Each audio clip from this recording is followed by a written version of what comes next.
Test 1, 2, 3. Test.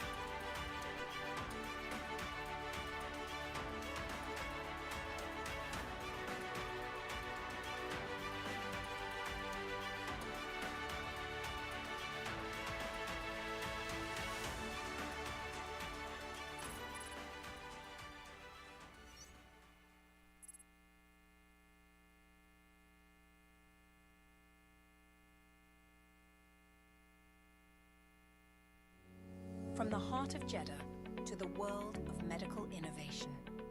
Welcome to the International Gastrointestinal Cancer Congress 2025, where global leaders gather to shape the future of GI cancer care.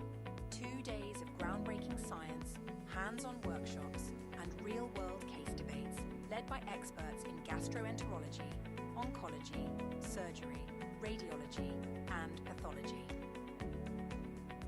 From early detection to advanced therapies, IGCC 2025 delivers knowledge, innovation, and collaboration that transforms patient care. Join us this October in Jeddah, Saudi Arabia for IGCC 2025, where science meets strategy and knowledge becomes impact.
From the heart of Jeddah to the world of medical innovation.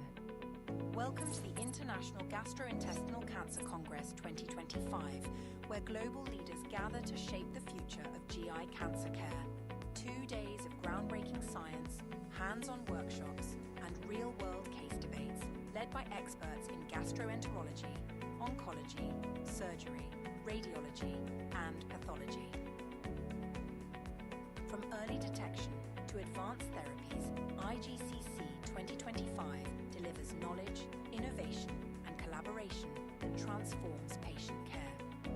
Join us this October in Jeddah, Saudi Arabia for IGCC 2025, where science meets strategy and knowledge becomes impact.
From the heart of Jeddah to the world of medical innovation.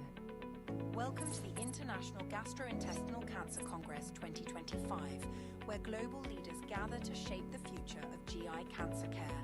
2 days of groundbreaking science, hands-on workshops, and real-world case debates led by experts in gastroenterology, oncology, surgery, radiology, and pathology. From early detection to advanced therapies, IGCC 2025 delivers knowledge, innovation, and collaboration that transforms patient care. Join us this October in Jeddah, Saudi Arabia for IGCC 2025, where science meets strategy and knowledge becomes impact.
From the heart of Jeddah to the world of medical innovation. Welcome to the International Gastrointestinal Cancer Congress 2025, where global leaders gather to shape the future of GI cancer care. 2 days of groundbreaking science, hands-on workshops, and real-world case debates led by experts in gastroenterology, oncology, surgery, radiology, and pathology. From early detection to advanced therapies, IGCC 2025 delivers knowledge, innovation, and collaboration that transforms patient care. Join us this October in Jeddah, Saudi Arabia for IGCC 2025, where science meets strategy and knowledge becomes impact.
From the heart of Jeddah to the world of medical innovation.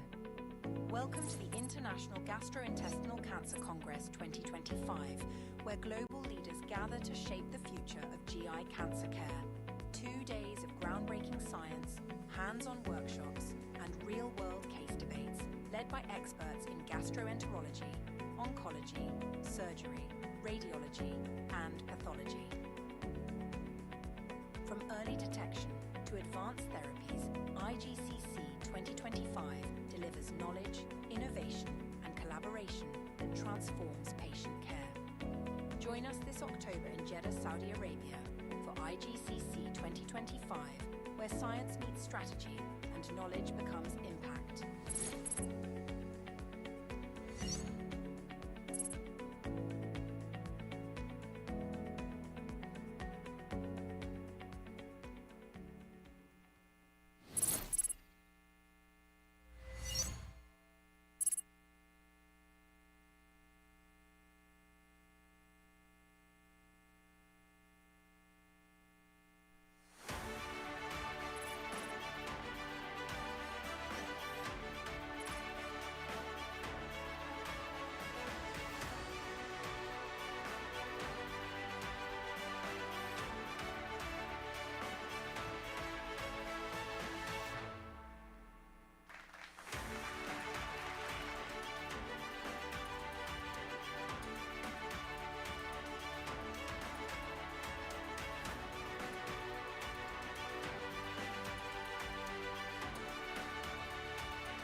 the heart of Jeddah to the world of medical innovation.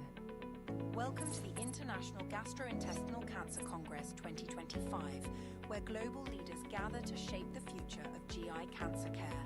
2 days of groundbreaking science, hands-on workshops, and real-world case debates led by experts in gastroenterology, oncology, surgery, radiology, and pathology. From early detection to advanced therapies, IGCC 2025 delivers knowledge, innovation, and collaboration that transforms patient care. Join us this October in Jeddah, Saudi Arabia for IGCC 2025, where science meets strategy and knowledge becomes impact.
From the heart of Jeddah to the world of medical innovation.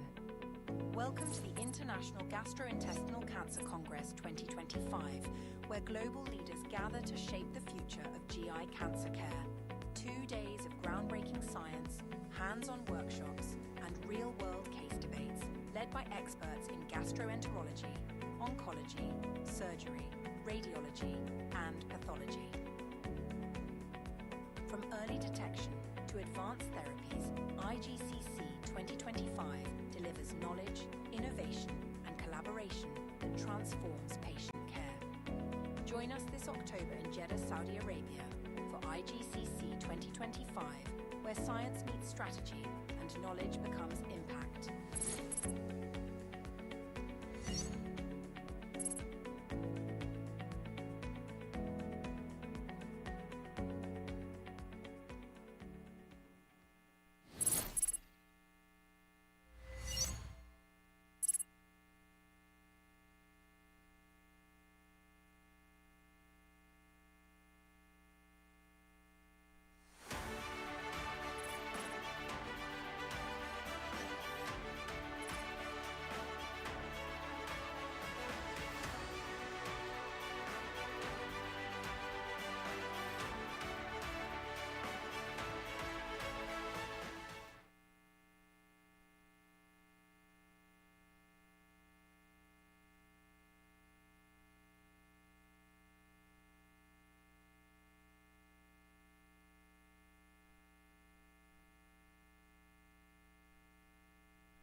شكرا دكتور حماد انك شرفتنا بحضورك. انا عارف انه was difficult to convince you.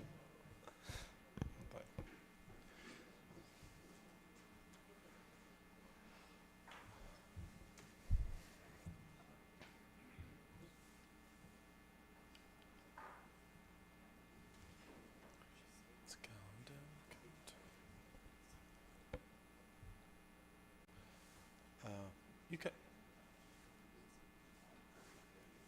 You can ask people to come in. Khalid, join us for the opening ceremony. At least we're going to start in less than a minute.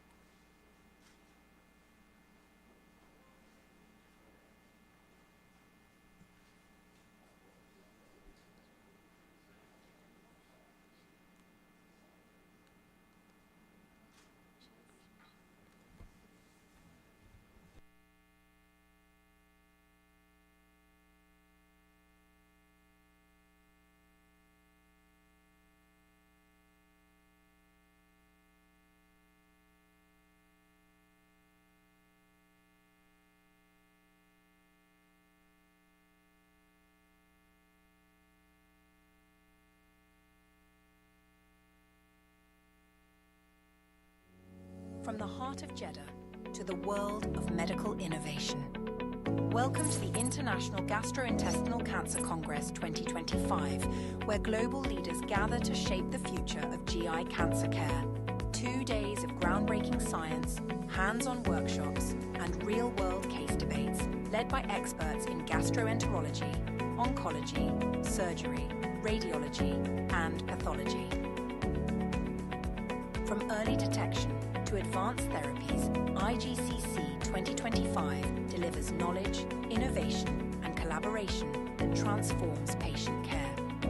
Join us this October in Jeddah, Saudi Arabia for IGCC 2025, where science meets strategy and knowledge becomes impact.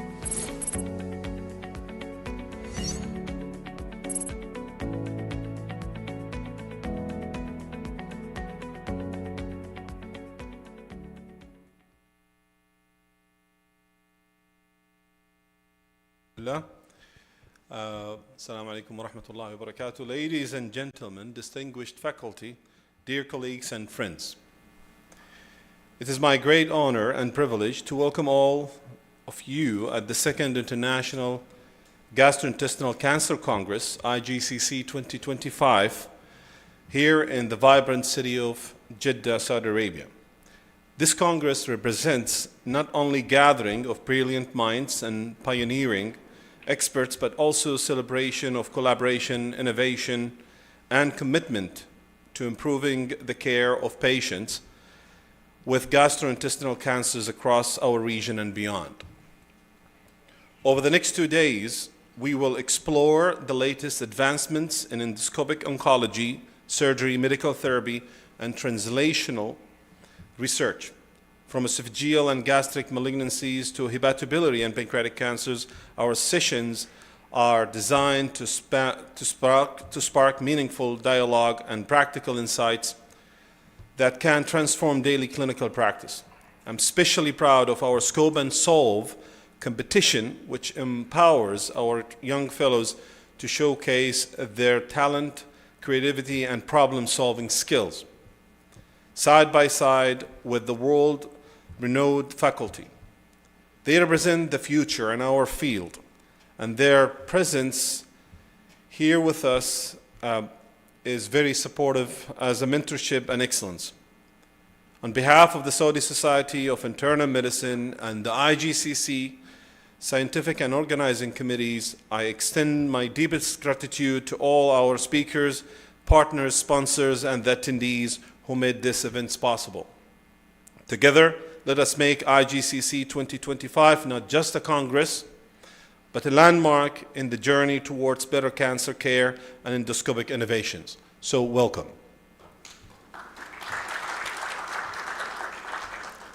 So hereby I announce starting the first session in our Congress.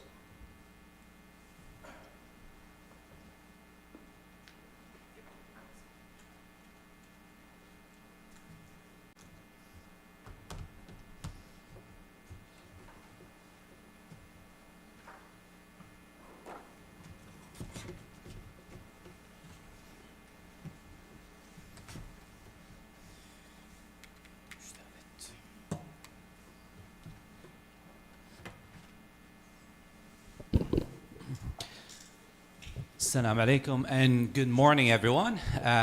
So it gives me great pleasure to start the first session, the esophageal session. My name is Ali Al-Ali from Kuwait.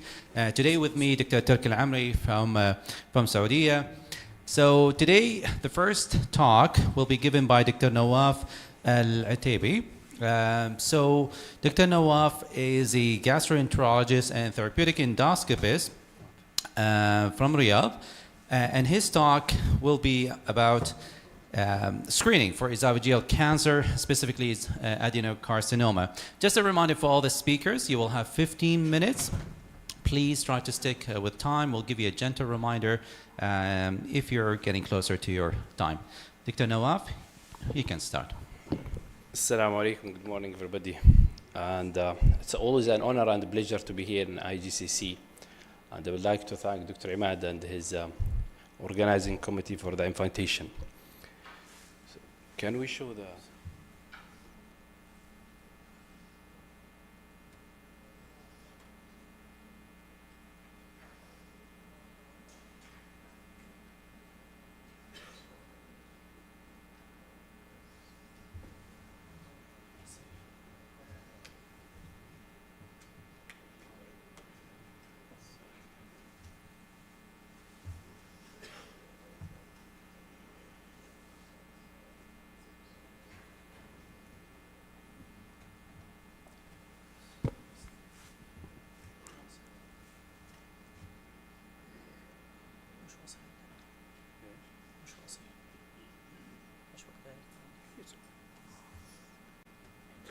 We have some technical issue.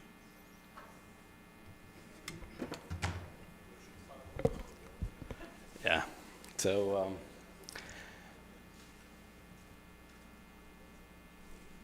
the organizing committee put a questions for my talks, and I think it's a very challenging and smart question. So they wrote down, should wide population-based screening be implemented in non-endemic area, given raising the obesity and gastroesophageal reflux disease? So I think it's a very challenging and very smart. So hopefully we will start.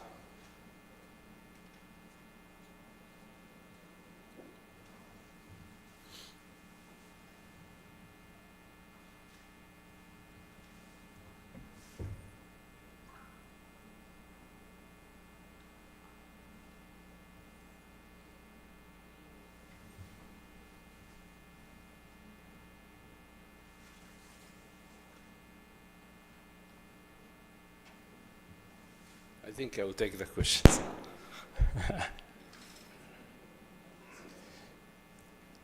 So the epidemiology of esophageal adenocarcinoma is now more statics. So the disease increasing all over the globe. So we know historically that adenocarcinoma is like increased up to 8-fold in the Western countries, but the new reality, this alarming is a trend globally now. And the most driven for the global increments in the incidence is the obesity and gastroesophageal reflux disease.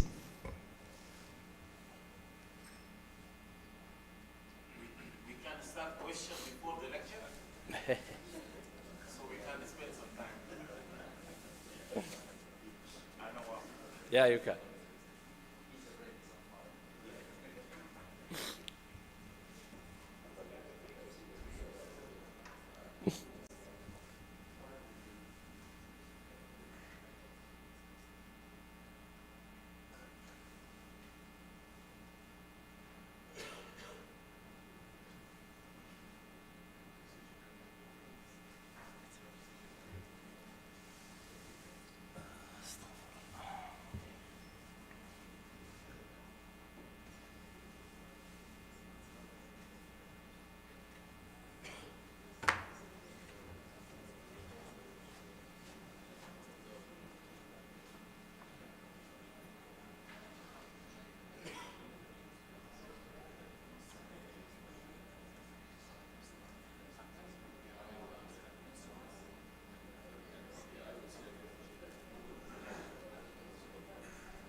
So we apologize for this technical issue. Maybe we can move to the next lecture, Dr. Maryam Al-Khatri. If we can move with your talk first till we get this sorted out. And thank you so much. Oh, okay. So we'll introduce Dr. Maryam Al-Khatri, who requires no introduction. So Dr. Maryam is the regional figure, and she's the head of GI department in Ras Al Khaimah. She's a gastroenterologist, advanced endoscopist, and expert in the field. Today, she'll talk about Barrett esophagus ablation versus surveillance in low-grade dysplasia. The floor is yours, Dr. Maryam. Assalamu alaikum wa rahmatullahi wa barakatuh. First of all, I would like to thank Dr. Imad Al-Jahdali, the scientific committee, and the organization for this kind of invitation. It's my pleasure to be among my colleagues and brothers in Jeddah. And I hope that you will go through a productive learning process for today's program and tomorrow. And congratulations for this gathering.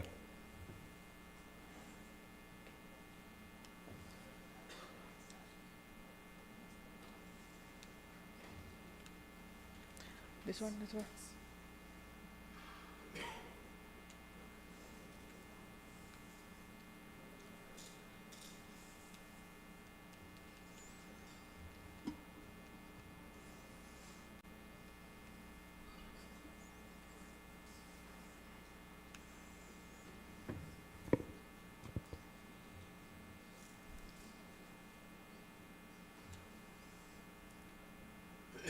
Okay, so this is the outline of my talk today. As we know that Barrett's esophagus is a metaplastic change replacing normal squamous epithelium with intestinal type goblet cells. It occurs in 1 and 2% of general population, up to 15% in chronic GERD. So why you think it's important to treat Barrett's esophagus? Barrett's esophagus is associated with high risk of adenocarcinoma and rising incidence globally, and especially we are talking about GERD patient from 10 to 15%, risk stratification critical to prevent progression. This slide emphasizes on the pathology pathway progression of Barrett's esophagus. We started by non-dysplastic Barrett's esophagus, and most of the patient may remain stable at this stage while continue. However, some patient who will have exposed to injury of the reflux and the molecular changes may change to low-grade dysplasia, and low-grade dysplasia is considered as the first histological sign for neoplastic changes, and if not treated can develop to high-grade dysplasia and ended by esophageal adenocarcinoma. So the risk factor associated with Barrett's esophagus, usually chronic reflux, obesity, male sex, family history, and PPI, reduced inflammation, but not metaplasia. So some doctors, they are advertising that PPI with patient with Barrett's esophagus may improve their metaplasia, and this is not the right sentence. Usually it's reduce the antacid, but it will not having any prior rule in the metaplasia of Barrett's esophagus. How we diagnose Barrett's esophagus? Endoscopically, of course, with biopsy. Endoscopic finding, salmon-colored mucosa extend above the gastrojejuno anastomosis, and we can see here it's around the 3 o'clock. Histological confirmation require intestinal type goblet cells. The Bragg C and M criteria are used to measure circumferential and maximum M extent for metaplasia. So we can see here. This is the Bragg C and M criteria, and we can see from the gastrojejuno anastomosis extent circumferential, we can measure 2 centimeters as example, and from the gastrojejunal fold up to the upper part, this is longitudinal, we call it as a M. We measured here as a 5, M5. And usually some cases challenging, especially if we are talking about patient with hiatus hernia. So in patient with hiatus hernia, we have to do G maneuver to screen at least the lower part well and to rule out metaplasia. So the GI community divided into either you are with favor of surveillance or favor of endoscopic therapy. So the people or doctors favor of surveillance, they are talking about cost, because usually ablation there's associated with high cost, and the risk of ablation usually associated with stricture, especially we are talking about ablation. And what about change of interventional later? But the doctors whose favor of endoscopic therapy, we are talking about level of evidence which available now, and peace of mind for the doctor and for the patient as well.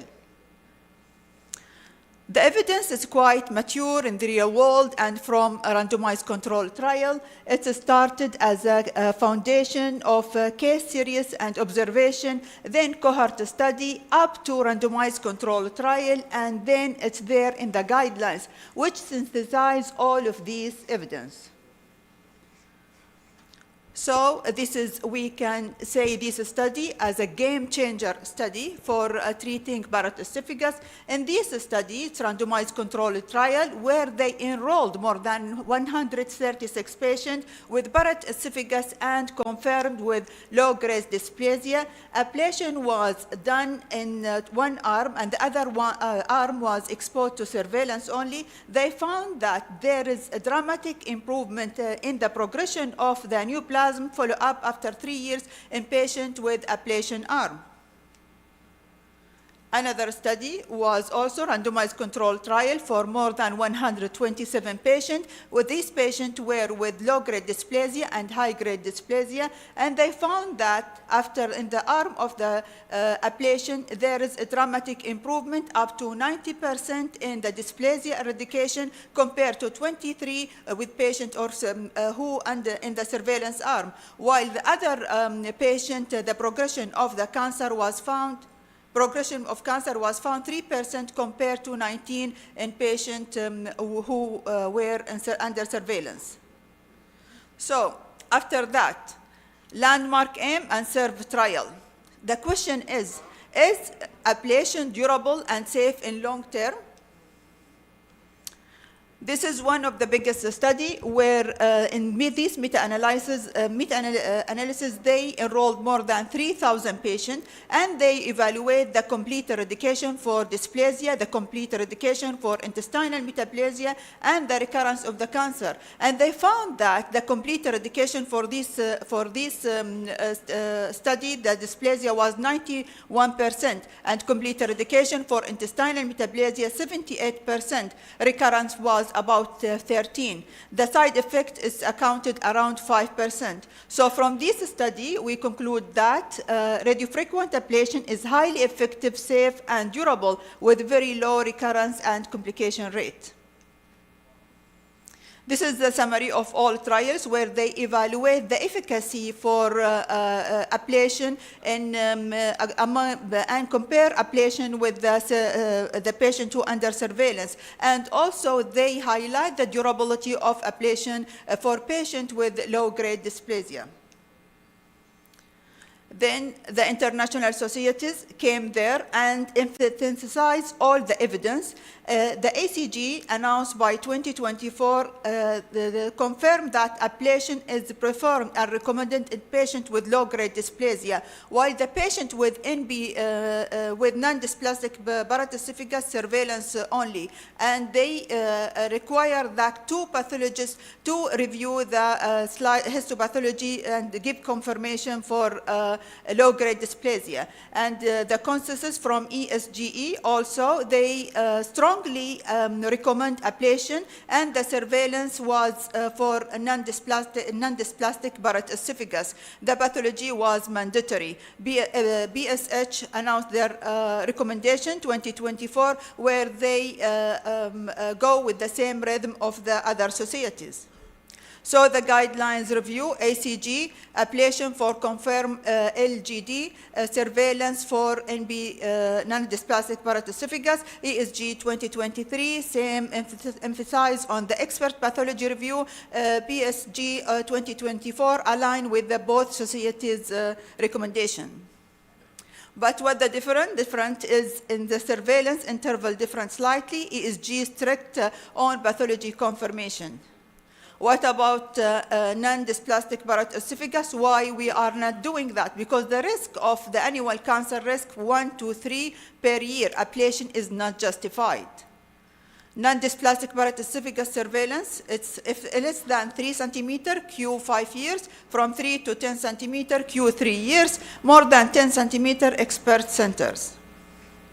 But why it's not, we are not ablating NBD, so we make sure that the patient will not progress to high low-grade dysplasia and high-grade dysplasia, because we know that the low cancer progression risk, cost effectiveness, no survival benefit proven, guidelines consensus agree on observe and surveil, risk of over-treatment and complication.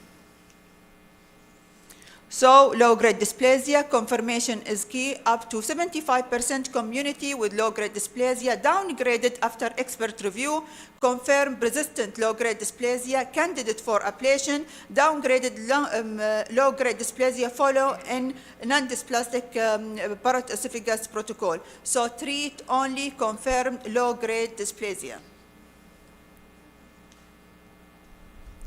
Ablation modalities, what we have now, we have radio frequent ablation. Usually we are using hot energy, cryoablation. We are using cold energy. And the gold standard is radio frequent ablation, although it's associated with the complication like stricture 5 to 10% and bleeding rare.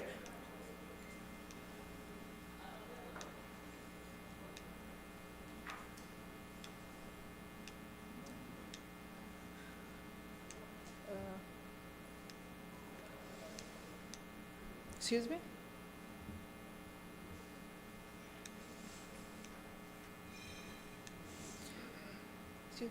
Network.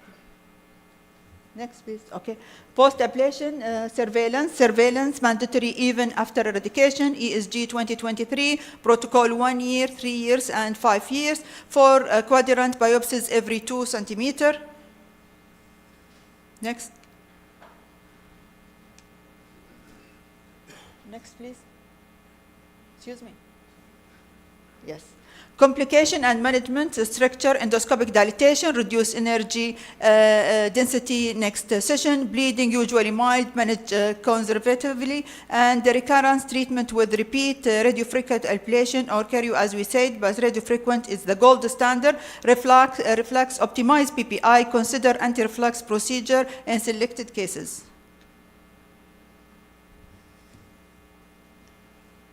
Next, please. Next. Cost effectiveness of paroesophagus also. Radiofrequent cost effectiveness for confirmed low-grade dysplasia when life expandatory more than 5 years. Surveillance reasonable for non-dysplastic paroesophagus or high-risk surgical candidate. You can see here. Next, please.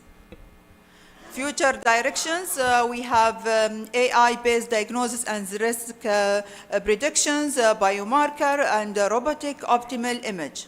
Next. So, to summarize that, non-dysplastic paroesophagus surveillance, confirm low-grade dysplasia, ablation preferred, expert pathology review mandatory, post-eradication surveillance required, shared decision-making essential. Next. Ablate the confirm, surveil the rest. Thank you. Thank you very much, Dr. Mariam, for this informative talk. So we'll have the question session now. So we'll open the floor for questions. Dr. Yes. Do we have a microphone?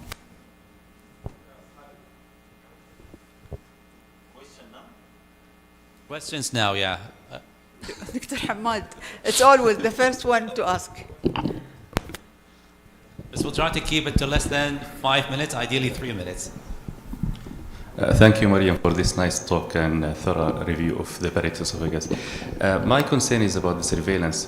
As you might be aware, there was a large study published early this year, it's BOSS study, and it was done in 8 or 10 centers in the UK over 10 years, and they found that surveillance in need is as equivalent to endoscopy at need is as equivalent as surveillance for endoscopy. So surveillance has no real point in reducing risk of cancers in Barrett's esophagus.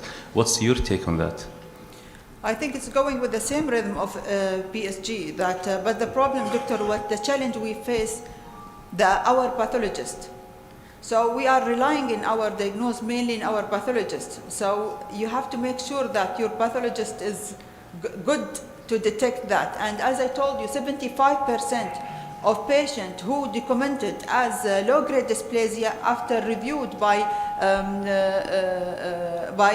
good pathologists, that the percentage drop. Thank you. Dr. Hamad.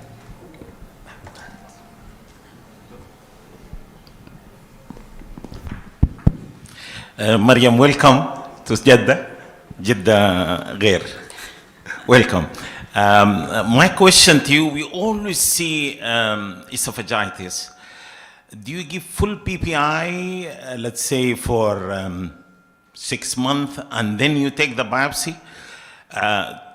Because the problem in a government hospital is a general pathologist, which the East make it West. So the expert review, the gastropathologist who is interested in Barrett are very little. So my question, do you give PPI, let's say grade C, grade D esophagitis before you take biopsy for a period of time? Yes, I do. And especially the patient I'm giving who's candidate for fundoplication. So this kind of patient, you know that fundoplication is contraindication to do it for grade D patient. So these patients, I prefer to give them double dose. But here I want to highlight one important. If your patient have definite diagnosis that he has low-grade dysplasia, if you want to treat his reflux, go for traditional and the classic Nissen correction fundoplication, not endoscopic, because sometimes it may obstacle or challenge your vision while you are surveillance this patient. Excellent. I think we have to move on. Sorry for this. So we have to move on to the next session. Okay. Thank you very much, Dr. Thank you.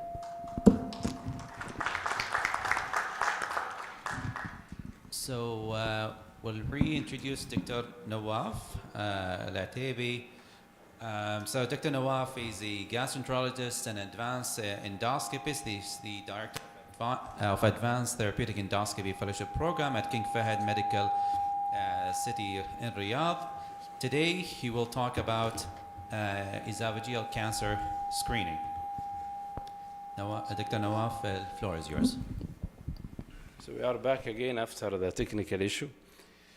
So as initially, I would like to thank Imad and his organizing committee for the invitation. So as we start, the scientific committee raised that questions. So I was planning for your actually participation, but unfortunately we cannot answer this barcode because I'm not using my computer anymore. So next. So the epidemiology of adenocarcinoma is no more statics. So we know that disease historically, in the historical context, it's increased up to 7-fold in the Western country, but the new global, as mentioned, we have some like a pandemic covering all the globes. And the more driver for this is the two major risk factors, obesity and reflux. So if we are looking to the globe map, you can see the different incidence of this cancer all over the globe. Also, there is some area still with low incidence, but you can see a geographical disparities. So the most epicenter for highest incident in the East Asia, especially in the China, and some part of Africa. And to be able to ask for a set of criteria for any screening test, we have to be aware about epidemiology. Because if we are planning to design a screening program, we should be familiar with which subtype of cancer in that area. Again, the mortality all over the globe is high, and looking for the association for those population has been proposed by the questions. So there is a lot of evidence supporting the association between gastroesophageal reflux and the prevalence of Barrett's esophagus and gastroesophageal reflux. This is a recent systemic meta-analysis showing that the incidence of Barrett's in a GERD population up to 7%, and adenocarcinoma was 0.6. And if we make it a population-based, the Barrett's incidence, it's reached up to 10%. Another study looking for association between the Barrett's esophagus and gastroesophageal cancer. This is a large national cohort study from Norway. They found that 5 milligram increment in the PMI, it's associated with the hazard ratio of 1.34 for esophageal adenocarcinoma in men and 1.28 in a woman.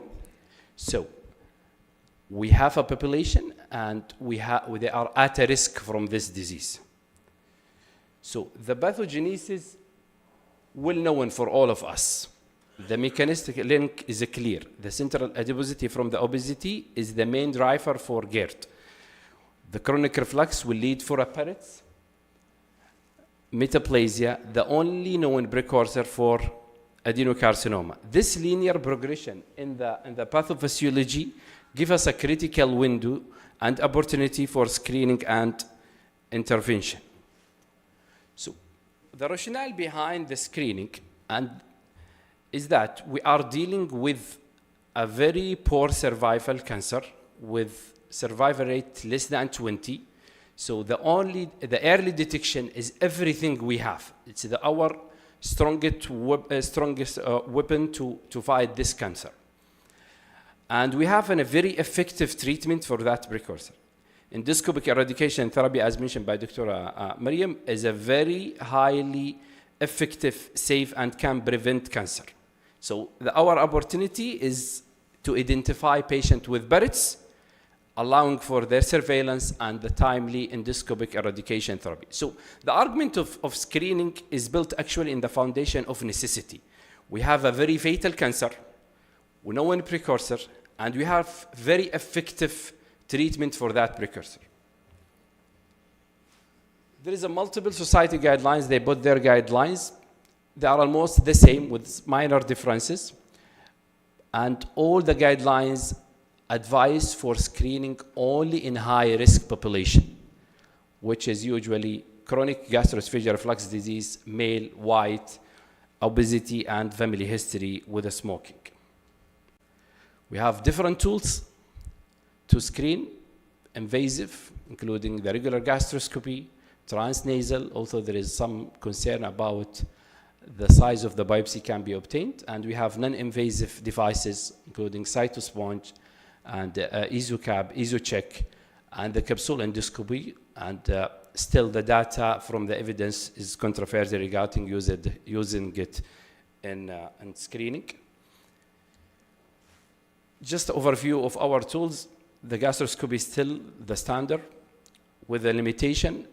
It's an invasive, needs sedation, very expensive, and it's operator dependent, and usually required pathologist to review the biopsy result, which is not easy always the times. So the AI came to solve this issue with this study showing that adequacy of predicting endoscopic imaging histological Barrett's with accuracy, sensitivity, and specificity more than 94%.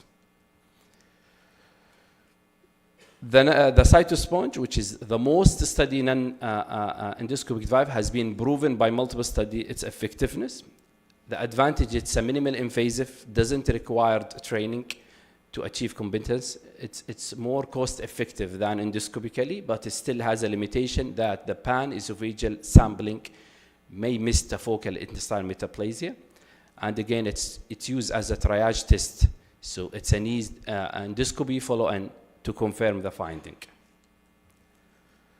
The important question before setting any screening program is the cost effectiveness. So does our tools running in our population will be cost effective? So this is a very a nice comparative cost analysis looking for the performance of endoscopic screening. So only endoscopic screening and esophageal cancer. And they're able to conduct it in 3 independent simulation models. for each the combination of 6 rays and the number of repeating endoscopy, either one or repeated times. And they found that screening with endoscopically only cost effective in high risk population, which is usually male, white with chronic reflux and above 50. So using endoscopic screening in low preference Barrett's esophagus population is not cost effective.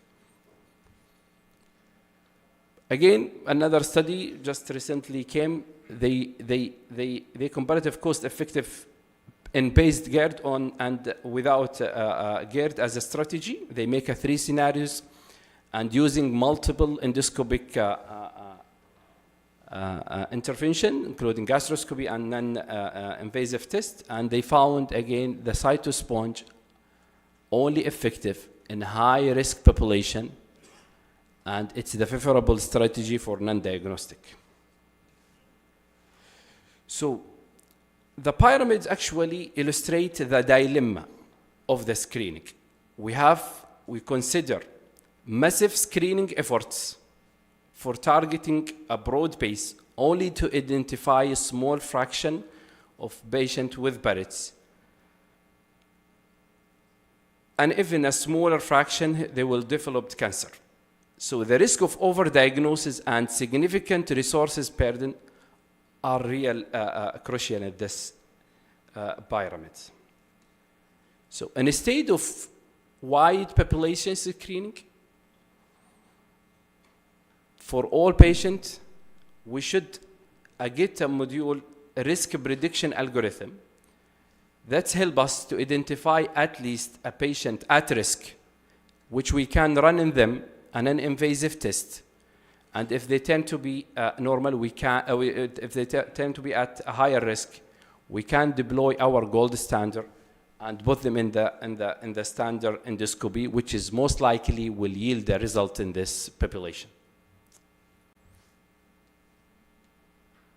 So my answer for the question is not yet actually, but we should be prepared. And the no is qualified for that. The population-wide screening is non-endemic area, is not currently justified.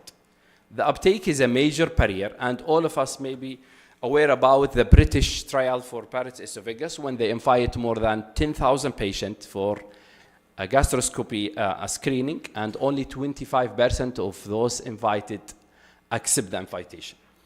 The cost effectiveness is still unproven.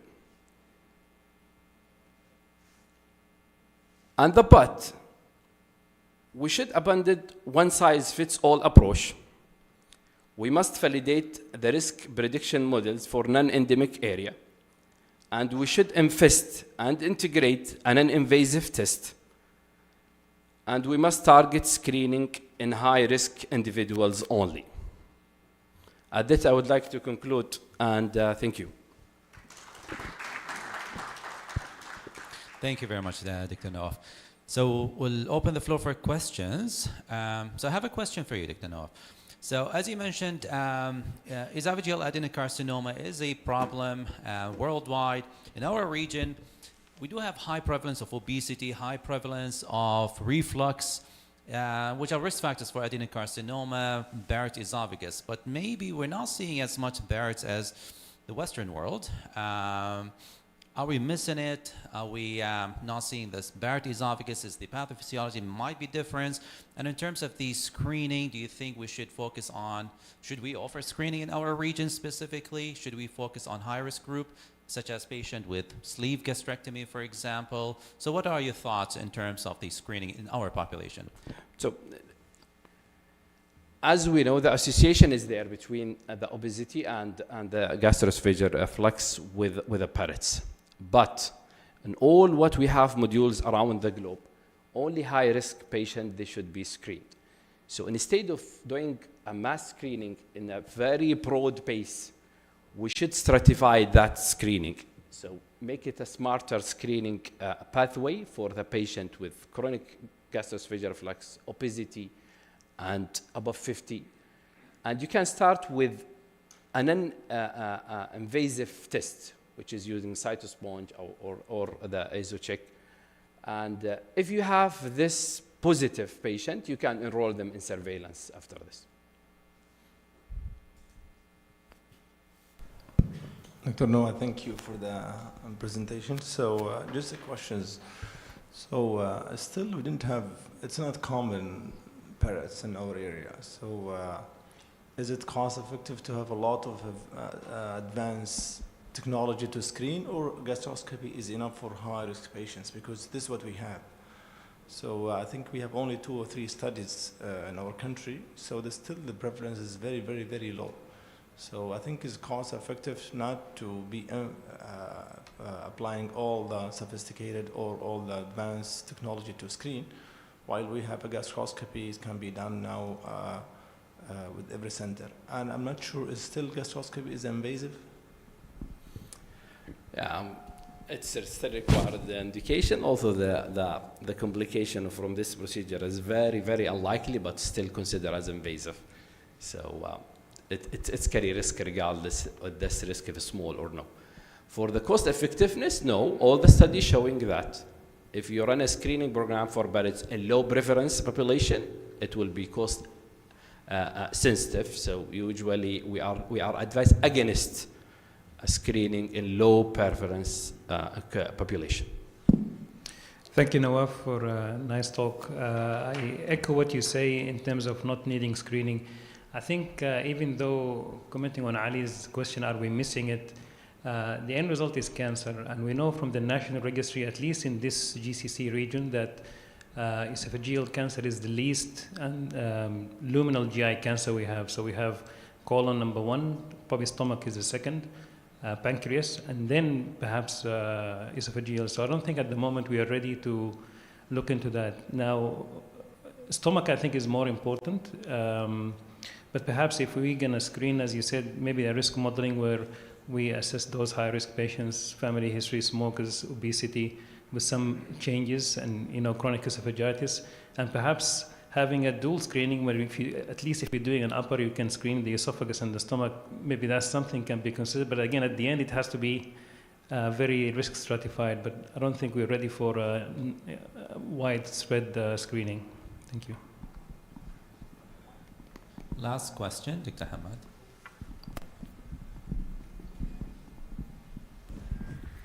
So Nawaf, back to Mariam's question. So if we have, she commented on that. If I have this plastic esophagus or low-grade dysplasia, and the patient on maximum PPI, do you advise for fundoplication? Is that curable? So in this plastic pellets, you have to apply eradication therapy, either using a PPI. We use the PPI and it's not responding. So you go for fundoplication? So I would advise for eradication therapy, which is fundoplication can be considered one of them. And it will revert? Do you have any data? It will revert the dysplasia? We have data about the pediatric intervention and the fundoplication. It can do a good result in terms of eradication parrots post. Okay, thank you very much. Thank you, Dr. Nawaf. So we'll move on to the next speaker. Thank you. Okay. So the next speaker is Professor Ahmed Madkour. He's Associate Professor of Gastroenterology at Helwan University. His main interest in third space endoscopy. He's one of the lead of the third space endoscopy in our Arabic countries. He's well known. Yes, thank you, Prof. Madkour. Thank you, Dr. Turki, and again, it's a great pleasure to be here again in IGCC. And I thank Dr. Ahmed and the whole organizing committee. And this is my task today. Dr. Ahmed asked me to talk about endoscopic resection technique for esophageal subepithelial lesion, when, how, and why. A lot of questions here. So how can I switch from here? Can I do myself?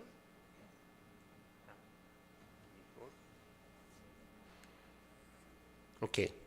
So we should answer when, how, and why. And I add one more question is what? What are the subepithelial lesions that we can find in the esophagus? We can find the leiomyomas, which is the most common, the granular cell tumor, which is the second most common subepithelial lesions in the esophagus, and rarely we can see GIST, and then we can find lipoma, duplication cyst, hemangioma, schwannoma, pancreatic cyst, and very, very rare we can see some neuroendocrine tumors. This is the guidelines, European guidelines for management of subepithelial lesion, either in esophagus or stomach in GIT. When we can resect subepithelial lesion in the esophagus, if it's symptomatic, cause dysphagia or bleeding or pain, and all GIST tumor, because it's not a benign lesion, so we have to resect all GIST tumor, whatever the size. Because in non-gastric GIST tumor, we should resect all, and if it has some malignant potentiality, or if we don't know the diagnosis, we have one of two solutions, either to resect or just to do a surveillance for those. How to do a surveillance for those patients when we don't know the etiology? If it's less than 1 centimeter, we follow up every 2 to 3 years. If between 1 to 2 centimeter, we follow up every 1 to 2 years. And if it's more than 2 centimeter, we follow up every 6 to 12 months. And still, we can resect those patients and don't follow up. The second and the third questions, how to resect these lesions. All these lesions are subepithelial. So they are originated from submucosa or from the muscle layer. If they are originated from submucosa, like this case, this is a characteristic for the granular cell tumor. Usually it's yellowish like this, and it's a subepithelial lesion. And here what we do to go for ESD. When the lesion is originated from submucosa, if we want to resect it completely and don't leave any residual, it's better to resect with ESD.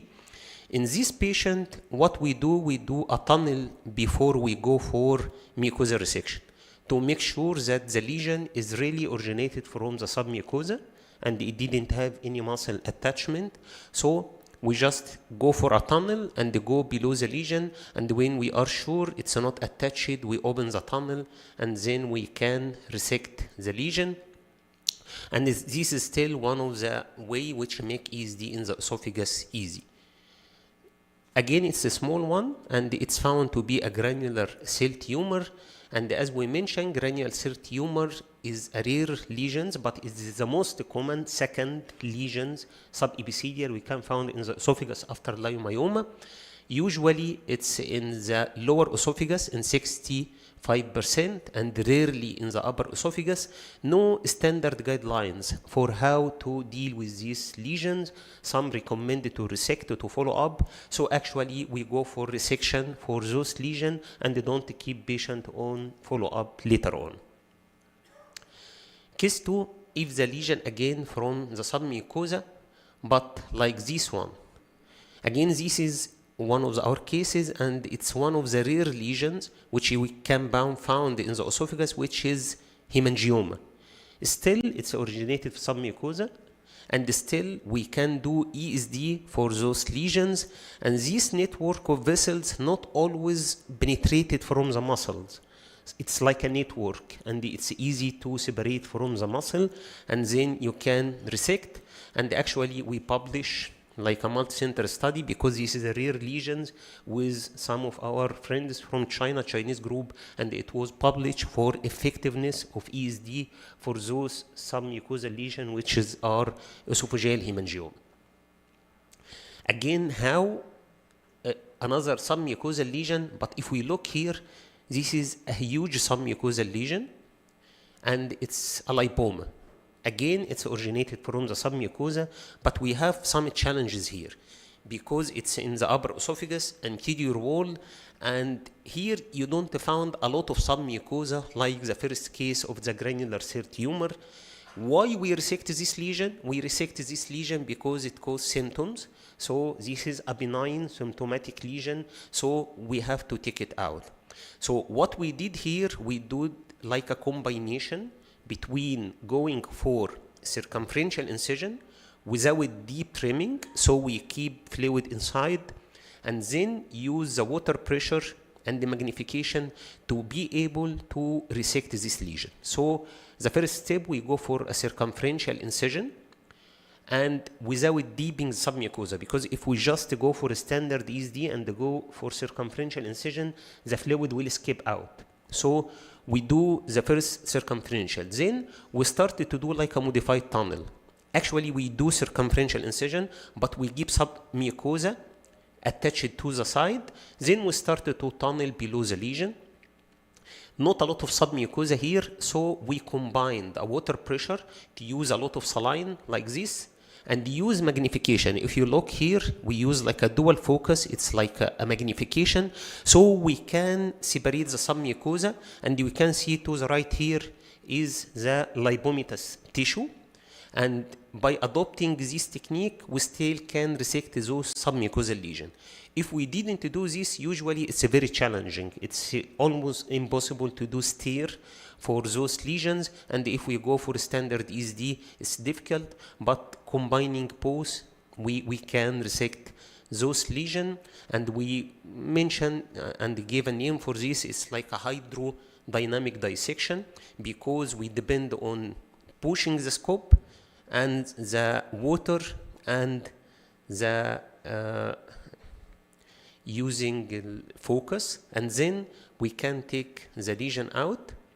And this one, whatever the size, it's easy to go from upper esophageal sphincter because it's soft, it's lipomatous tissue, and we can look, this is the resection bed.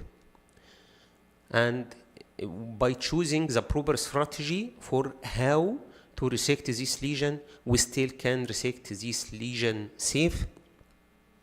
And this was the lesion after resection. But sometimes the lesion is originated from the fourth layer, not from the third layer.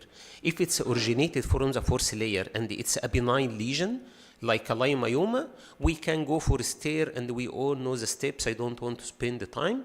But when it's benign, we can resect in piecemeal fashion. So if it's like a leiomyoma and large and cause symptoms, we still can take out in pieces, no problem.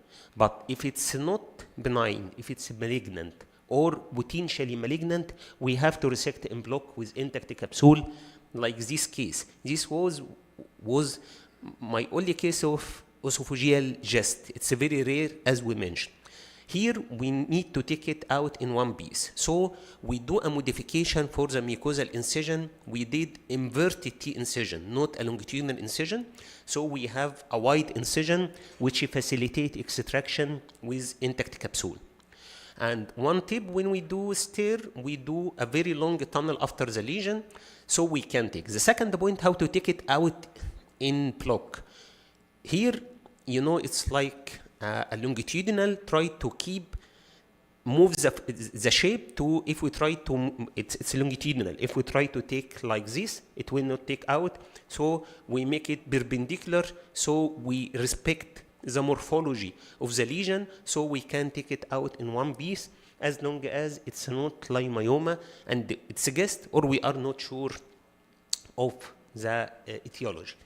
My last case, this is actually not my case, but this was for a group of Chinese who deal with exophatic lesion. Here, they have a large esophageal lesion, but it's extended to the thorax. It's exophatic, not only endophatic. So they do a combination of endoscopic, thoracoscopic surgery. So actually, after he started to do stir like this, they started to work with the surgeon from the thorax to do just enucleation of the lesion. Once he already free from inside, it was very easy to take it outside here, so he can take in block, because again, it's a guest. So he shouldn't take in piece. If he couldn't take in block from the oral cavity, he do like endoscopic, thoracoscopic, so they can deal with this lesion. And he was having like a pulmonary nodule here, pleural nodule, they also resect. And this is one of the options we can deal with for exophatic lesion or large lesion that we have to resect in block. This was my last slide.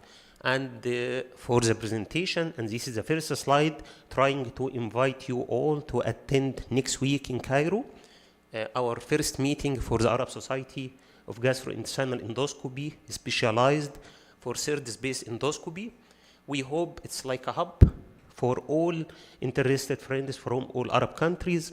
We have around 26 regional and international experts and around 40 Egyptian experts who are interested in third space. We hope you can join us in Egypt. We will have around 10 cases of live endoscopy, master class, and hands-on, and thank you.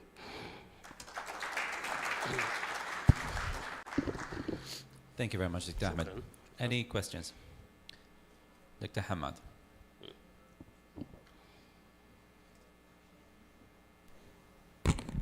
Ahmed, excellent talk. Welcome to Jeddah.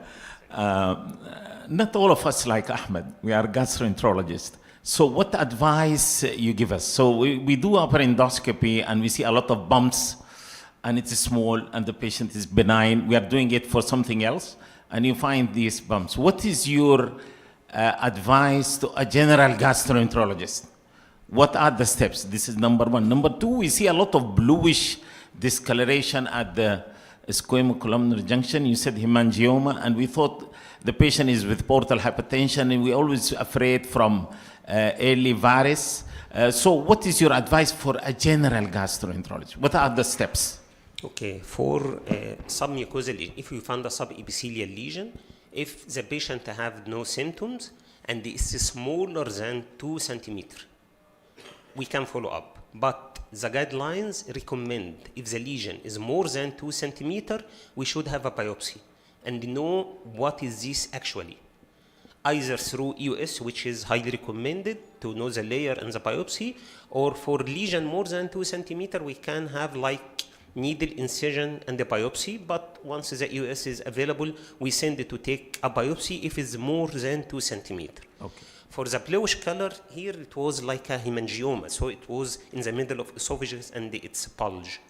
But sometimes we found some ectasia. It's not significant, but what thing which is important for general gastroenterologist to know the downhill varix. If he found an isolated varix in the upper esophagus, he should check if this patient have some mediastinal disease affecting the superior vena cava.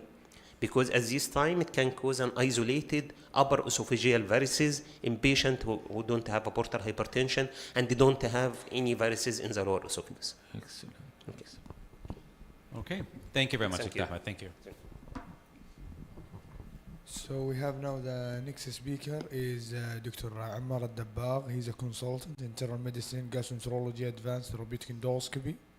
He is the director of Center of Excellence of Endoscopy Unit at Dr. Suleiman Faqih Hospital. He is the director of the GI Fellowship. Welcome, Dr. Dabbagh.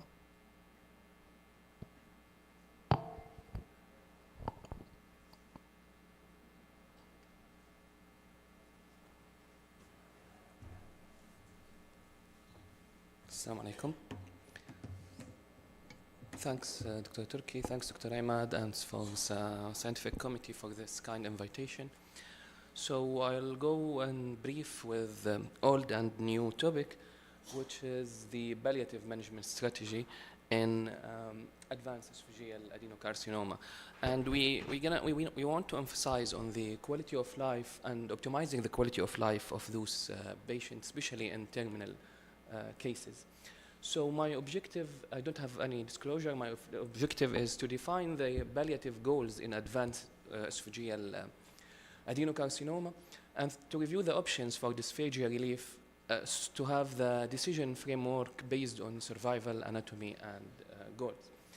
And the goal of palliation of those symptoms in their very short time of their life to control the dysphagia, the pain, and the bleeding, if there is any bleeding, to maintain their oral intake and nutrition, to minimize the complications by choosing the appropriate procedure to align with the patient and family goals and the end-of-life care.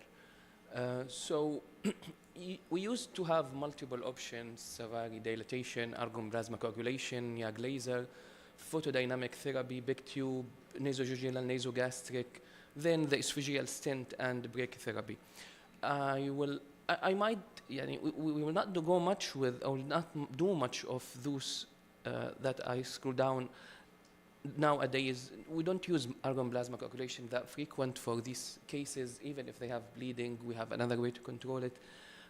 Big tube angiogenostom, big G tube might be the latest option, and I will concentrate mainly on the esophageal stent and the brachytherapy. The dilatation of the malignant esophageal stricture might carry some risk, especially if the mass is ulcerated, especially with the alliance after radiotherapy, after failure of radiotherapy, radiation esophagitis. So you need to be cautious while dilating such stricture. So esophageal stent and different kind of the stent. We have the fully covered and partially covered, uncovered stents. And in such cases, we tend to use partially covered or uncovered esophageal stent, as it mainly aim for palliation. The only thing about these stents is the possibility of tumoral growth inside it, and here we need to be aligned with the life expectancy of those patients and to consider another modality if we have a tumoral growth, including stent into stent approach or other approach. So the esophageal stent is not only for nutrition supplement, is not only for maintain the oral intake for those patients. You can consider it for stricture patency maintenance, either post-radiation, post-palliative therapy, or ablative therapy for high-grade dysplasia if it's resistant, or sometime if the patient at initial presentation was operative, candidate for operation, and he went for surgery, then you might consider it for anastomotic stricture or anastomotic leak even. It has a rule. If there is a fistula due to the tumor, tracheoesophageal fistula, especially if lower esophageal fistula, or if the fistula performed or happened due to radiation or tumoral growth. And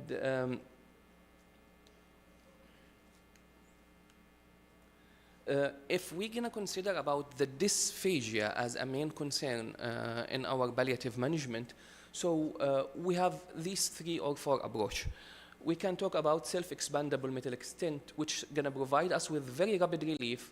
However, we have risk of migration, risk of bleeding, and risk of tumoral growth inside it. External beam radiotherapy, it has slower onset, but it can control the bleeding even, and it have more durable, as well as the brachytherapy. It have more durable relief, less complication comparing to the stent. However, it need time to appear. We can consider also combined approach like expandable stent and radiotherapy, which has fast and durable if we have selected cases for this. What's the evidence behind choosing wherever we're going to choose of these modalities? So the randomized control trial, as I'm going to come in the next slide, showed that self-expandable metallic stent in those patients have faster relief, and the brachytherapy have longer control and fewer stent-related complications like, bleeding and migration. And it showed also that the brachytherapy is highly effective for durable palliation, and the combination can be used, especially if radiotherapy and stent can be used in very selected patients they have more than 3 months life expectancy, and they need at the same time rapid relief of their symptoms. This is one of the meta-analyses which was landmark trial published on Lancet a few years ago that compared single-dose brachytherapy versus metallic stent placement for the palliation of dysphagia from esophageal cancer. It was multi-center randomized controlled trial, and you can see in these baseline characteristic that they have good number equal number, sorry, between two groups. Sorry. Between squamous cell carcinoma and adenocarcinoma. And they have some good number also of esophageal-gastric junction patient where it's somehow difficult with increase the risk of migration in those patients. And most, or all of these patients was palliative and metastasized. So you can see that we have more minor complication in the stent, in the left side, in the stent placement group comparing to the brachytherapy. And we have some kind of tumor resistant and tumor regrowth in the group of the brachytherapy. And the hemorrhage and the stent migration, of course, favoring the stent placement group. You can see also the dysphagia, the overall survival dysphagia adjusted after treatment is going more with the stent, not the upper. What's your take on surveillance? What's your advice on, and you're reading about all this research, publication, and from your experience, can you tell us about the surveillance in Barrett's esophagus? You mean the screening, basically? Surveillance, yeah. Screening? Yeah, screening. Yeah. So, as you said, the Barrett's, it is mostly a disease of Western countries. And, but there is some incidence of that in Eastern countries as well, but not as common as in Western countries. There may be some genetic component, it may be a diet, but we know the risk factors, majority of the risk factors, which is the obesity, reflux, that put people at high risk of developing Barrett's. And when you tell patients about Barrett's, and they go on a Google, they go on a Chat GPT, they read about Barrett's, and the first thing which they come to their mind is, oh, I'm going to have a cancer very soon. So not understanding the pathophysiology, and that just makes them worried. So even though the prevalence or incidence is much low, but how to implement the screening, that's the question, basically. Does everybody needs a screening in spite of having a low incidence? Probably not. It's the individuals who are at high risk. High risk would be there's a higher incidence of obesity, and it keeps increasing.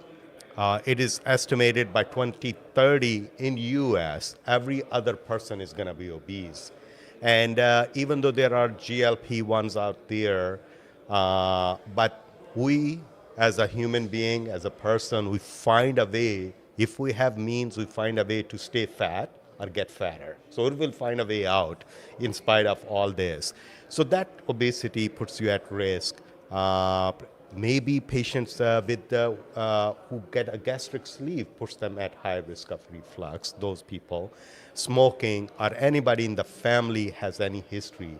I think those are the patients probably you need to put under screening process.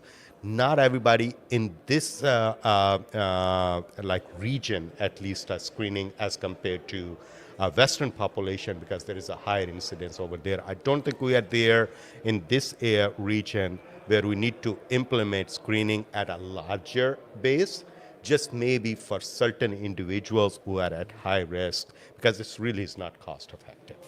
Good. And Benny, what's your take on the diagnostic methods in Barrett's? There are lots of screening tools used, and screening and diagnostic measurements, and the use of AI now, capsule endoscopy or AI tools in Barrett's. So what's your take on that? Okay, thank you for your question, because it's very point of very good issue.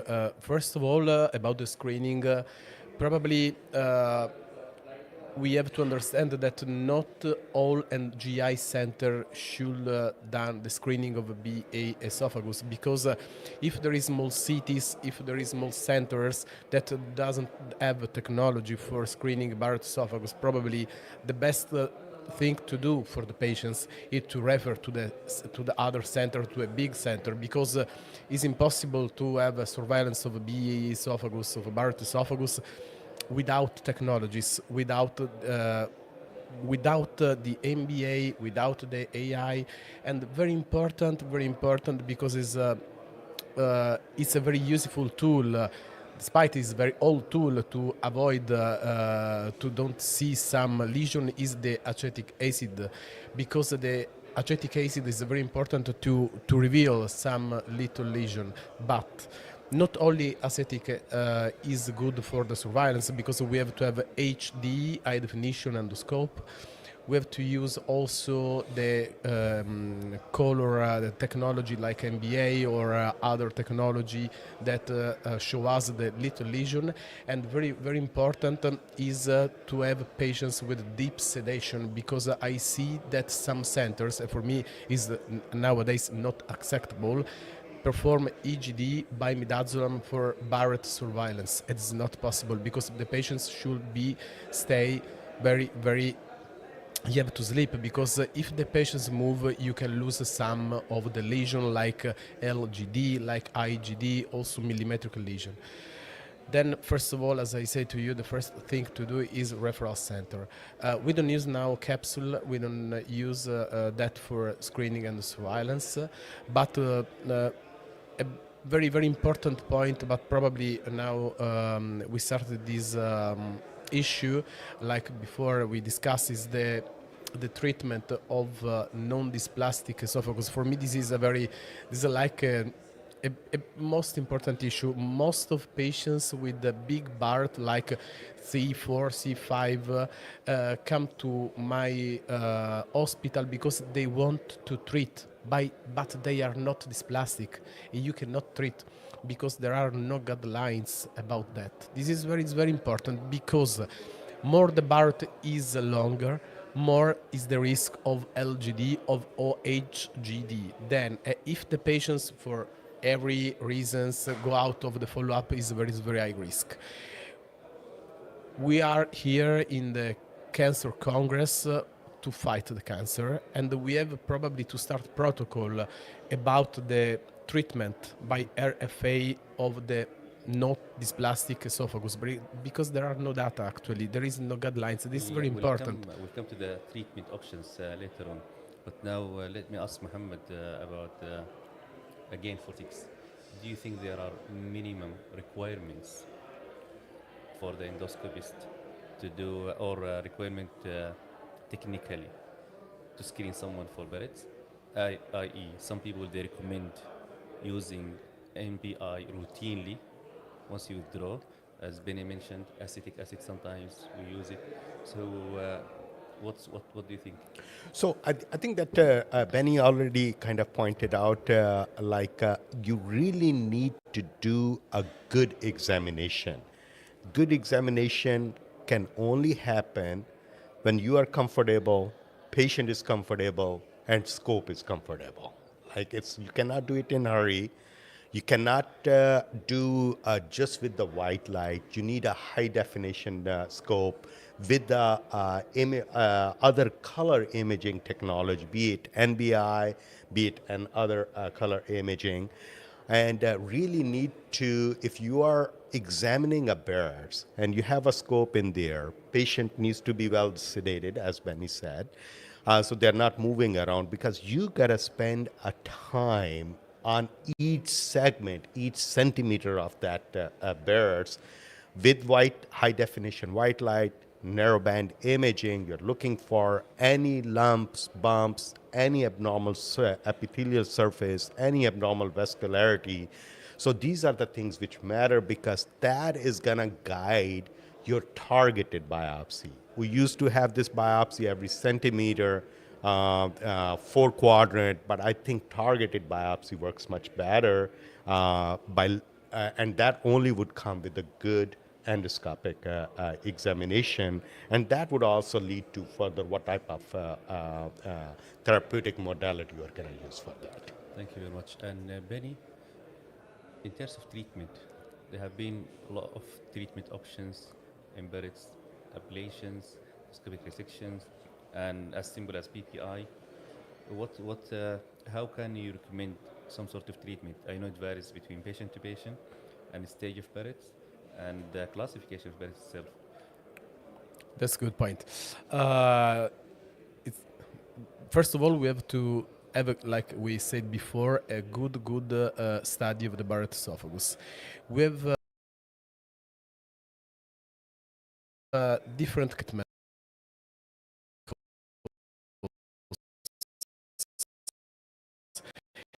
If you have an high-grade dysplasia in a C6, you can ear of the ear sir. Second, if the Barrett is completely low-grade dysplasia, independent of the C and independent of the M, you can use RFA. Difference if you have a cancer, because if the high-grade display, the cancer at histology is with the submucosal invasion and the patient is young and high risk, obviously you have to consider surgery. Most important is the use of new tools and new device that we have, because more the Barrett is long and more is the risk that the Barrett can never recidive. Then, when you use the RFA and you follow up the patients after 2 or 3 months, you can generally find some island of Barrett, and very useful is the Argo cap for the APC, because when you ablate, because sometimes it's not useful, it's not cost effective to use the RFA for island remaining after the RFA treatment, and the APC is the best option if you have 2-3 island of less one of centimeters. And with the argon probe, is not easy to put on the lesion. Then the Argo cap is because when you treat a disease, you have need all of the device that can help you to treat them.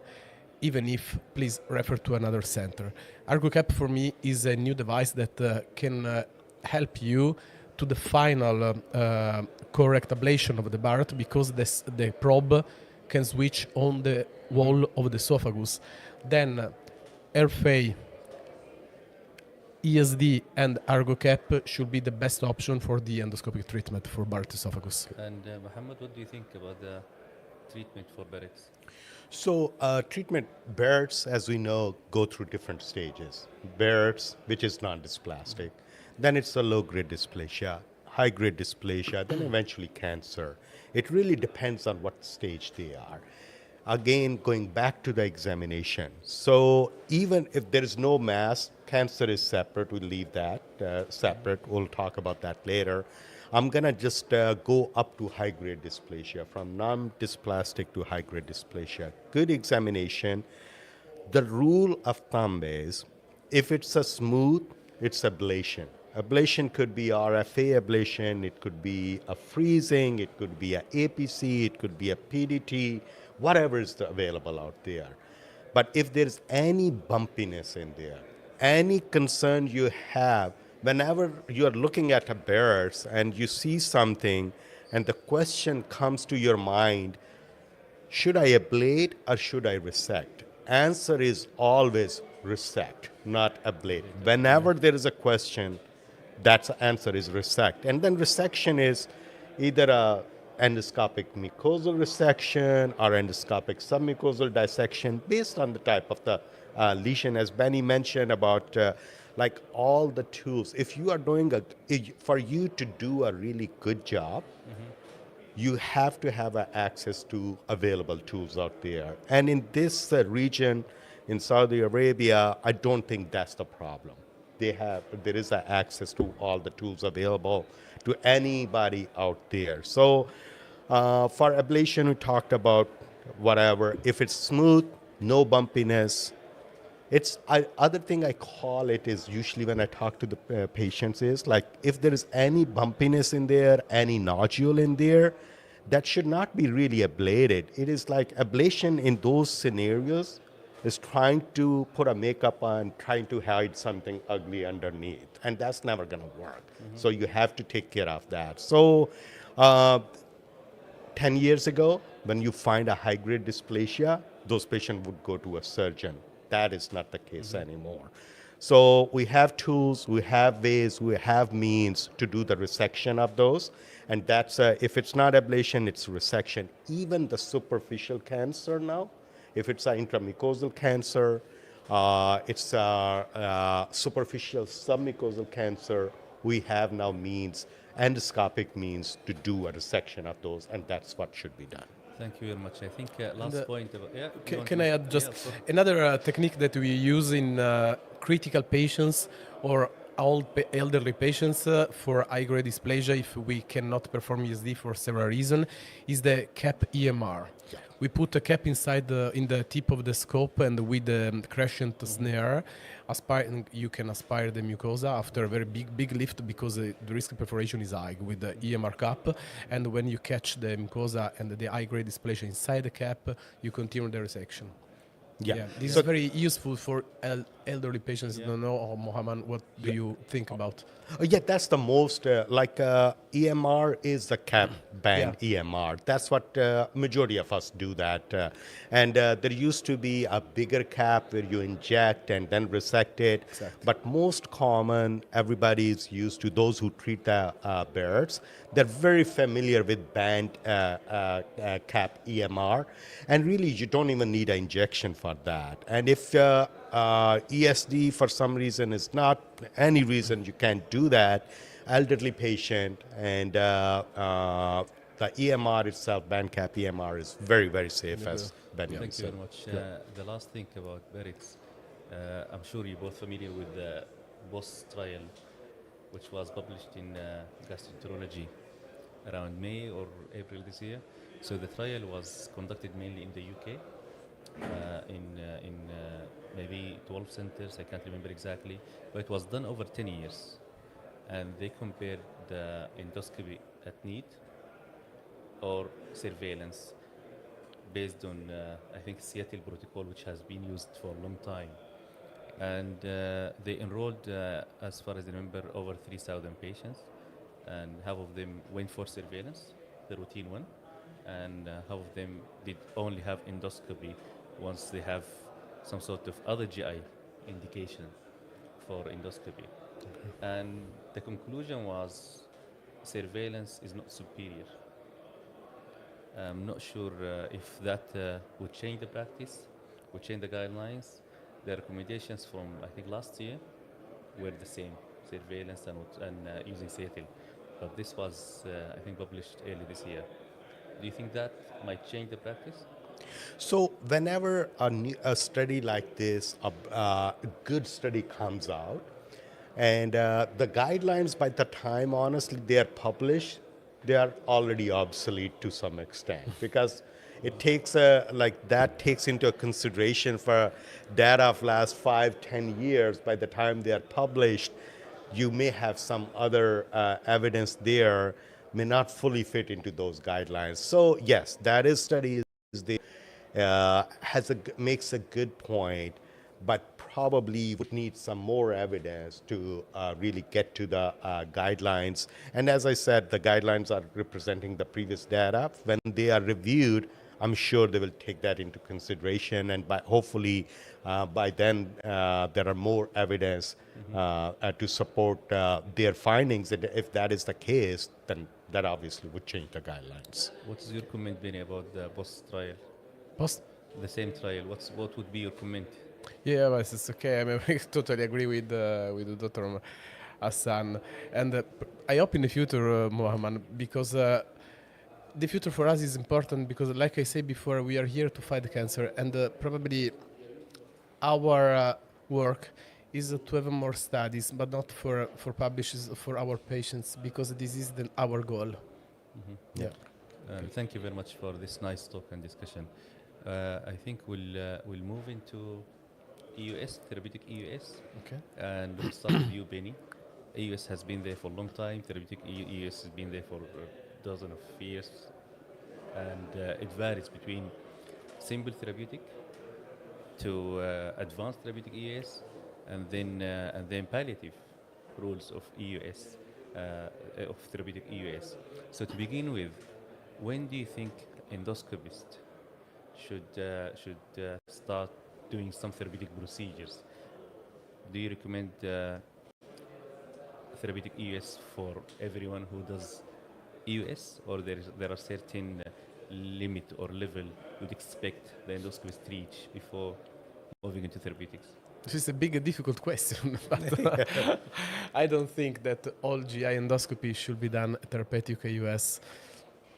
First of all, in my opinion, if you want to learn therapeutic EUS, you must have a very, very good basis of training in ERCP, because when you therapeutic EUS is not to place only a luminal opposing metal stent. Therapeutic EUS is an expanding word. Then, for example, if you have a adverse event in therapeutic EUS, you have to should be feeding with the guide wire, with catheter, with the other accessories, because if you do a procedure, you must be able to manage your adverse event. This is the first thing that you have to do when you start a procedure. Then, AUS is a very good tool, diagnostic AUS, for most of the GI endoscopies, also with fine needle biopsy or aspiration. But therapeutic AUS is a different word about the diagnostic AUS. I see most of endoscopies very good therapeutic AUS, but there are not good diagnostic AUS, because this is the big problem issue. Because there are very worldwide endoscopies or renowned endoscopies that perform therapeutic AUS, but should be a very fine diagnostic AUS therapeutic endoscopies is not so easy. Then, my feeling is that in the last years, people learn and have training before in ERCP, after in therapeutic AUS. Now the world is changing, and the two procedure, ERCP and AUS and therapeutic AUS, sorry, have to come together. Because the problem is not to perform only therapeutic AUS, but to treat the hepatobiliary disease. And if you want to endoscopically treat the hepatobiliary disease, you should have the competence in AUS and in ERCP. Then probably, up to now, you should have training together, ERCP with therapeutic AUS. And not all GI endoscopy should be done that, but only a referral center. This is the most important problem, because this afternoon I have a talk about the difference between therapeutic AUS versus percutaneous. The big problem is in Europe is that if you have not in your hospital a therapeutic endoscopist in AUS, they do percutaneous drainage. Yes. And this is a big problem, because sometimes doctors don't want to put outside to send outside the patients. I don't know if it's a feeling like because you do not do it, then you have to don't send it to their colon. No, because our mind have to change. If I do this procedure, please send me. I will send you the patients. Mm-hmm. Then, like I said before, we have to work for the patients, not for us. Thank you, Benny. And Mohammed, so for therapeutic EUS, for the beginners, endoscopist or advanced endoscopist, what are the procedures you think they should be mastering before moving to next level, or you think, or there is no fixed rule or fixed pathway for learning therapeutic EUS? Actually, I think this is really a good question. In that sense, if you look at the endoscopic ultrasound itself as an imaging modality, it's kind of unique imaging modality, combining endoscope with the ultrasound. And it's quite a steep learning curve, because we GI endoscopists, gastroenterologists, we are very used to red and white. We like seeing blood, but you have to really switch a button in your brain to go to black and white, which we are not used to. So that's why it's a steep learning curve. My principle for therapeutic EUS is how much it sounds exciting, fascinating, and really everyone wants to do that. but it really is not a replacement of a good ERCP technique. So you just can't replace that. And other thing is, like, in my opinion, diagnostic EUS is way more important to before you go into a therapeutic EUS, because diagnostic EUS, once you know what you are looking at it, and it takes time to get to that point, but when you know what you are looking at it, which area of the body you are in, how the scope is looking at that organ. Because when you're looking at the pancreas, when you're in the stomach, you have this imagination, just like liver is on the left upper, so pancreas has to be at the bottom. But that orientation changes when you go to the duodenum. It's a scope on the greater curvature. You change the position. All that needs to come into the brain. You have to know that. And then you should move to the therapeutic EUS. Therapeutic EUS, once you know the diagnostic EUS, yes, I agree. Yeah, it's easy. It's just a matter of stabilizing the scope and sticking with the needle or a stent, basically. Yes, you need to be able to deal with the complications because those happen. And but then once you know the diagnostic EUS, it becomes much easier. To your original question, so where somebody should start that, like what is the easier way to start with? It's always easier when you can start with hitting a bigger target. What would be the bigger target? Necrosis, pseudocyst. It's easier to do that. And that also teaches you a kind of a principle of holding the scope, how to put the stent in. Our accessories are getting better. We used to drain pseudocyst and work on necrosis. Multiple accessories, needle, wire, dilation balloon, and then all that snares, forceps to remove the necrosis. But lumen opposing metal stents have made our life to some extent a little bit easier. Now you just put that, dilate it, and then it becomes a much more easier and quicker procedure. But start with the bigger target. Then move to a smaller target like a bile duct or even more complex like endoscopic EUS-guided gastrojejunostomies or enterostomies or colon anastomosis, enterocolic anastomosis, all that stuff. But start with the big target and always have a backup support, because a senior colleague, do not hesitate to get help from those, and let your surgeons know, especially when you're doing these more difficult cases, so they are aware of that. I think this is a very valid point, which will take us to ask Benny about, as Dr. Mohammed mentioned, the surgeons, the senior, and do you think the multidisciplinary approach is always recommended before doing complex ES procedure? It's mandatory. It's mandatory.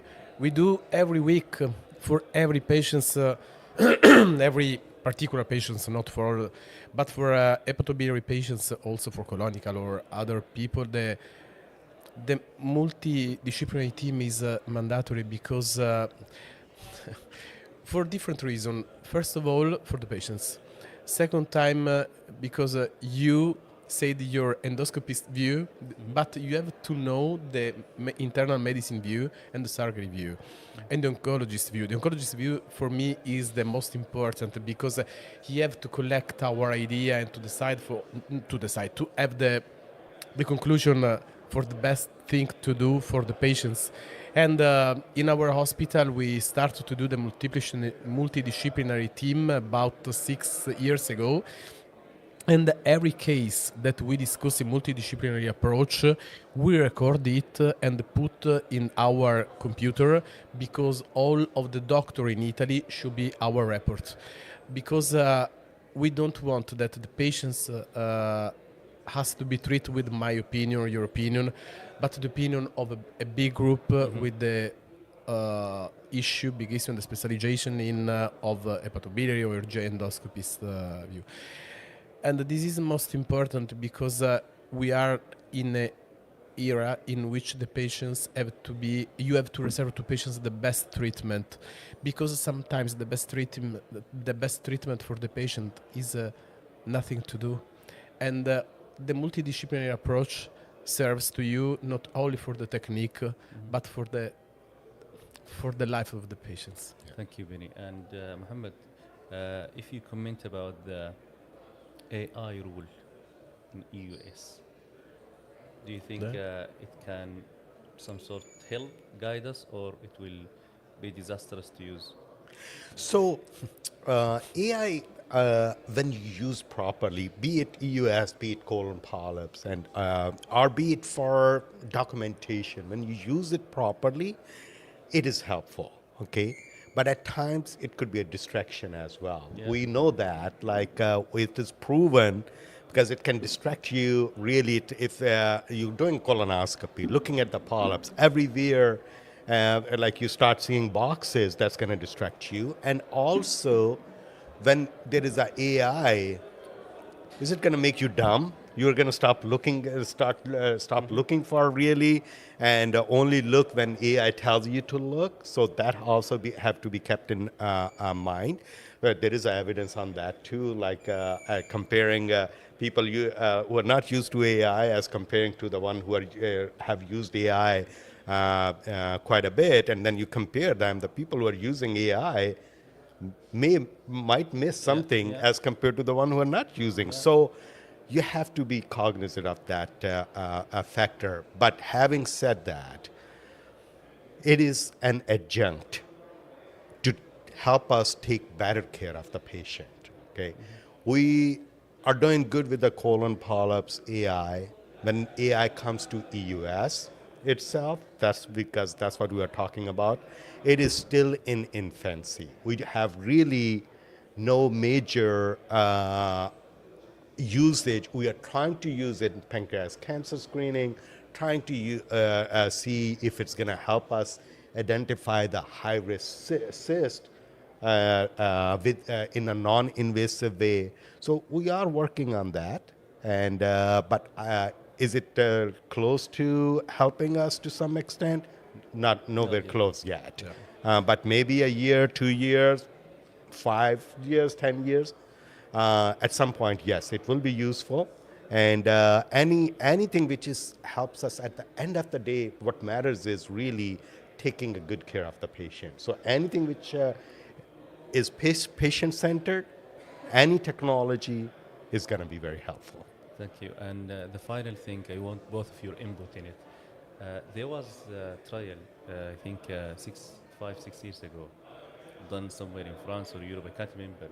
And it is about all-in-one rule of doing ERCP procedures through EUS. So you don't need the fluoroscope, you don't need the X-ray, and you would only rely on EUS. Do you think that is something going to come in the future? Use only the EUS scope and do everything? In some recommendations, some guidelines, they recommend, for example, MRCP and then EUS. Some hospitals, they rely only on EUS. You go for EUS straight on, and then if you have to do anything, you do it there and then with the RCP. So what's your take? Start. Okay. Go ahead. Thank you. First of all, before speaking about the setting and what we do about, a very important thing to do that we start in our hospital 2 years ago, and because you say before, do you perform MRCP before AUS, generally for the stones, for biliary stones? It's up. For example, 2 years ago we started to do AUS from the emergency room. For example, patients with the biliary colic, but there is no evidence or doubtful evidence of stones in the biliary tree. We don't perform MRCP. We take the patients for AUS during when the patient's in emergency room, and if the patient has a stone, okay, he goes to ERCP, even if outside for the cholecystectomy. This is the first point. And if to do a therapeutic AUS, the setting should be not for AUS, not for ERCP, but for biliary therapeutic procedure. We have two, duodenoscope, the echoendoscope, and the X-ray for every biliary procedure. But because it's like with what we said before, because if you have an adverse event or if you have to need to treat and put a guide wire for every reasons, you have the setting, you must have the setting to do that in the best way. Okay. Thank you very much. Mohammed, what's your take? So it's kind of a misconception, really, that one technology is going to completely replace another technology. When it comes to EUS, ERCP, they're not competitors. They're complementary to each other. ERCP started in 1968. It has seen a long more time. It's been much more universally available. We have more people who are trained in ERCP as compared to EUS even now. So just saying like EUS is going to replace our, the ERCP or just is the answer to every problem is not true. Yes, even EUS has its limitations. And when it comes to the intrahepatic lesions, sometimes EUS doesn't help you. Maybe MRCP might be better, maybe ERCP better with regard to cholangioscopy. And so it's not like all those, as I said earlier, EUS is not an answer to bad ERCP technique. So in this age and era, and previously used to be there are ERCP specialist, EUS specialist. Now it's not possible. You can't be a ERCP or EUS specialist. You have to be really competent in both. Work on your mastering your skills in both, because one is not going to replace another technique. It's going to be always a combination. However, what we're going to have to stratify is, okay, this particular patient, this particular condition, would EUS be better to start with, or would ERCP better to start with? So yes, there are certain situations where one may be better than the other to start with, but other modality still may be used to complement the first one. Thank you very much, Mohammed, Dr. Mohammed, and Benny. Thank you very much. I think by this we conclude our podcasting for today. Thank you. Thank you, everyone. Thank you. Thank you. Good. Good. Excellent. Good. Next up. Thank you. Thank you, guys. Thank you. Thank you very much. There's so much noise in the background. No. Yeah, we had a hard time hearing. Yeah. Use some photo about it. Sorry? Some photo. Abdullah. Did you have the picture? You know Abdullah Rahib? I don't know, for during the talk. Yeah. With Abdullah Rahib, sorry? You give it to him now. Yeah. Thank you.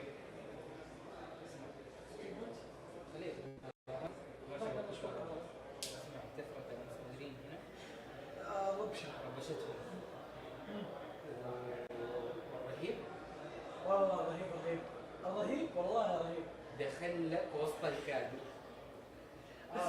ملك نكهة وايد ما بهني لما جاني عدناه وبعيد الاستسلام سوى كذا ما يشوف شيء بس قاعد يصور حتى هناك سوى نفس الحركة. طيب في حاجة هذا الباب لازم يقفل. ايوه الصوت صح في صوت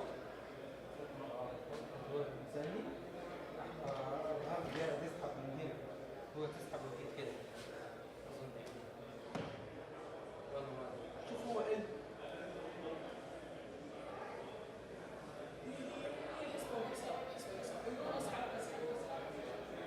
الحين اسحب من هنا خلاص اسحب من هنا ايوه استنى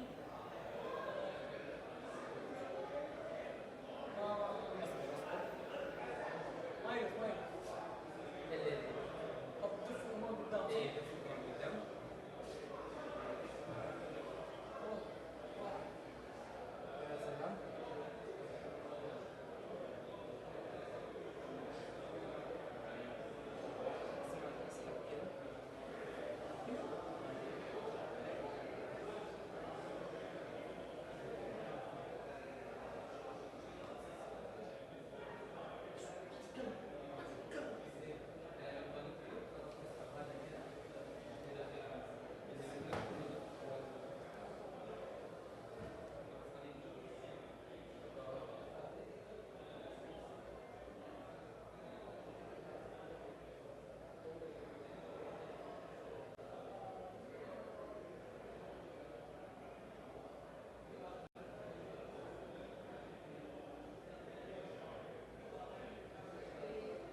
وين الهدف؟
Okay, so can we call people in? So we can start the second session. Let's call people in. Let's call people in.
والله انا بستخدم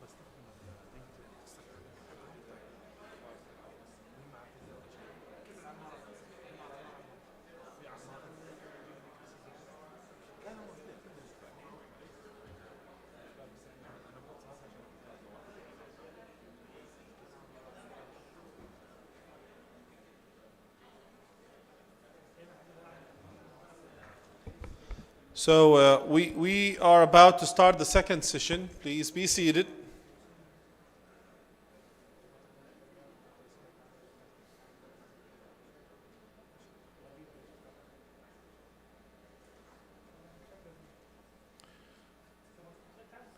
Kindly, the organizing team, call in all audience. Okay, so I know that we requested for more seats because we are limited. Seems like we over-registered. So, all right.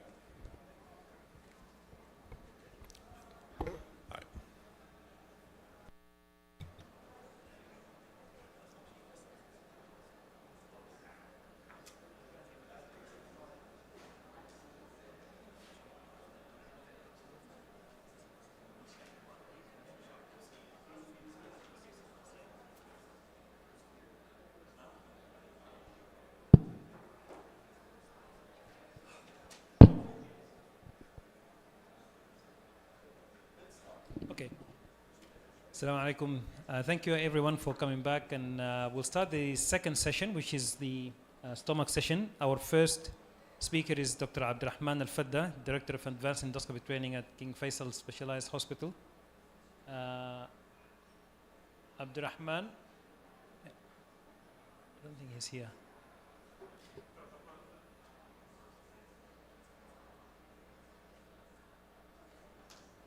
نشوف يقول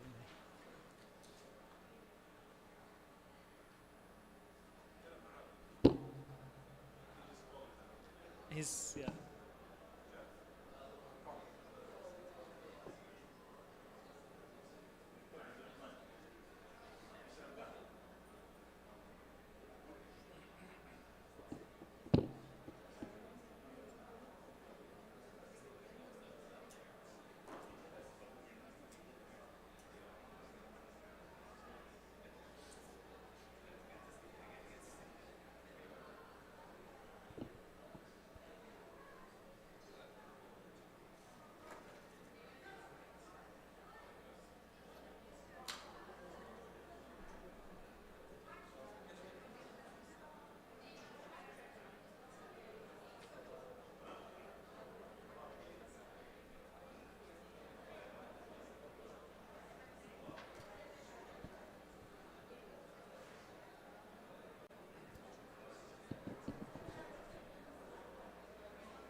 Dr. Abdurrahman, thank you. Yes. Sir. So Dr. Abdurrahman will be talking to us about global burden of gastric cancer, the latest incidence trends. Dr. Abdurrahman is a director of Advanced Endoscopy Training Program at the King Faisal Specialized Hospital. Thank you, Abdurrahman. يعطيكم العافية. Good morning, everybody. Thank you, Dr. Imad, and I would thank the organizing committee for putting up all this wonderful program with an international friends and colleagues that we have the chance to meet and chat during this conference.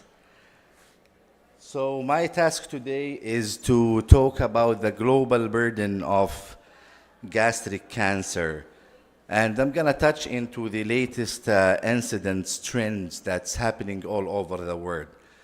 Looking into this title, I took the liberty as well to talk about the mortality of gastric cancer, as the incidence of gastric cancer and mortality usually goes hand to hand. So I have no disclosures for this talk. We all know that gastric cancer was the leading cause of cancer death in the world. That was 60, 70 years back. And it was a big threat for everybody at that time. Until probably 40 or 50 years back, when the incidence of gastric cancer declines and other cancers took place. So lung cancer took the lead after gastric cancer 40 years back. Interestingly, when I was doing my search, I looked to this interesting article that was done in 1986. And they said the decline in gastric cancer epidemiology of an unblind triumph. At that time, there was like no clear association between gastric cancer and Helicobacter pylori or others, but they mentioned in the 1980s that the gastric cancer had been declining compared to the previous years. And they linked that at that time mainly to environmental factors and factors that they couldn't really recognize at that time. Now, this is an example for incident rate of a decline of gastric cancer. Now, there is different kind of decrease in the gastric cancer in different regions of the world. So you can see in some areas of the world there is a sharp decrease.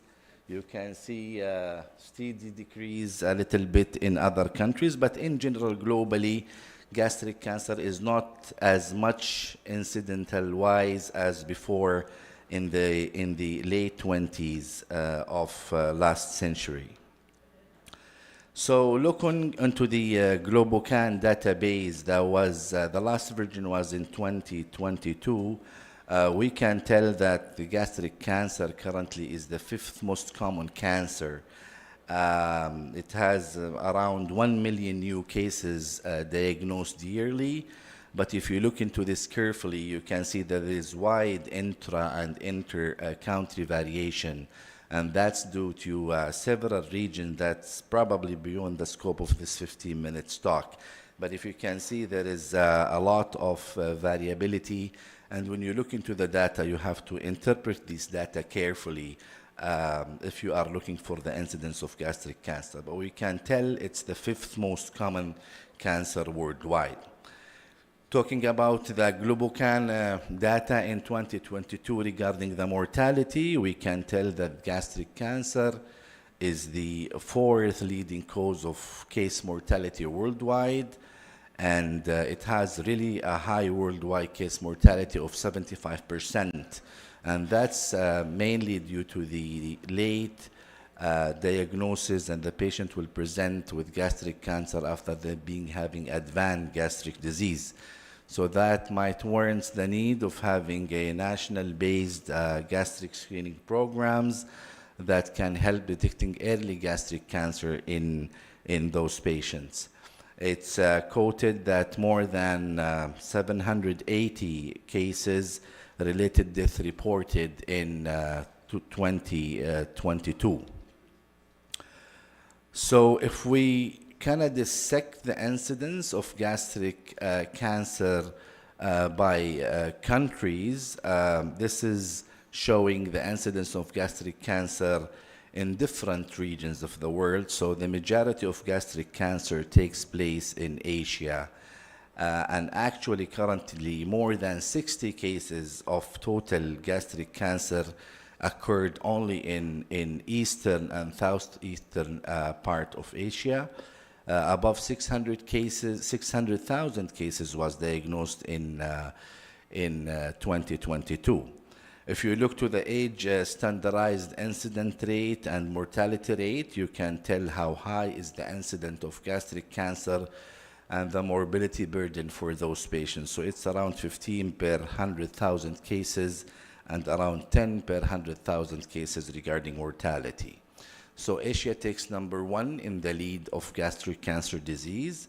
And then you can see the rest part of the world is getting less. Maybe the incidence and the mortality is almost half what's going on in Asia. And then currently, the United States and Africa are the least in the incidence of gastric cancer. So we are talking of about 2 or 3 to 6 cases per 100,000 population in both sexes. So that's really a very good, low incidence, and probably that might be influenced by the presence of early detection of cancer, preventive measures, and other national-wide programs that help reducing gastric cancer. Now, if we look into the incidence of gastric cancer by HDI, Human Development Index, and for those who are not familiar with it, there are 3 indicators for HDI, which is the life expectancy at birth, the expected year of training or education, I mean medical schooling, and the income, or what we call a GNI per capita. These 3 factors will give you an index that goes from low to intermediate to high.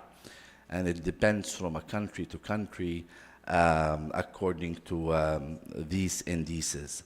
So if you look here, the high HDI kind of countries have the highest incidence, standardized rate, and the highest mortality, and the lower ones is having the lowest so far.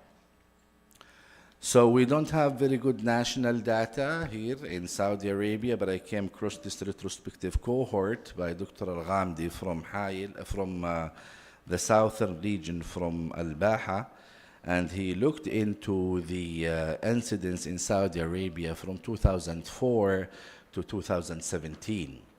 And as you can see, the number of cases have been increasing for the last probably 2 decades. We don't have any data that looked into the cancer rate or any clear registry that have the cases of cancer diagnosed since that time, but probably in the future we need more effort so that we can have really more precise data in Saudi Arabia.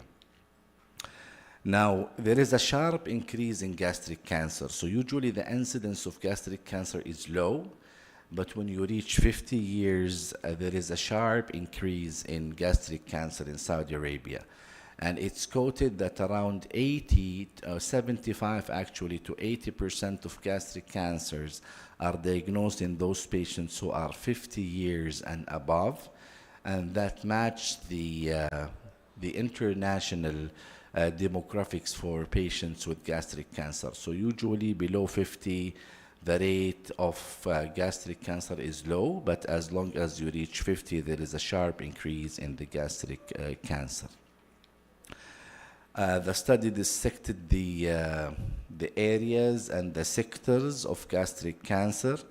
And as you can see, Asir in the south takes the lead of gastric cancer according to this study, followed by Najran. So mainly the southern area of Saudi Arabia is the most common area that harbors gastric cancer in the country. Interestingly, Jazan is not far from Asir and Najran, but yet it's the lowest. Is this due to a lack of a real good registries or any other problem? The eastern part of Saudi Arabia as well. And I'm welcoming Dr. Mohammed Al-Bishar here in the panelist and in the podium. Has a big rate of or incident rate of gastric cancer as well. And there is no much variety. But I think these are still, to be honest, a primitive data, and there is no clear consensus and database that have been developed so far looking into the gastric cancer in the country. And it will be good if we have one. So if we look into the demographics of gastric cancer, we can say globally gastric cancer is rare if you are less than 50 years. And the incidence increase from 50 to 80, then after 80 it plateaus. So there will not be any increase further of gastric cancer in those cases. What about male to female ratio? Males have more gastric cancer. So they have 2 to 3 folds higher compared to female worldwide. And the Globocan 22 database showed that the incidence was around 16 per 100,000 population and 7 per 100,000 population in women. So as I said, it's really coming in the fourth ranking for the different cancers worldwide. Mortality as well is higher, so it's around 12 per 100,000 population in men, and it's around 5 in 100,000 in women. So if we look into the lifetime risk for any male patient between, let's say, birth till 75 years, you will have 1 case of gastric cancer in each 50 cases in men, and you will have around 1 case in each 120 cases in women, according to the registry. However, after all these data that have been implemented, there are certain considerations. We know that gastric cancer is a broad term. We have a cardiac gastric cancer and non-cardiac gastric cancer. The causes and the of each kind of cancer differs a little bit. H. pylori, for example, is taking the lead in developing non-cardiac gastric cancer, and my colleague, Dr. Professor Sahibani, is going to talk about this. But you can see that the cardiac gastric cancer counts for 20% only of all the gastric cancer cases. The non-cardiac gastric cancer takes the rest. Either it's an overlapping gastric cancer or precisely in the antrum area. Now, if you look into all the registries, the database that have been looked into this, you can see that around 50% of colon cancers did not recognize the site of gastric cancer, so that can add more into the heterogeneity and onto the efforts needs to be done in the future if you are to try to reduce the incidence of gastric cancer worldwide. Now, looking into the non-cardia focus, which is related to Helicobacter pylori, you can see that adenocarcinoma takes the major, around 70%, and there is different subtypes that I'm not going to go through due to the time that I was entitled to give during this lecture. And then we have the other kind of gastric cancers, including the NET, GIST lymphomas, and mild lymphomas as well. Other consideration that we have to look into, we know the competing risk of death, life expectancy is variable into the data that we've been looking into. So the main global life expectancy in gastric cancer is 70 years old, but there is a high variability based on the country. For example, in many areas of Africa, the life expectancy is less than 55 years if you look into the data, while some areas like Japan, Hong Kong, Singapore, they will have a life expectancy of more than 85%. Now, unfortunately, the availability of diagnostic modalities so far for gastric cancer is not optimal. There is no solid screening programs that have been implemented in many parts of the world. So we will have an underestimated burden in low resource setting. That's why in the previous slide that I show you will see a lot of inter-city and intra-city variability in those patients. The other thing is regarding the data coverage of population-based cancer registries, where Globocan database and registry is the best one so far. It covers around 185 countries, but if you look into this database, only 15 is covered by high population-based cancer registry, which might make the data not really very accurate if you look into the incidence and mortality of gastric cancer. So if we look into these data, we have to be really careful looking into those negative things that probably cannot give us a very precise rate and mortality for gastric cancer. The rest of the databases depends on proxy indicators, and they are very sparse actually. So I'm not going to talk about this. I know that my great colleagues and the next upcoming lecture is going to talk about this, but there's lots of gastric cancer risk factors. One of the most important one is Helicobacter pylori, obesity, tobacco, alcohol, and chemical and radiation. So if we probably try to change at least the modifiable risk factors for gastric cancer, then we are hoping that we can reduce the incidence and mortality of gastric cancer. So if I am to summarize this talk, dear chairman and colleagues, I'd say that gastric cancer is the 5th most common cause of cancer worldwide, and it's the 4th leading cause of gastric mortality as well worldwide. There is a promising decline of gastric cancer in the last 40 years, and that's probably driven by 2 main factors. First of all, we have a nationwide primary and secondary prevention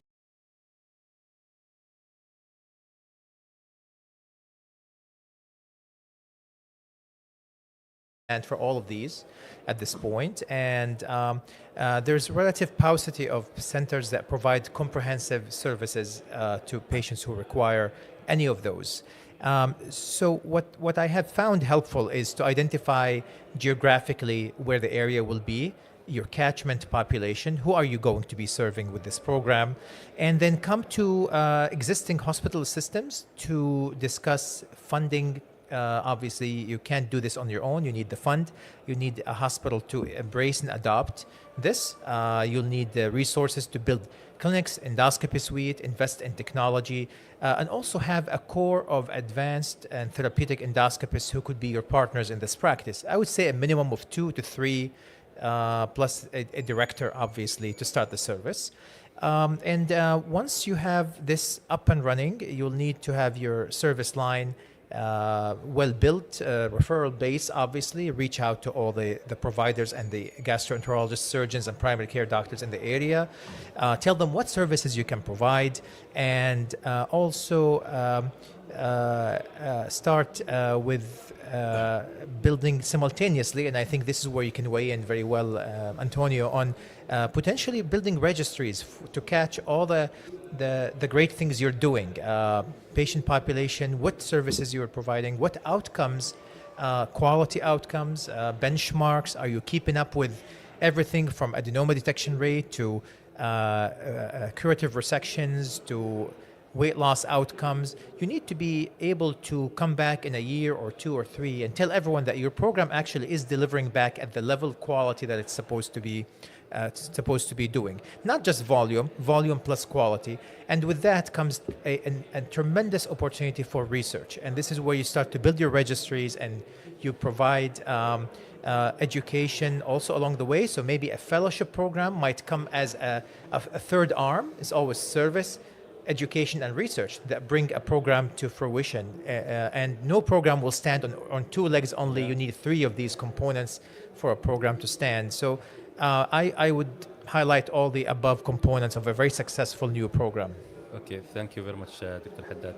From your point of view, Antonio, as researcher, and do you think right from the beginning, when you establish service or program, you would recruit researchers, you would recruit fellows, or you first have to establish it, make it up and running, and then consider adding the sugary part of it?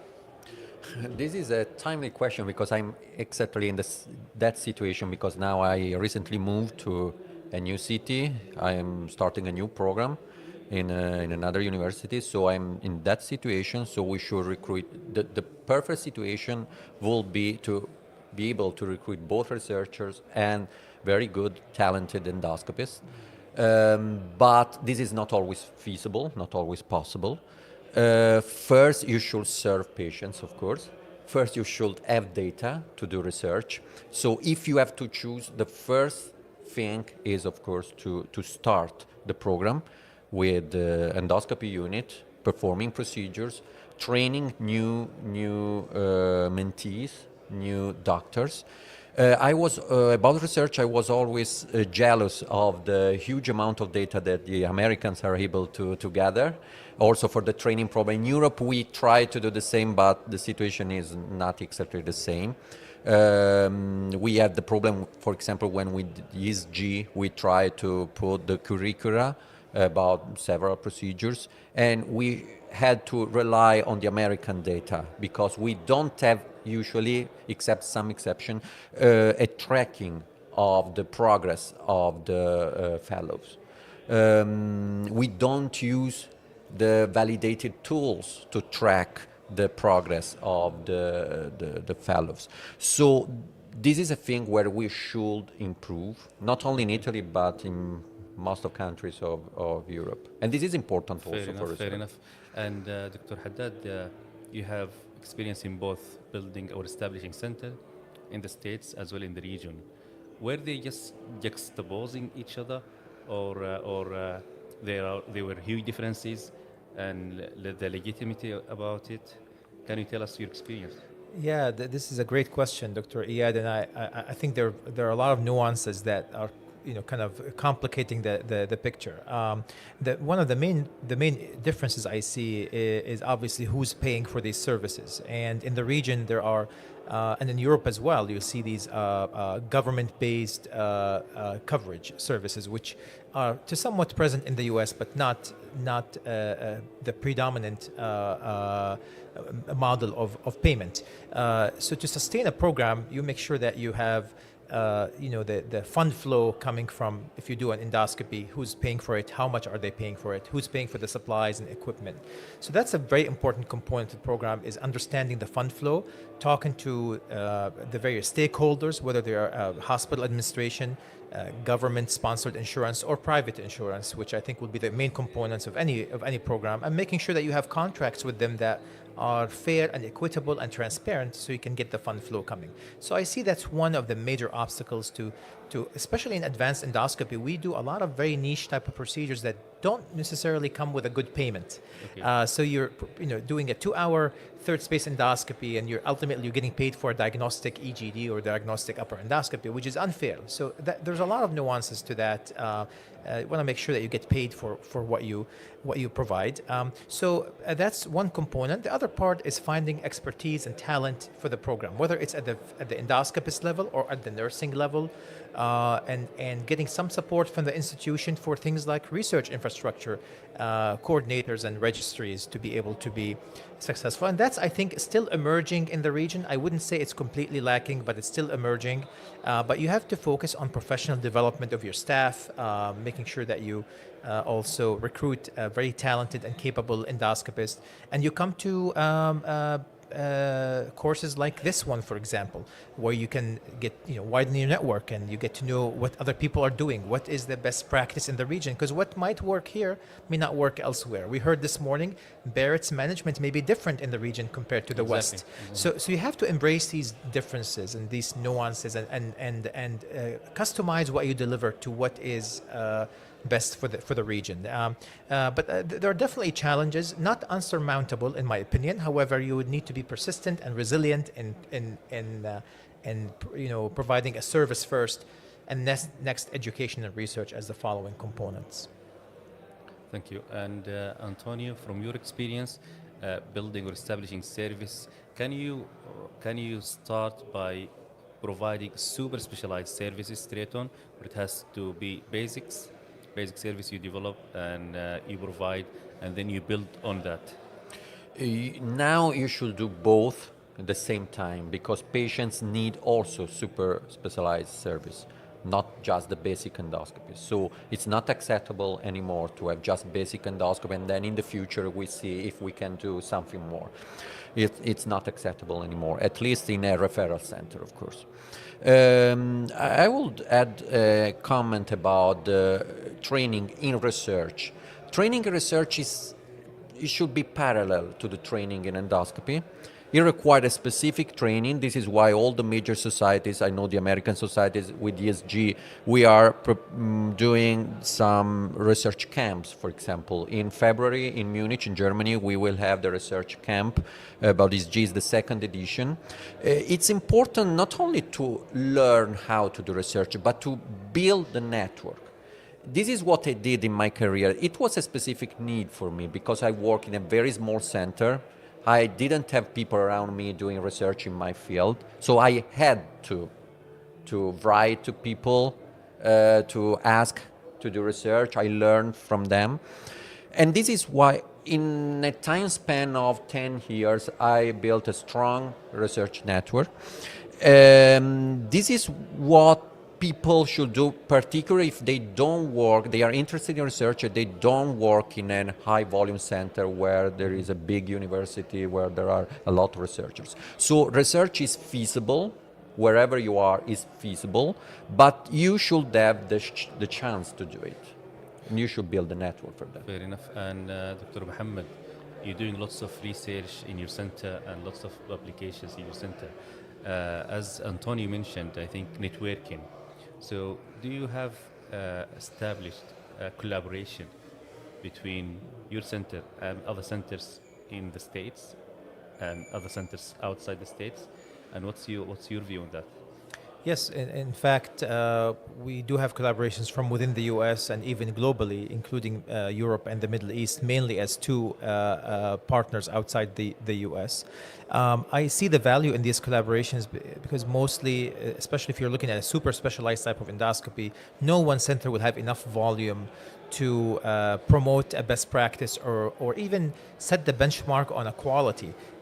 You have to look at outcomes collectively from centers of expertise and be able to describe the outcomes of a large cohort. And that typically requires 5, 10, 15, maybe 20 centers to pool their resources and their data and look at the outcomes. And quite honestly, this is what we do with guideline development, for example. We're very familiar. We run these large meta-analysis. You're an expert as well, Dr. Iyad, on meta-analysis. You've been part of a lot of guidelines as well, Antonio. And it's hard to do that if you have very small case series here and there. You really need the volume and you need also the length of time to study the outcomes, not just 1 or 2 or 3 years. You need 10 years, 20 years worth of outcomes from many centers to be able to do that. So collaboration, especially in endoscopy, we do very niche things that maybe centers may have the chance to do a few cases a year here and there, not enough to be able to describe what a best practice and best outcome could look like and set the benchmark on that. So collaborations are essential, and I think it's any center that does advanced endoscopy will need the resources to be able to capture their outcomes in a database or a registry. And often it's either fellows or residents helping, or maybe coordinators who can help. But I agree with you, Antonio. This is an essential part, and that should start in parallel with the clinical service, not lag behind by 5 or 10 years like we see in some places. I cannot emphasize how important this is for any program, especially advanced endoscopy program. Me and Antonio and I, yesterday, we were talking about the AI and meta-analysis and a systematic review. So what do you think about the future of meta-analysis, systematic review, and in the era of AI? There are lots of AI programs now. They can help in writing systematic reviews, and many journals now they have AI editors. Good journal, key 1 impact factor above 5, they have AI editors. And I've seen lots of programs from the States done by physicians, pioneer physicians, and they recommend using their AI in order to help in writing and generating reliable data. So what do you think the future of systematic review and meta-analysis? I will stress the concept on the last word you say, the reliability. This is the issue. Because, okay, we have a lot of tools now, but are they really reliable? Are they really validated? At the moment, we still need more experience with that. So honestly, now at the moment, I don't see a role now. Sure, in the future, but now I think it's too premature, too early. About the use of AI, as in all the other fields, the problem is that the situation could be out of control. So here we have the editor of an important journal, so he can say better. The journals are very careful about the use of AI. It should be declared in certain situations. So we should be very careful. It's an opportunity, but it could be also a risk. So it's a challenging situation, and we should be able to use. In the specific situation of meta-analysis, okay, but in the guideline, we still, at least in the European society, we still are reluctant to rely on So you think meta-analysis with the AI would be reliable? The issue is not the statistical approach. It can be done with the AI, but also with the tools that we use, R, the other state, all the other programs. The issue is the literature search. Are we sure that the literature search is comprehensive? All the relevant studies are included. And the non-relevant studies that are initially screened, are they excluded later? About that, we still need validated tool. This is the issue in the meta-analysis, not the statistics. The statistics, okay, you can do with, but also with many other tools that we have for long years. The problem is the literature search. Dr. Haddad, as an editor, what's your take on AI? It's funny, Dr. Ed, you and I had this conversation. Actually, the three of us talked about that last night over dinner, and I think the AI wave has already taken on. I don't think that you can contain it anymore. So whether we like it or not, people are going to use it. Journals are going to have to see it, and authors will have to contemplate how they use it. My issue is the lack of overall guidance and regulation from the government side, for example. How do you regulate AI? To start with, there's not much of any guidance there. My as we work through the journal I represent, we do require declaration of use of AI. It is not something that will disqualify the paper. However, we would like to know if it was used and in what capacity it was used as you generate your manuscript. If you tell me it was used to refine the language, for example, we have a lot of submissions from non-English speaking countries, and the use of AI I think is very appropriate to make sure that the text and the language is appropriate. In the analysis, as long as there's some vetting process, I think it's reasonable to utilize that. As long as you tell me what components of the paper were used for AI, I'm not going to disqualify that paper. Obviously, we'll put the paper to a rigor review and vetting by experts to make sure that everything aligns. However, I don't think that we can completely disqualify or say that if you use AI, you're not going to be able to submit and publish at this journal. I think it's an unfair statement, and honestly, I don't think that any journal that will not embrace the wave of AI is going to survive in the near future. I just wish we had a little bit more guidance and regulation from the authority level and the societies. I know some societies are now working to establish some framework on how to adapt and use AI in medical publishing and scientific vetting. And I think we'll see a little bit more of that. But you're right, it's a very fast-moving field and regulation is far behind. And the last comment I would like from you is about like Antonio and his colleagues are leading research camp as part of the ESGE. And so in the States, do you have such research camps, research opportunity apart from the routine research fellow or MD or PhD? So I have to give credit to our European colleagues, and you and I have this conversation before, Antonio, about it seems like you have definitely more pathways and structures to produce physician scientists, endoscopist scientists who are capable of not just providing a very high quality endoscopy, but also publishing and writing and performing high quality research. Unfortunately, in the US, there's no uniform pathway or guideline. I know in Europe and in the region, the MD PhD pathway is a common one for someone to come through and become a sort of a physician scientist. It's not as clear in the US on how you would do that. Most of those who do this work have come through traditional MD pathways, and they have developed interest in research and maybe have obtained a master's in science and research methodology on the side, but not necessarily those who have done an extensive amount of work to prepare themselves to be researchers.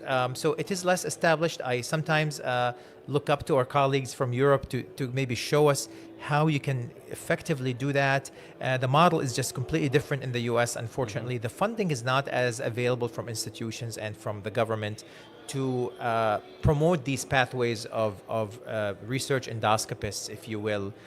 So I would say to a large extent, it's work in progress right now.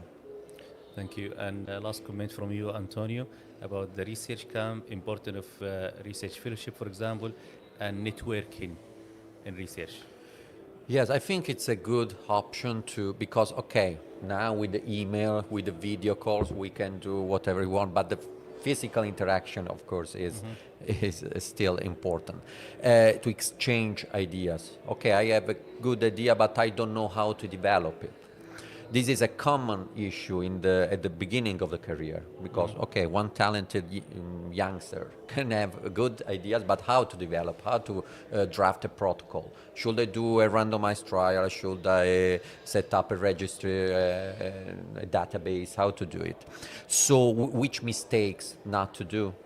So, and also to be familiar with what the editors want, no? Because also this is an important situation, how to convince the editor, for example, to send out the paper to reviewers. And these are things that you can learn with experience and benefit from the experience of people that are in this world for a long time. I think it could be useful. With the ESG, this is the second edition. The credit should be to Professor Lorenzo Fuccio, that was the mind behind the research camp. And also about the documents produced by the society. I don't know in the American society. Now we are very careful in the ESG. We set up a publication working group where I co-chair. The leader is Professor Michael Brettauer, a very important researcher, and also a methodology task force. So all the documents produced by the SG should be methodologically sound, they should represent a good science. It's not enough to gather the experts that, okay, they do wonderful procedures, but just there is an expert opinion. Now, what we want is something different. Thank you very much, Antonio, and thank you very much, Mohammed Haddad, for Thank your you. time and your valuable input. I think by this we conclude our meeting for now. Thank you very much. Thank you.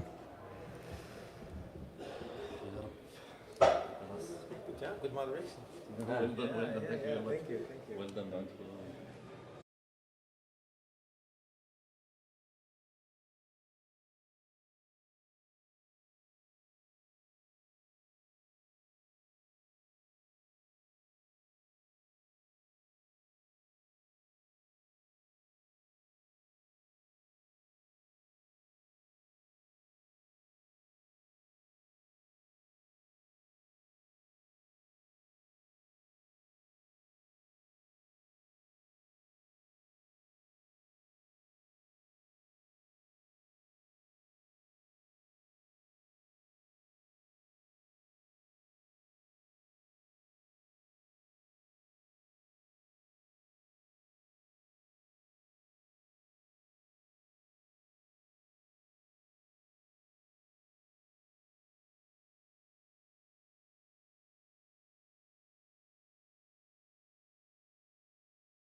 widespread use of endoscopic screening program, high awareness, and aging population as well.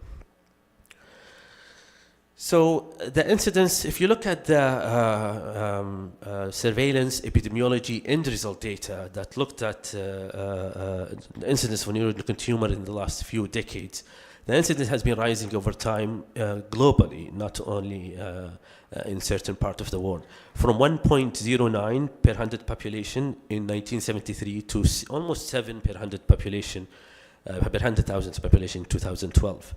Interestingly enough, the neuroendocrine tumor prevalence in the US was the second most common GI tumor after the colon cancer. And according to the SER database, among stage group, the incidence is increased the most in the localized type of neuroendocrine tumor, so the early stage of neuroendocrine tumor. And among grade group, as you can see here, the incidence increased the most in G1 neuroendocrine tumor.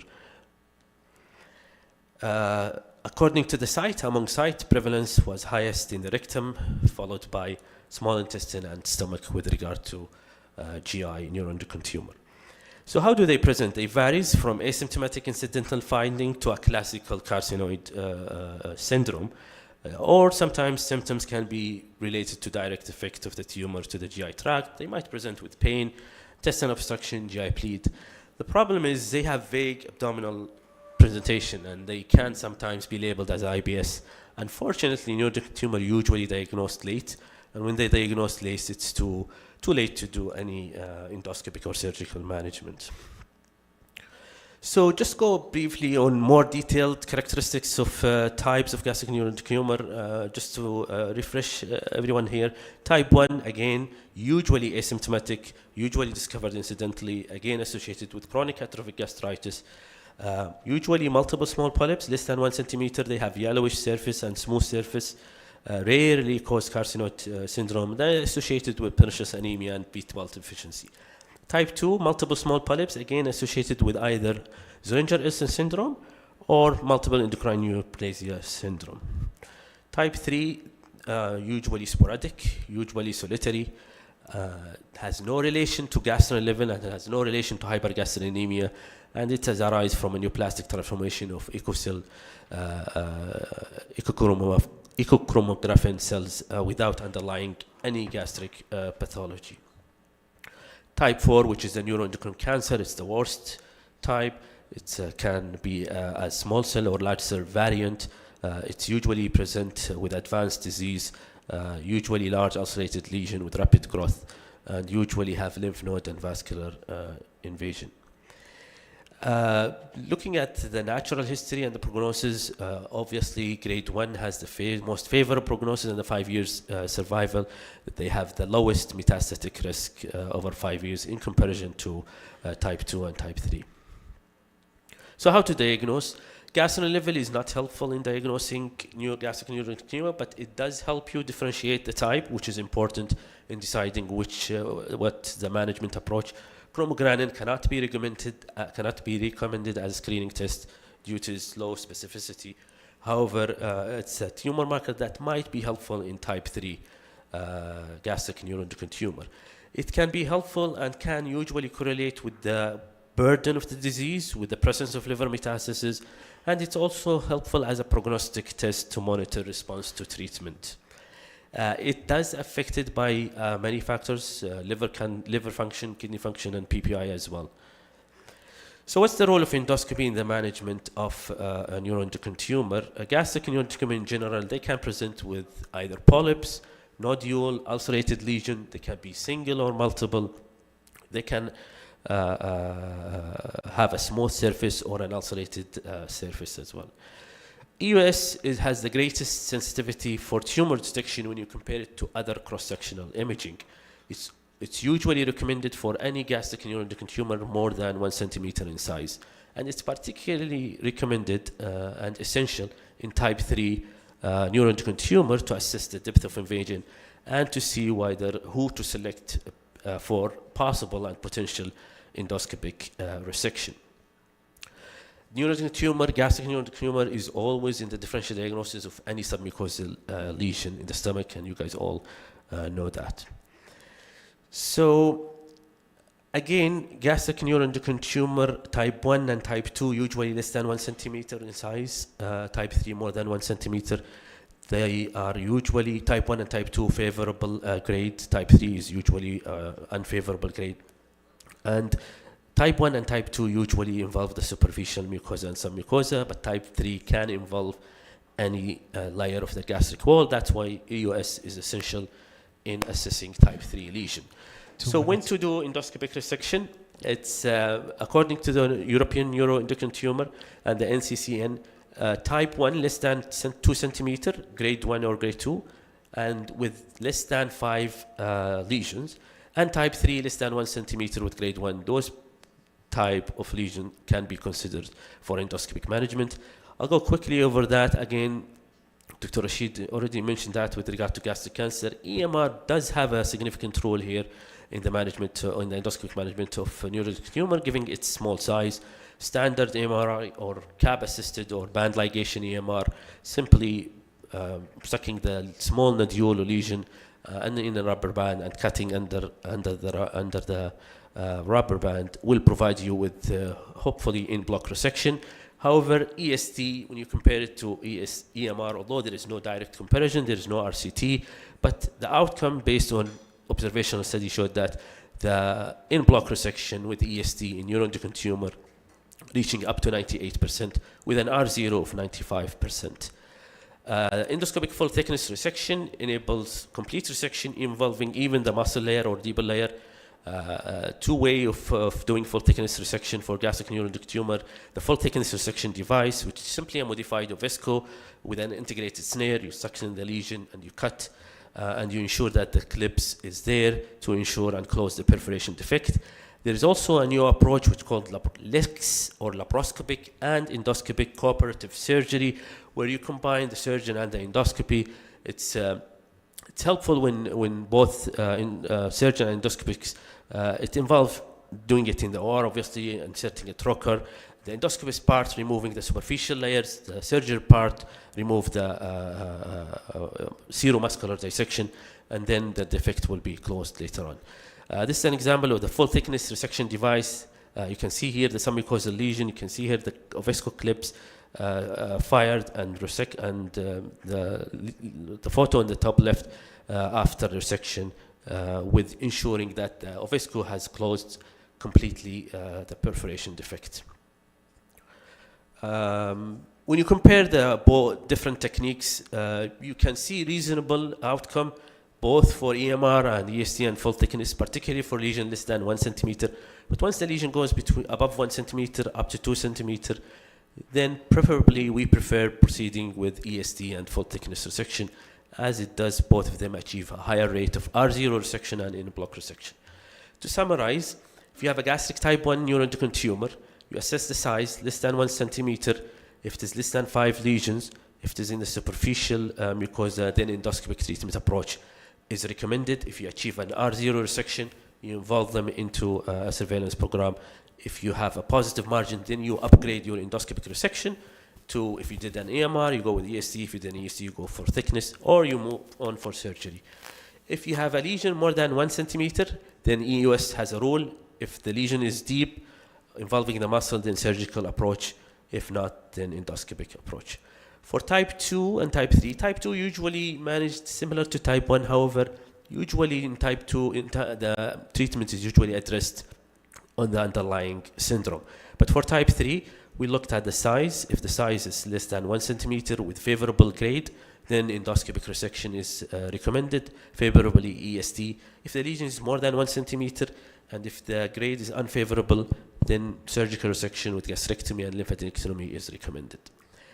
I'm concluding. That's it. That's my final slide. So for surveillance, if you have an R0 resection for type 1, then you can bring them in a year and repeat endoscopically annually for a couple of years. No role for cross-sectional imaging.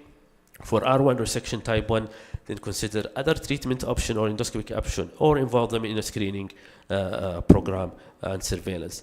If you end up with only deciding surveillance, there is no rule for cross-sectional. You can do annual endoscopy only. For type 3 with post-endoscopic resection R0, you can bring them frequently as they tend to have more aggressive behavior and tend to have metastatic disease. And they need to be monitored with endoscopic and cross-sectional. Thank you very much. Thank you, Mohammed. It's our pleasure to introduce Dr. Ghadir Jamjoom. She is a minimally invasive hepatobiliary surgeon from King Abdulaziz University. Today she will talk to us about HIPIC and BIPIC for metastatic gastric cancer. The floor is yours. Hi, hello everyone. I know I'm the last talk before the year prior, so I'm gonna be quick, inshallah. How I go next, كده? How I go next? Okay, so let's talk about peritoneal carcinomatosis in gastric cancer. We know it's one of the deadly diseases, and most of 50% of potentially curable gastric cancer died from peritoneal carcinomatosis, and almost 60% of patients gonna get peritoneal carcinomatosis at some point in their future life. If we're gonna talk about the, my slide is missing a graph there. Yeah, okay. So if we want to talk about the median overall survival for people who got peritoneal carcinomatosis from gastric cancer, only on IV chemotherapy, we can talk about only less than 1 year overall survival. And even in another study in 2013, with the best chemotherapy, we can talk about weeks only. In another trial, in this trial, they concluded all patients with peritoneal carcinomatosis, they divide them in clinically M0, only positive cytology, group B, which is the arm B, people who had peritoneal carcinomatosis, but a low burden, and then the high burden. And you can see people who got surgery in arm A and B, they have different survival. The better survival if you have only positive cytology, worse survival if you could not do surgery, which is arm C. And in this first plot, you can see that peritoneal carcinomatosis behave worse compared to other metastases, lymph node, liver, and peritoneum. So we can say that peritoneal carcinomatosis is responsible of different response with the IV chemotherapy. So with the best chemotherapy for peritoneal carcinomatosis from gastric origin, you can get a median survival from 11 to 16 months maximum. Can we get cure with the HIPIC or PIPAC or IV intraperitoneal chemotherapy? Let's see. We know and we agree that overall survival for patients who got peritoneal carcinomatosis from gastric origin, they behave the worst across all pathology from this graph, even with site reduction and HIPIC. But we can see here that we collected all the PCI score. We didn't limit the number of the site reduction or PCI scoring here. In another group of patients, if you just do surgery for them, you can reach 31 months. If you don't do surgery and you just give them IV chemo, it's 12 months. Another trial, in this trial, what I like about, they choose only limited PCI scoring. So you can see that's maximum 6 PCI, all get complete cytoreduction. Half of the patient received neoadjuvant and the rest of them tried to get adjuvant therapy, and 10% of these patients got cured. And in this trial, we are comparing IV chemotherapy to IV chemotherapy plus HIPIC plus intraperitoneal chemotherapy, which is the HIPIC. And they follow up these patients for almost 3 years. And you can see on that graph that the intraperitoneal chemotherapy survival is 21 months, comparing to only systemic therapy 6 months. And in this systematic review, including one RCT and multiple retrospective reviews, we can recommend that it's a weak positive for HIPIC, but we have to mention that all these, they did in all these trial or in these data, we did not limit the PCI scoring. The PCI scoring in gastric cancer is the most important indicator.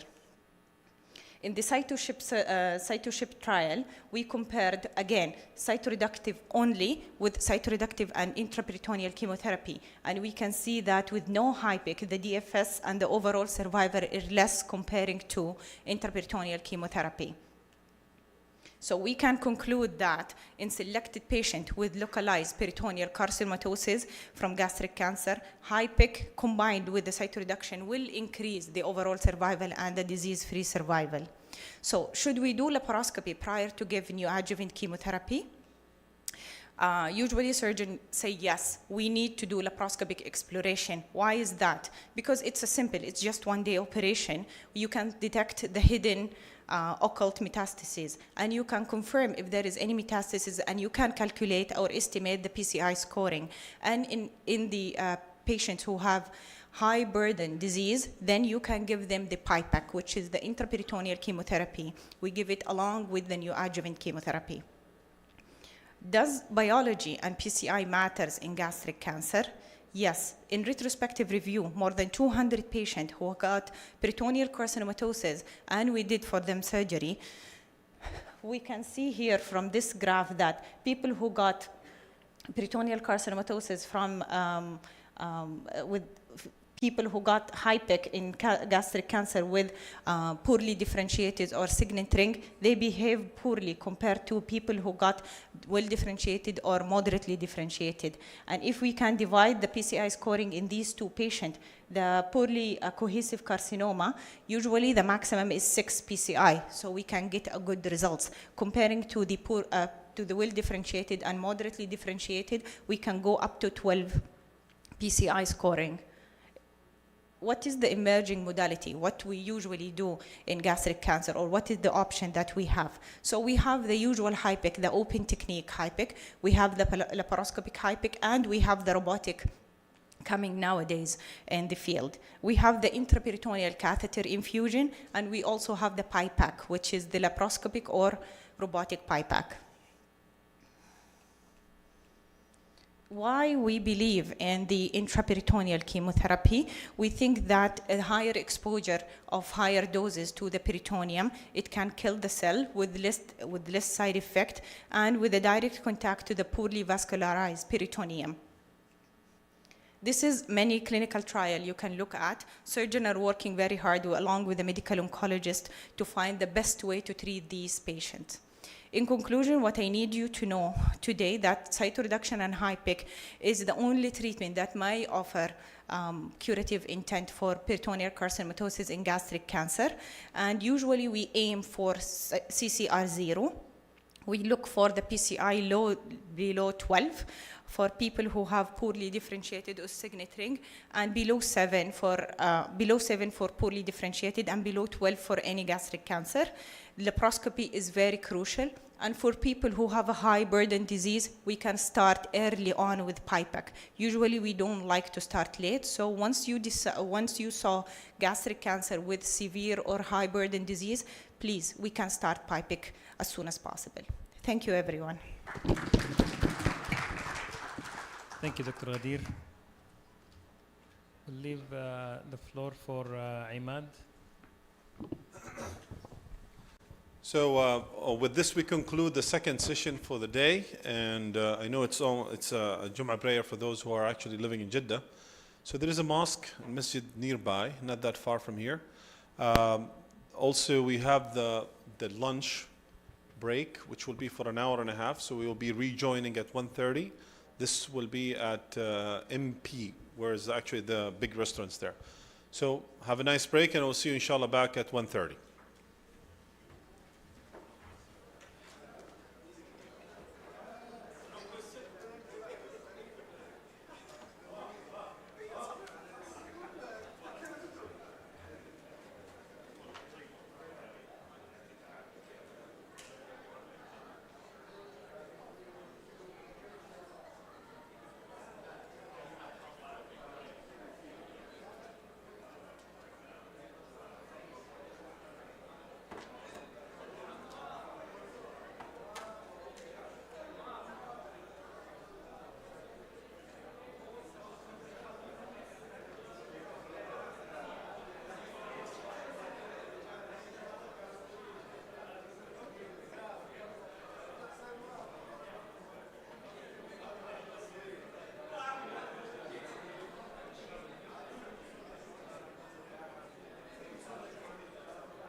ها؟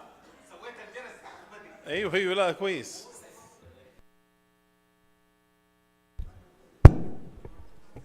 أيوه.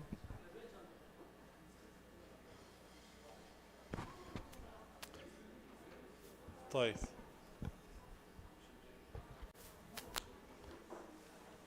مودريتور صح؟ الله يعطيكم العافيه. خلي شنطتك تحت يعني اثنين.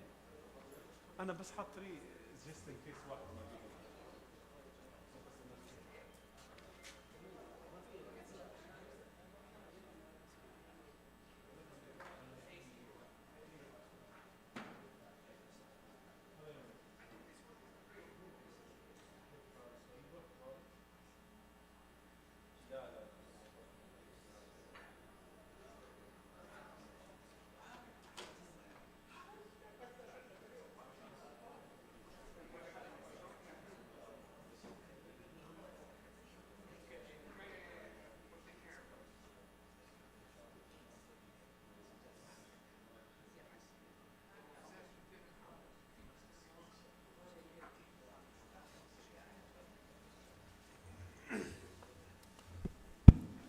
Okay, Assalamu alaikum.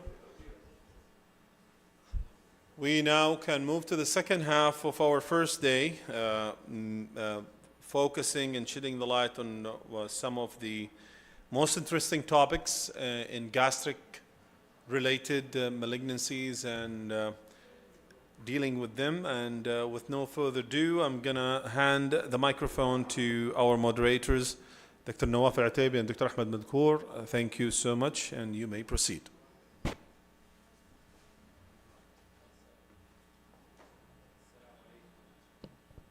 Does it work? So I would like to invite our first speaker, Dr. Mu'tasim Ramal. He's an intervention endoscopist and pancreatobiliary subspecialized with a special interest in RFA. So in National Guard Hospital here at Jeddah. So Mu'tasim will give us his opinion about using the RFA for cholangiocarcinoma.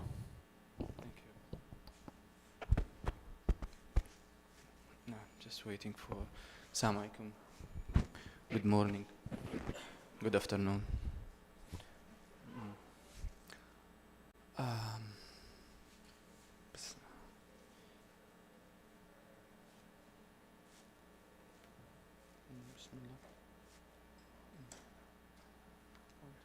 Pointer?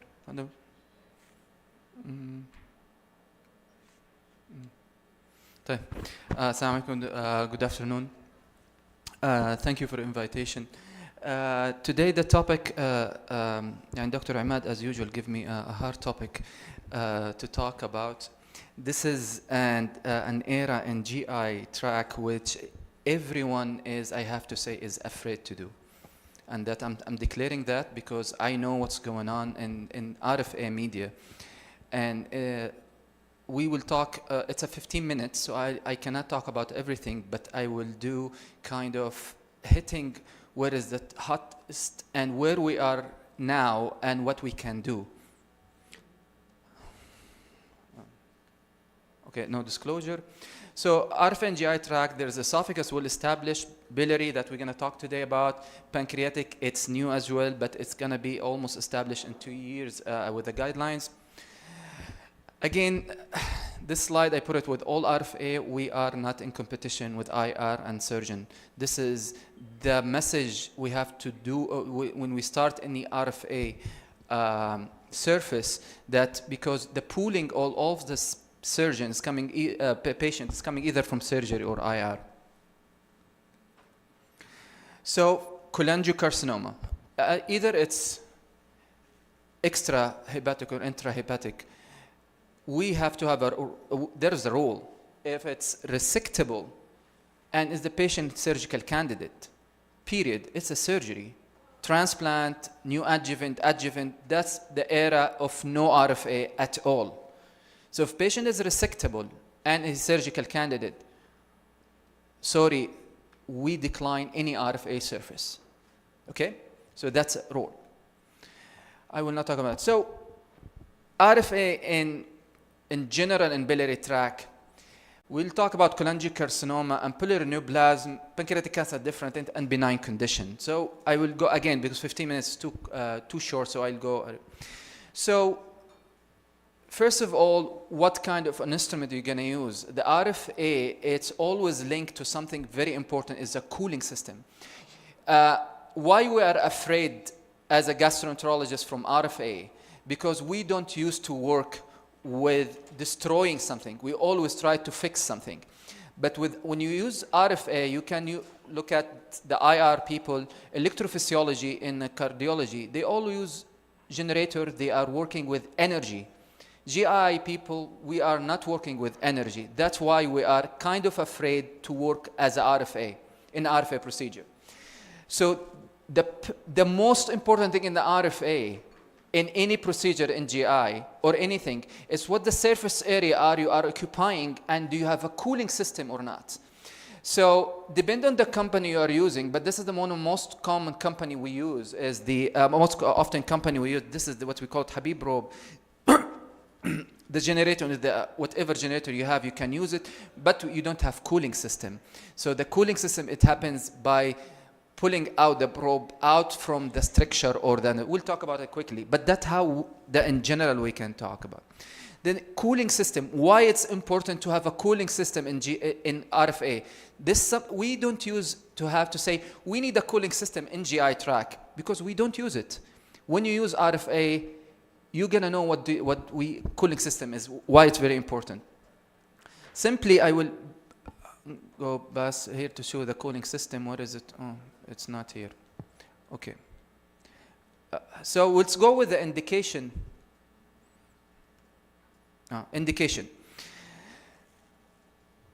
That's, I would say, the easiest way to use RFA in biliary tree when you have an occluded metal stem for cholangiocarcinoma or obstructive pancreatic cancer. It's safe, it's easy, it's straightforward. Oh, that's going back. Okay. So this patient with cholangiocarcinoma, that's one of my patients. That's a probe we use usually. You can see the working area is 2 inch, where you can, 2.5 inch when you can radiate with RFA. This is, there's a pointer here? No?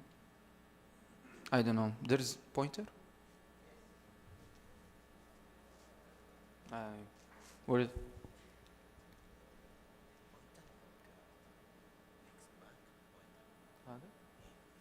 Before? Type, okay. This is a completely occluded stent with cholangiocarcinoma of my one patient. After using this probe, see how the flow is. So we'll talk about evidence. It's not only what it's show off. There's a lot of evidence we'll talk about.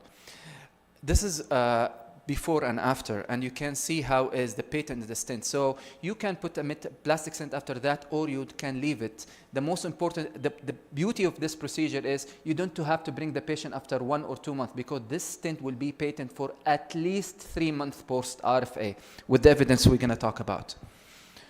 This is another one of my patients. Also, this is stent occluded. We use this probe here. It's also, again, 2.5 inch. You can do it. Again, you don't have cooling system. So what you want to do, any session for, they said 90 seconds. I don't do more than 60 seconds for each session.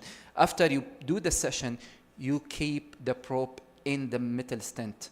Don't pull it out on duodenum, because you're going to do perforation. It's almost reach 100 degree, the probe, when you do the RFA. So you have to keep it at least 30 seconds after the first session inside. Whatever you are doing, it will cool by itself. Then that's where we're talking about the cholangiocarcinoma, if you want to use it. Again, resectable surgical candidate, it's not for us. So, you know, 1 out of 5 cholangiocarcinoma, it's usually can go to surgery. Most of those patients are non-surgical, either metastasis or the location or not transplantable. So we'll talk about this. This is a patient of mine. He has cholangiocarcinoma in this lesion, and well-established diagnosis, but we did like a cholangioscope, did biopsy. Then later on, he came with obstruction. Now, you have an option to use a stent, 7 French, 8.5 French, 10 French, or using a metal stent 10 millimeter. Definitely you want to go with 10 millimeter metal stents. So to do this, you cannot do this. You cannot put a 10 millimeter metal stent in the stricture. So what we did the RFA for this stricture, and then unfortunately I lost this. And then we put a metal stent 10 millimeter. I don't have the picture now, but we'll. So that where the RFA can hit cholangiocarcinoma is by placing a stent which is going to last for a long time, and we'll talk about the evidence again, how long it's going to stay and how you do it. Is it safe? Yes, we go to the evidence. Out of, I think, I did like 9 or 10 RFA, only one patient came to me with cholecystitis post-RFA out of 10 or 9. Does that happen? Yes. It's like you are putting a fully metal stent in a patent or intact gallbladder. Then we went further.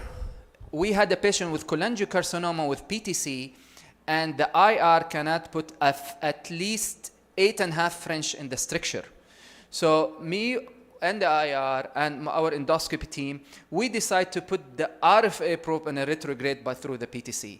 And we successfully, you can see also this patient has all stent was broken, and that's the stent. Then we were able to put a 10 French PTC, external and internal stent, by using the RFA. If we didn't, he can keep it with 7 or 8.5 French. So, and that's one of the beauty of RFA in cholangiocarcinoma.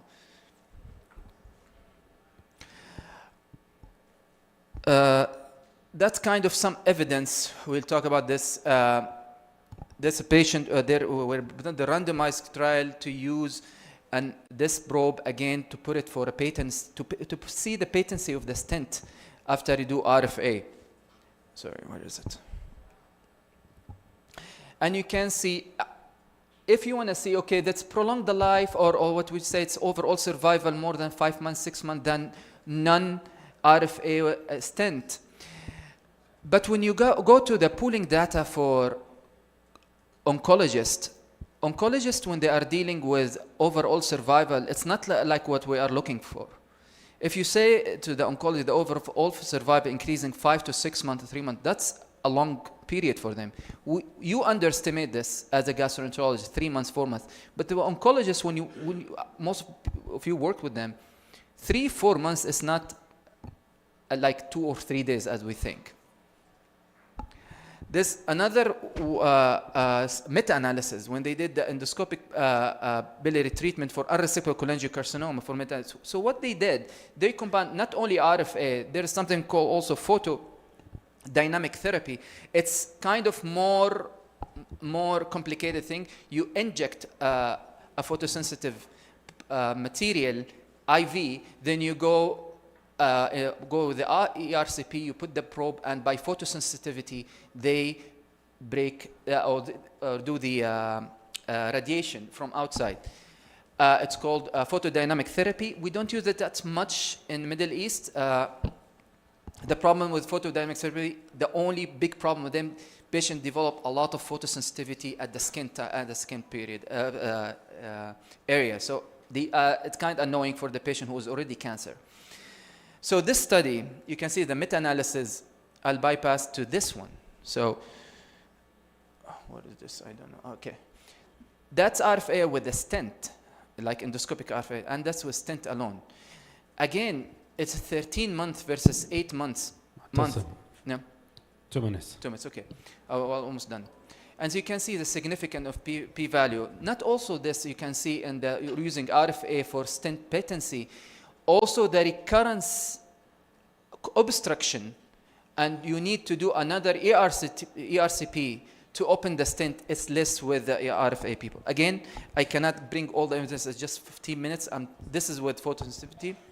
This is one of the feed they put in GIE. They put there is a video how do you do this. And again, I brought this study just to show you the RFA here. The procedure performed without any adverse effect. So, what is my message is? My message, don't be afraid from RFA. It's way safer than POEM, I'm telling you. We are dealing with a cancer patient, unresectable, palliative. It's way easier to deal with patient who is doing well, going outside, enjoying his life like we're doing. Because you have to select your patient. First of all, use it for unresectable or patient who is not candidate for surgery. Use the RFA in a biliary tree is safe if you select your patient properly. And there's some RCT are running, and we still need more RCT to have well-established criteria. And thank you. Thank you, Matasim, for the nice talk. And we can take 1 to 2 questions. Yes, Hamad, go ahead.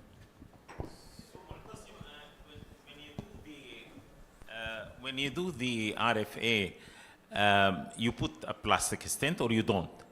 And if you don't put the patency, you're like oncology also, 2-3 months is okay, right? Mm-hmm. So do you put plastic stent, all cases? We are doing RFA to put a metal stent. We don't want to put plastic stent, not because it's contraindicated, because the aim is to have a good space no, to the if metal. you have a blocked metallic stent. After RFA, you can put it, because already you're going to irrigate and you're going to do the cholangiogram. All this contrast will cool the metal stent, and you can put plastic stent on it. The question is, which kind of stent you can use the RFA? That's a big question. Is it uncovered metal stent or partially covered? The problem is all the trend now is going for fully covered, partially covered for cancer patient. The company said you have to do RFA for only uncovered metal stent. But I faced most of my patients partially covered. So I used in partially covered and no contraindication. It went well.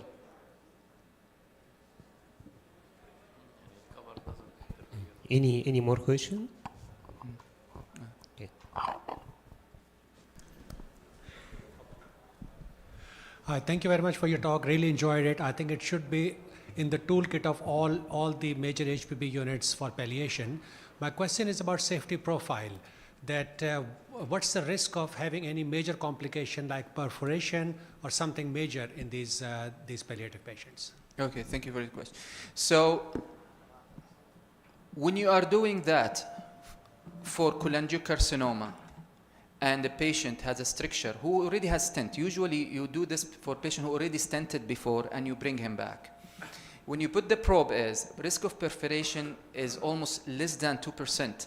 The reason why a patient has already patent stent.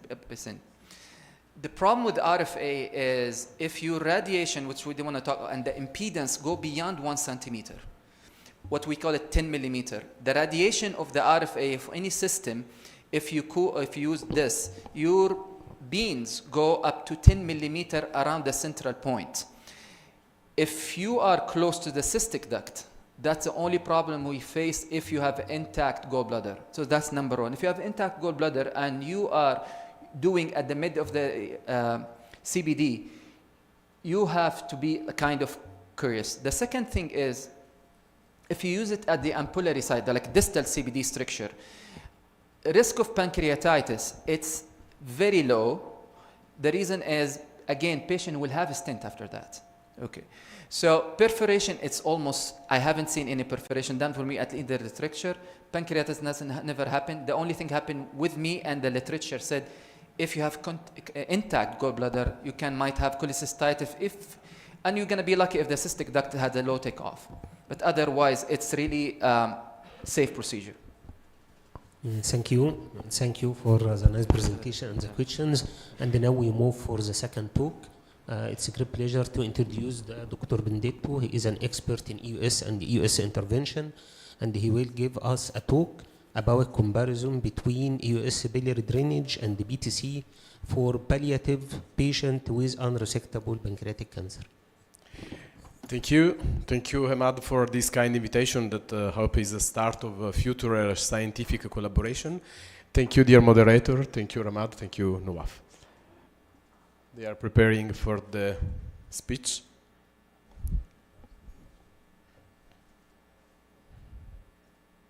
Okay, our talk is about biliary drainage by IOS compared to percutaneous drainage in palliative drainage in unresectable malignancies.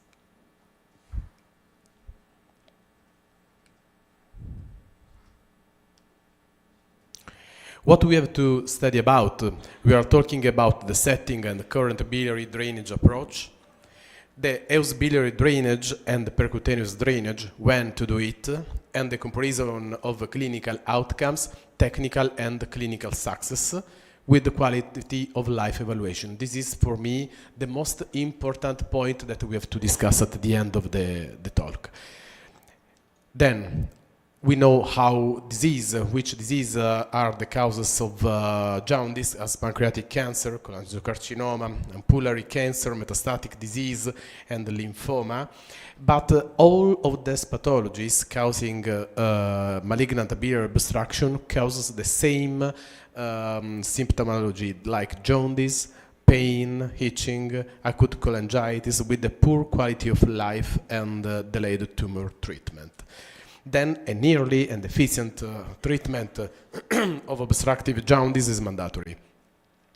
We know that about, if we refer to our published data, about 5 to 10% of ERCP can fail in malignant biliary obstruction for different reasons, because of duodenal stricture, because of papillary involvement.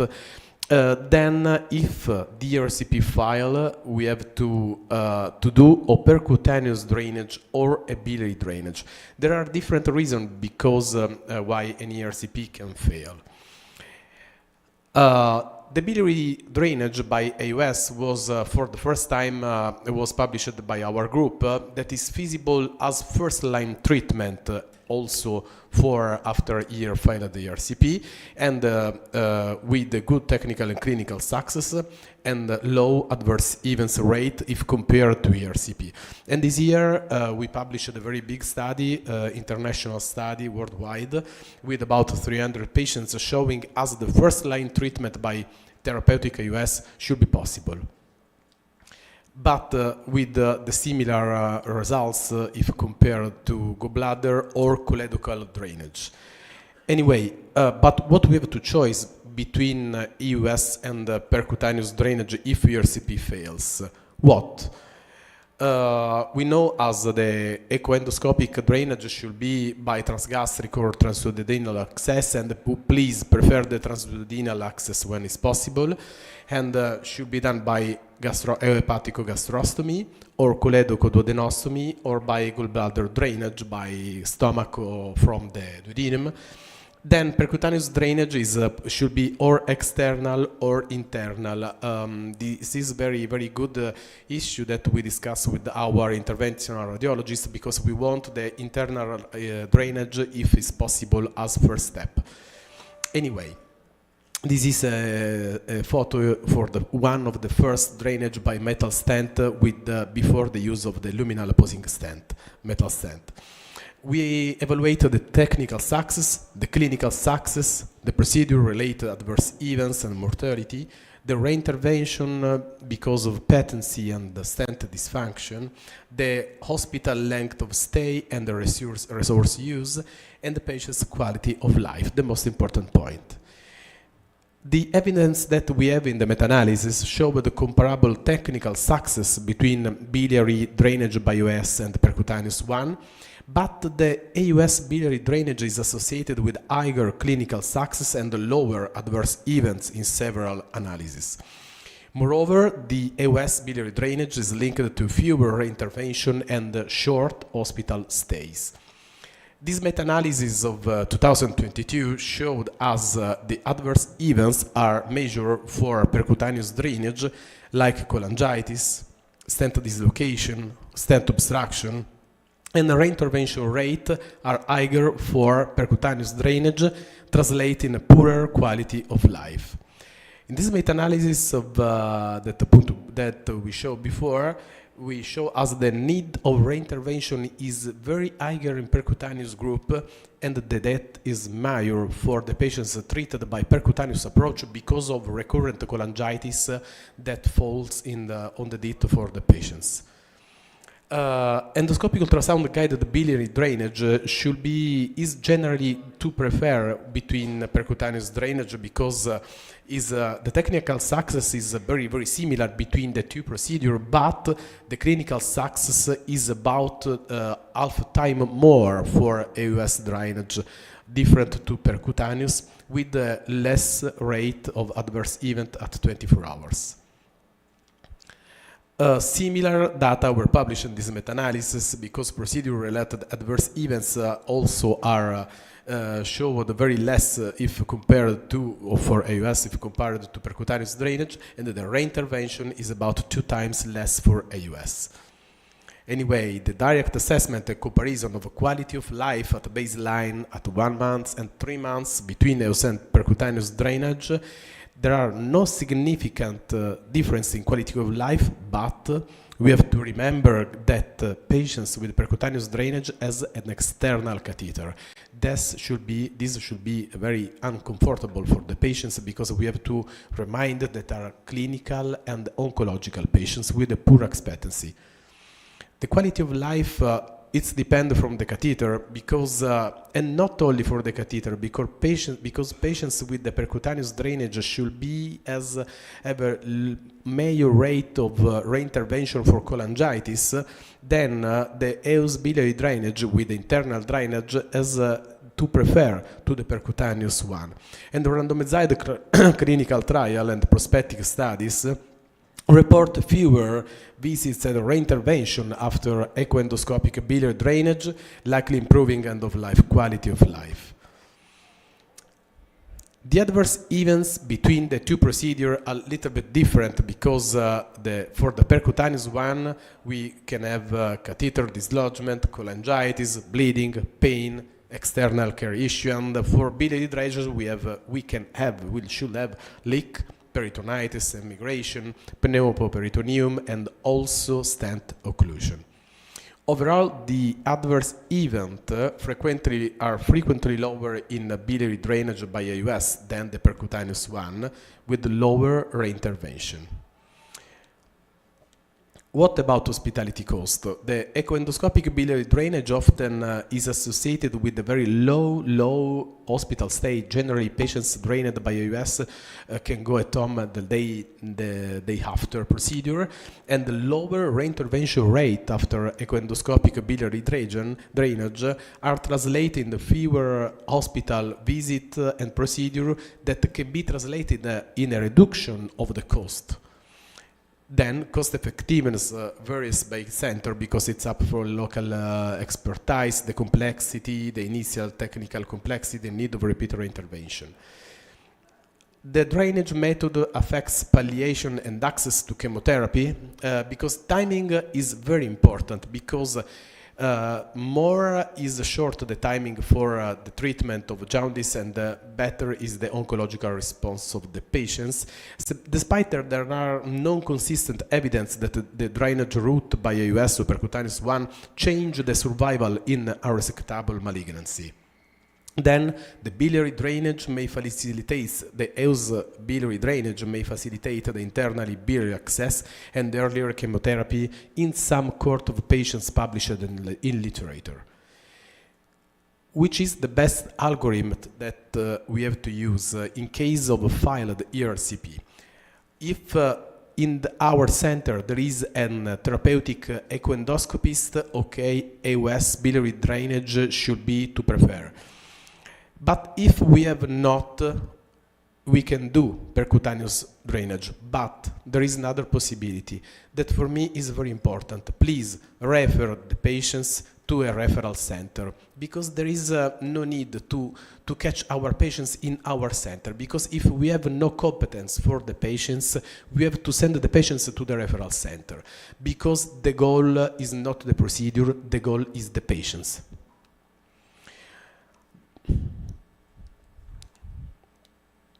Practical consideration. Biliary drainage require experienced endoscopists. Centers should audit outcomes and adverse events in our center every week we review the cases to see if we have some adverse events, if everything was done correctly. And the luminal opposing metal stents and dedicated accessories improved the technical success. Antibiotic prophylaxis, careful tract dilation, and appropriate stent selection can reduce the complication. That's the way an endoscopist, an expert endoscopist, should reduce the adverse event in this kind of patients.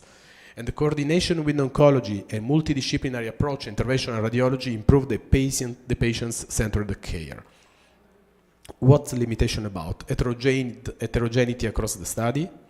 Few large randomized trials, many observational series meta-analysis of heterogeneous data, limited dedicated quality of life instruments and standardized time points in many studies, but we need of a prospective RCT study that focusing on the quality of life of the patients, because I want to remember you that the goal is the patients, not the procedure.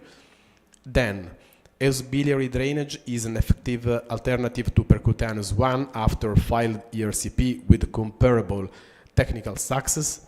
Evidence suggests that biliary drainage is higher clinical success, lower adverse event, and fewer reintervention, improved the quality of life measures tied to internal drainage.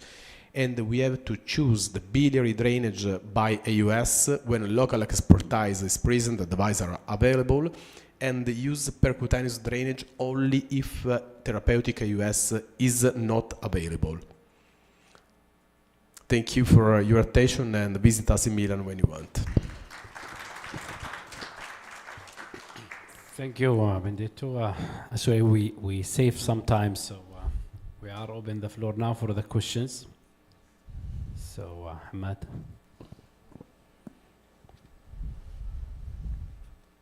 So when you mentioned about complication, you said stent blockage, stent migration, pneumoperitoneum, peritonitis, all with this EUS, and you said expertise in EUS guided drainage. So that's 2 points. The PTC, at least when it is blockage, and we bring the patient, we do some flushing, and we do some, and the chance for migration and is that something favor when you say expert biliary EUS expert? I mean not the usual EUS drainage, someone who is doing this very frequently, right? Otherwise, complication will happen. Stent occlusion is easier to deal with it with PTC. Am I right? The migration stent. This is a very big issue. Big. First of all, it's up from the site. Second, from the stent, because we have three big stent, luminal positional stent using in therapeutic AUS, and there is some stent that present a high risk of migration than the other one. But for example, I don't not use one of these two stents because have a high risk of migration. And the second time, especially in patients with malignant biliary obstruction, I prefer, if I drain the gallbladder or the choledoco or the common bile duct through the duodenum, to place a duodenal stent, not to do an USGJ, because if you have a subocclusion of the duodenal wall, if you do the USGJ, the food can impact inside the bulb. If you place a duodenal stent, you restore the possibility of the food to go down. And the objective is that with the mesh of the duodenal stent, you should cover the luminal posing metal stent when it's possible to avoid the food impaction and the occlusion. About the migration is very rare because our oncological patients, because when today we are speaking about patients unfit for surgery, then if you put a luminal opposing metal stent in patients unfit for surgery, then the life expectancy should be 3 to 6 months generally, no more than this. And in that period, in that months, is very difficult a migration. Second, I agree with you that you say for percutaneous drainage you can flush, you can is easy to open the drainage. The other side that 10 French catheters, 12 French catheters should be more frequent occluded than a luminal posing metal stent. One of our discussion with the interventional radiologists in our center is to place direct a metal stent if they have to perform percutaneous drainage, because if our ERCP fails, because ERCP can fails, and there is the possibility for different reasons to place a percutaneous drainage because IUS is not possible for any reason, the placement of internal drainage should be preferred. So, just one question. Just one Oh, comment. sorry. Yes, go ahead, Dr. Hussain. Okay. So, okay. Sure.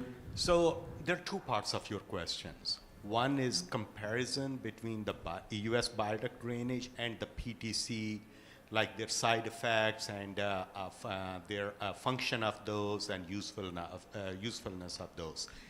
Second part of the question is availability and expertise. So I'm going to go with the previous one first. So when the expertise is available, we are comparing those two, US guided biliary drainage and PTC.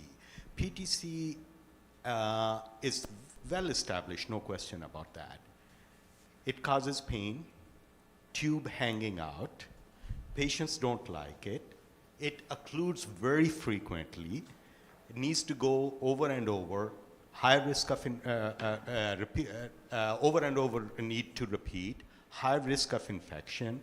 On the other side, if you put from inside, the risk of EUS guided biliary drainage, again, when the expertise is available, is low. It's keep decreasing, less than 10% overall risk.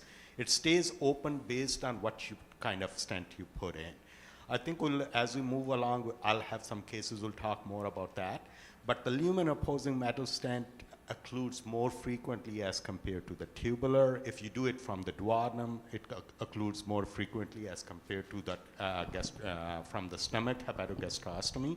So those are two different things, but overall patient tolerate EUS guided much better.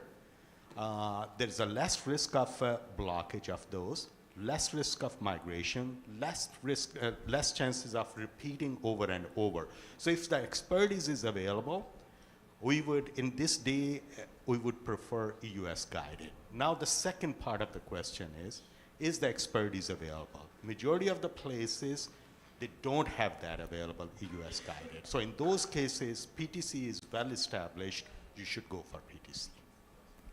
Make sense? Thank you. Thank you, Dr. Hassan. I think for the sake of the time, I would like to ask you to welcome our next speaker, Dr. Ali Al-Ali, is assistant professor at Kuwait University, a gastroenterology and advanced endoscopy consultant at Amiri Hospital and Taiba Hospital.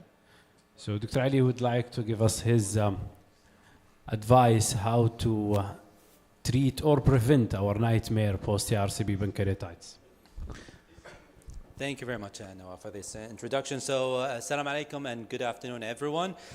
Imad, the organizing committee, thank you very much for this kind invitation. It's my pleasure to be with this outstanding faculty. So today, I'll talk about something which has nothing to do with oncology, but it's very important and very relevant to us as advanced endoscopists, which is how to prevent post-ERCP pancreatitis.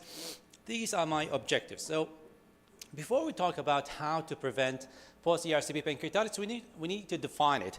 Essentially, post-ERCP pancreatitis is defined as, number one, new or worsening of abdominal pain post-ERCP, that is, two, associated with elevation in the pancreatic enzymes, specifically amylase and lipase, 3 times the upper limit of normal, and number three, that result in the requirement of prolongation of the admission. It's relatively common. It's one of the most common post-ERCP complications, up to 10%. It can be even higher in high-risk patients.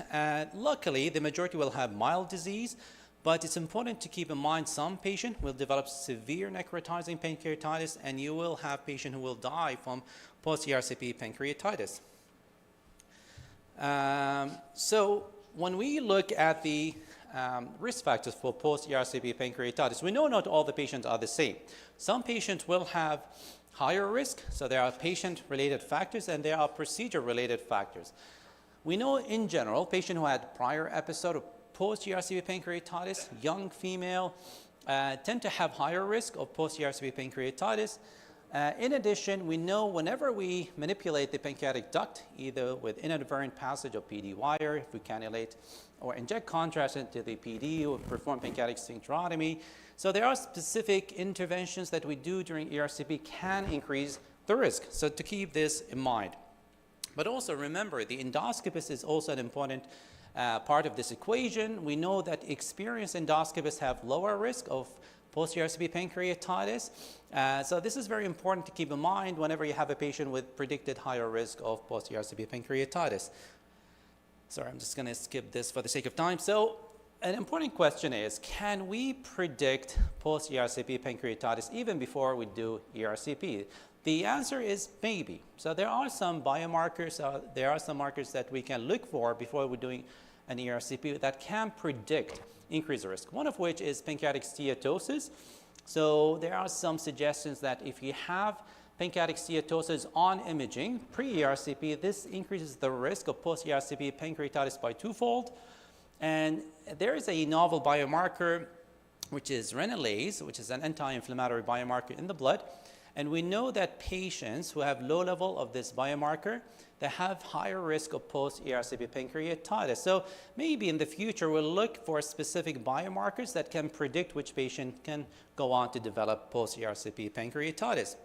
At the end of the day, a lot of patients will require ERCP for therapeutic interventions, and we'll have to deal with it, and we have to find a way to reduce the risk of post-ERCP pancreatitis. So what can we do? The most important factor is patient selection. I do think this is a crucial aspect to prevent post-ERCP pancreatitis. We need to select the appropriate patient for ERCP.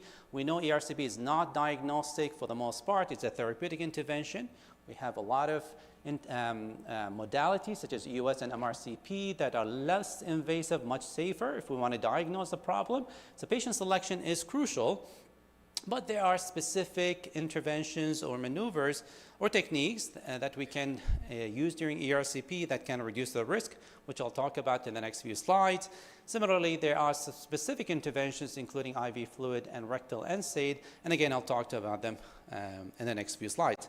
But again, really want to emphasize avoiding unnecessary ERCP is the most crucial aspect to prevent this problem. So number one, wire-guided technique. So wire-guided technique has been shown not only to increase the, or to improve the cannulation rate compared to contrast injection or contrast-guided cannulation, but also it is associated with lower risk of post-ERCP pancreatitis. So most of us have now moved on to wire-guided cannulation. So this is very, very important, and it is recommended currently, especially when it is controlled by the endoscopist. We know difficult cannulation is a risk factor for post-ERCP pancreatitis. So if you spend a lot of time, so difficult cannulation is when you spend more than 5 minutes or you touch the ampulla more than 5 times without success in cannulation. This causes edema, and we think this can cause higher risk of post-ERCP pancreatitis. So an important aspect whenever we're performing ERCP, don't spend too much time performing the same technique, unsuccessful technique, because this just increases the risk of post-ERCP pancreatitis. And the message is you need to move on to an alternative technique sooner rather than later. If you have a wire in the PD, you can perform some techniques. If not, you can, if you have the expertise, perform pre-cut sphincterotomy early rather than later, because this can potentially reduce the risk of post-ERCP pancreatitis. Avoid aggressive injection of contrast into the PD. And there are some suggestions that if you perform a balloon sphincteroplasty for an intact sphincter, especially if you inflate the balloon for less than 30 seconds, it can increase the risk. So there are some things we can avoid that can potentially reduce the risk of post-ERCP pancreatitis. So as I mentioned, some of the advanced cannulation techniques involve a wire into the PD. So if we have a wire into the PD, we can use it for our advantage to increase the success of cannulation. And we've talked about potentially increase the risk of post-ERCP pancreatitis if you have a wire into the PD. In general, if you have a wire into the PD, you can either use the double guide wire technique or the transpancreatic septotomy. So which one is better? So a meta-analysis of 4 RCTs found the cannulation success was actually equivalent, even though numerically was better with transpancreatic septotomy. But what's more important is the rate of post-ERCP pancreatitis, which was significantly lower in patients who had transpancreatic septotomy. So a lot of people have concerns about transpancreatic septotomy, but I can tell you, over the last couple of years, I really have moved more toward early transpancreatic septotomy. It works really well when it comes to cannulation. And as long as you place a PD stent, and I'll talk about PD stent, really the risk of post-ERCP pancreatitis is actually quite low. What about pharmacoprevention? So over the years, numerous agents have been tested to prevent or reduce the risk of post-ERCP pancreatitis without real success until the last 15 years when we finally have some agents that actually work. So this is a landmark study, I'm sure all of you know about it by now, which looked at the role of rectal indomethacin in patients who had high risk for post-ERCP pancreatitis. And not only it found that the risk of or the incidence of post-ERCP pancreatitis is lower, but also the severity is lower among patients who received rectal indomethacin. So over time, rectal NSAID became a part of the preventative therapy or strategy to reduce the risk of post-ERCP pancreatitis. Makes sense. NSAID are anti-inflammatory, so they reduce the risk of inflammation. And now we have evidence for both indomethacin and diclofenac in reducing the risk. And we have, again, multiple studies summarizing meta-analyses. Both agents work in the general population. They work in high-risk patients. And again, they reduce the risk of severe post-ERCP pancreatitis, and they only work if you give it rectally. A practical question is, which one is better, indomethacin or diclofenac? So initially, we did not have any direct comparative studies. We had network meta-analysis, which suggested maybe diclofenac is actually better. But more recently, we had a very large multi-center RCT, which showed that probably there's no difference. At the end of the day, whichever agent you have, use it. They probably are equivalent when it comes.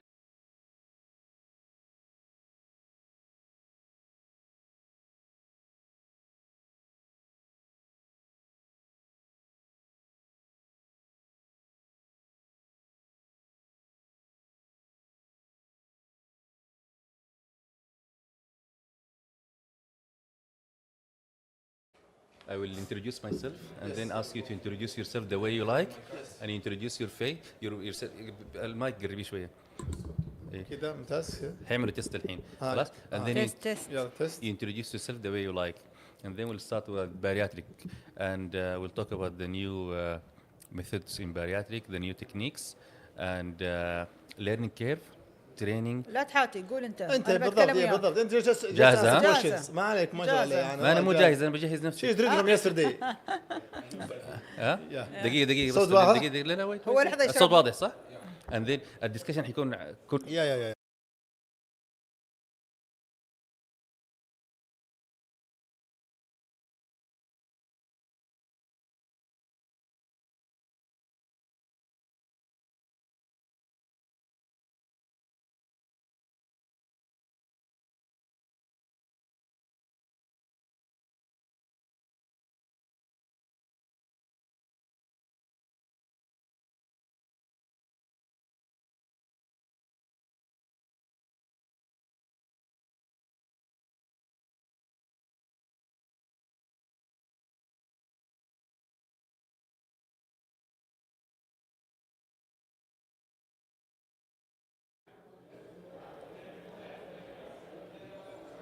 أصوات الناس ما تنسمع لا ما تنسمع.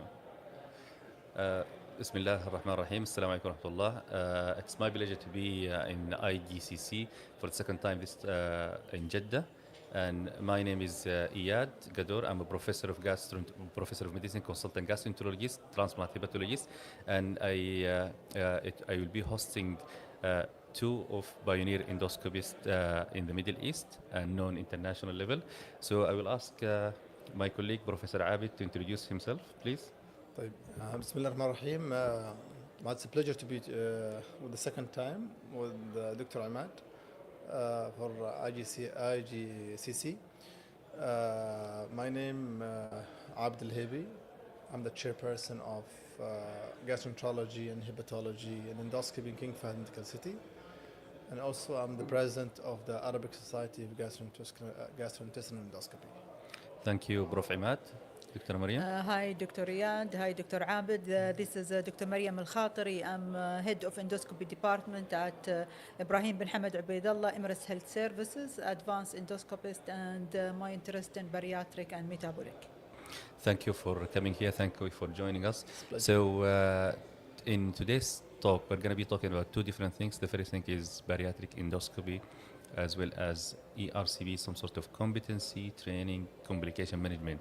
If we start by you, Dr. Mariam, can you tell us the new techniques in bariatric and the development over the last 10 years in bariatric endoscopy, please? Okay, thank you. Excellent question to start. I think I will start now by good news that we've been working and on having guidelines, and there was only randomized controlled trial and data. But since 2024, EFSO, which is International Federation of Obesity, has endorsed that endosleeve gastroplasty is an effective procedure for class 1 and 2 obesity and can be used as a bridge procedure for class 3 obesity or for the patient who's not candidate to go for metabolic bariatric surgery.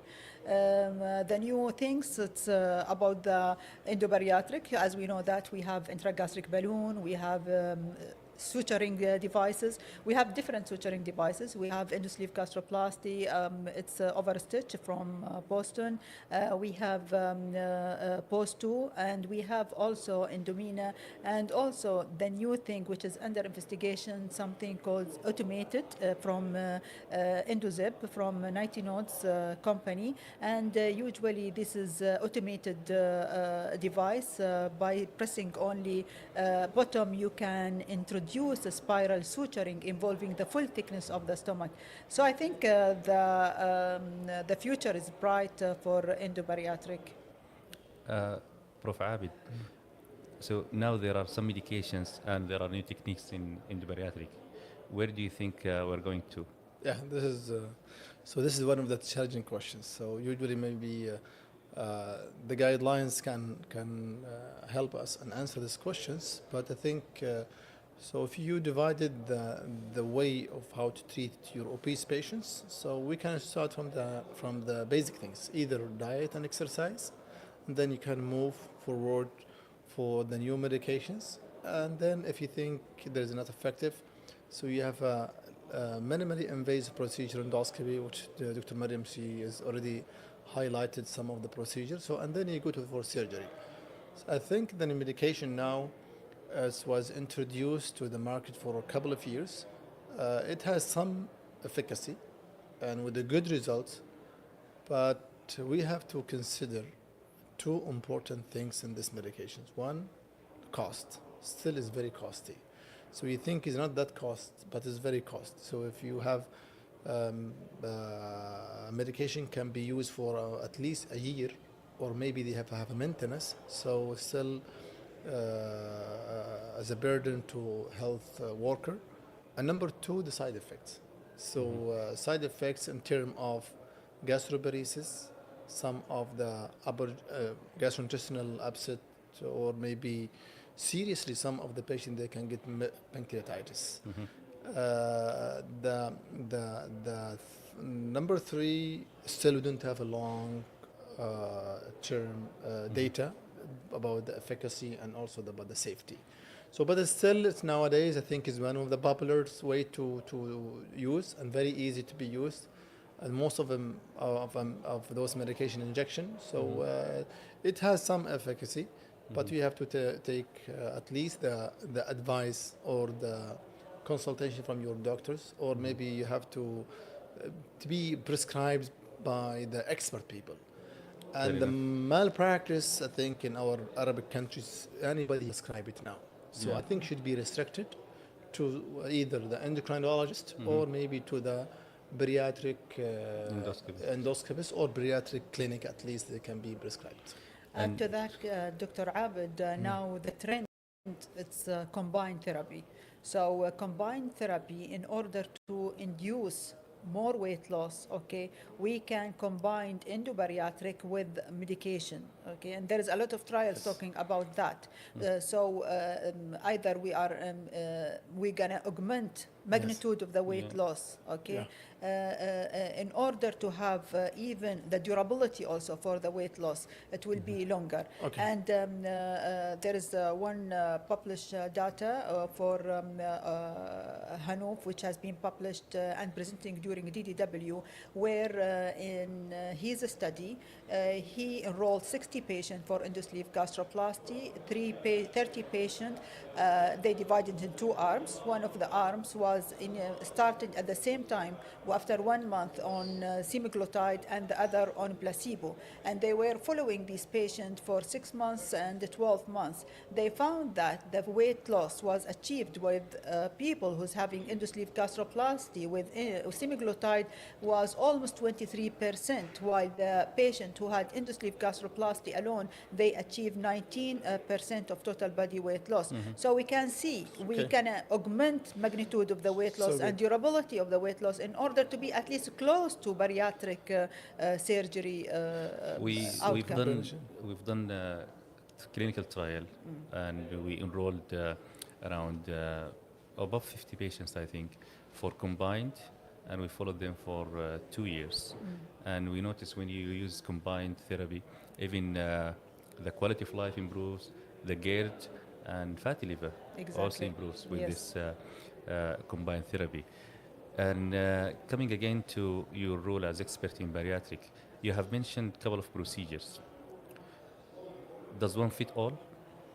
How do you select? I think first of all, the selecting criteria of the patient very important. As Dr. Abed mentioned something very important, all the patients should go through a diet program and at least for 6 months, okay, for diet program and physical activity. If they feel to lose weight, then they will go. For me, I think we need to differentiate between these patients. He's a metabolic candidate or restricted procedure candidate. So when you sit with the patient, I'm asking them certain question. One of them, you are depending on high calories intake or you are depending on high volume intake.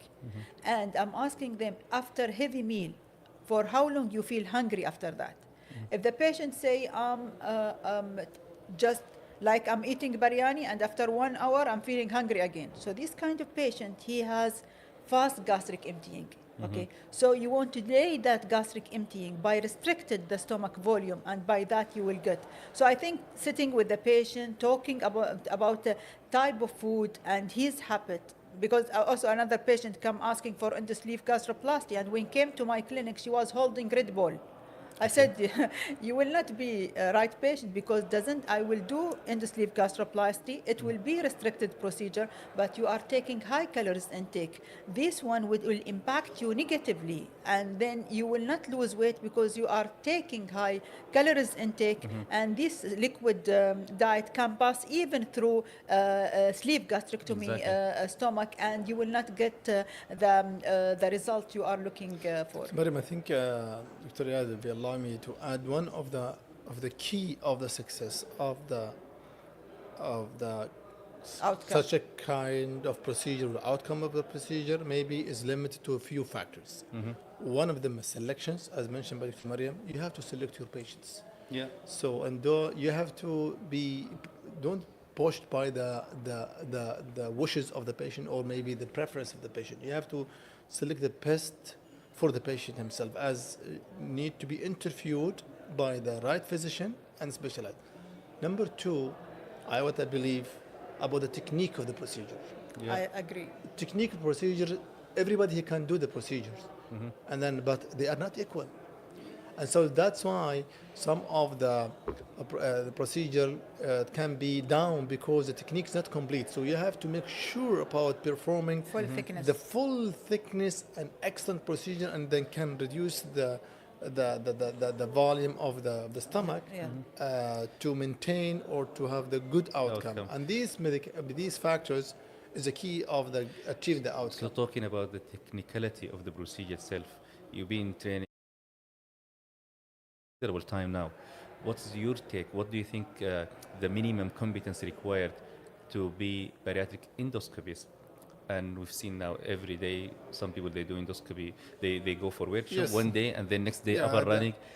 Some procedure might be easy for advanced endoscopists, some less complicated, but I don't No. think it is only technicality. Yes. It is holistic approach.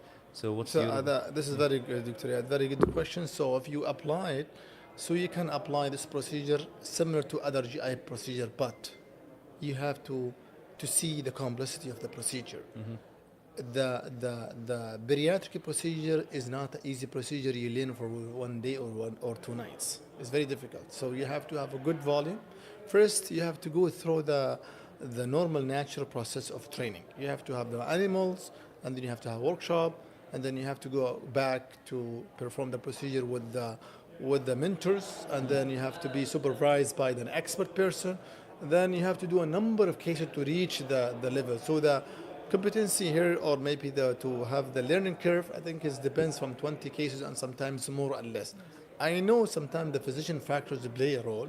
It's different from Iyad and me and Dr. Mariam. Maybe you can have different number of procedure, but I think when you do more and you reach the international learning curve, that level you be competent to perform an excellent procedure. So you have to do it with an expert people, and when you come back to your center, you have to have people to supervise you, and then in some time you have a technicality of the patients and how to perform it. I think this is a not easy procedure and not similar to the other simple GI procedures. Fair enough. Or as not simple procedure you can learn it in every center, and not everybody should learn this procedure.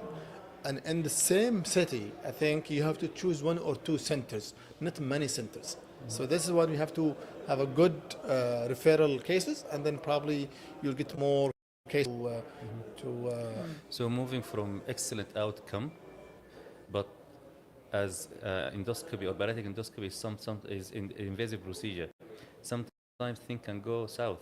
Yes. So what are the common complications and how can we deal with them? The common complication, it's minimal invasive procedure. If you know what you do, you don't have to worry, because you have the gun and you have the management tool at the same time. Because the most difficult thing you can face, bleeding. And with the same thing, with the bleeding, with the same suture device, you can take the stitch just close to the bleeding area and cinch at that area, so you will stop bleeding. From my experience, I did more than 800 cases. I faced 2 complications. One of them was for patient who I did it tightly. The patient was vomiting, was not tolerating food, and which next week I want to repeat a scope here, and I cut one of the stitches just to give the stomach more space. The other one, it was a patient during COVID. After 1 week, he had COVID. After 1 week post-procedure, he had COVID. And you know, in COVID, they were starting heparin and these kind of things, anticoagulant. They were, there was no clean strategy for the treatment. Patient developed GI bleed. When then I went to scope him, and only 1 hemoclip, 2 hemoclips was sustaining the bleed. So I think it's, as Dr. Abid say, it's the procedure. It's quite, not that easy, but also not that difficult. But the thing here we need to keep in our mind, the type of patient different. If we are doing, like I'm advanced endoscopist, if I'm doing ERCP, I'm removing the stone, and then I will not see the patient, okay? But kind of obese patient, they are going and coming back to you. So they want to get that target. This is a chronic patient. And something else we need to highlight, if you want to work in bariatric, you have to highlight the role of multidisciplinary team. To have surgeon on board, to have endocrinologist on board is very important. I will give you one example for one interesting case.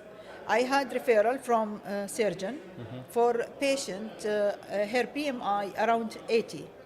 And she's diabetic, she's depressed patient, and the patient, they tried to do for her sleeve gastrectomy. They couldn't reach the stomach. They abort because heavy liver and small intra-abdominal cavity. They aborted the procedure. Then after 1 month, this patient went for another doctor, private doctor. He tried, he couldn't. Then the surgeon, he called me, said, Mariam, can you do endosleeve for this patient? Because we need to make her lose weight before going for bariatric. I did for her endosleeve gastroplasty, and it was around 12 stitches for this patient. After 1 week, I discussed with the endocrinology regarding starting her on Monjaro. The patient with 6 months, she lost 65 kg. And then last week, she underwent a sleeve gastrectomy with the bariatric who referred her to me.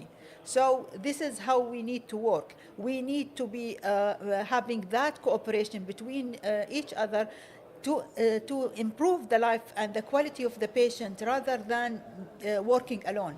If you want to have a right,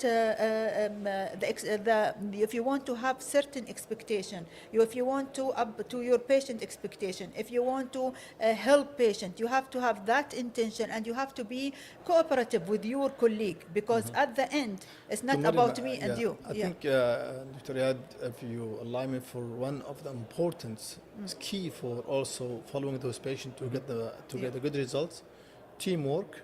Exactly. Multi-speciality involvement from the beginning, and then you have to be honest with the patient. Exactly. Don't be optimistic. You give them the cue success of the procedure, and then they will face the reality, and then they will not get the ideal weight, and then they will face some of the difficulties. This is highlighting your point, this, doctor. The patient who lost 65, she said, Dr. Mariam, I will not go for bariatric. I'm so happy. I said, no. Still, you have long way to go.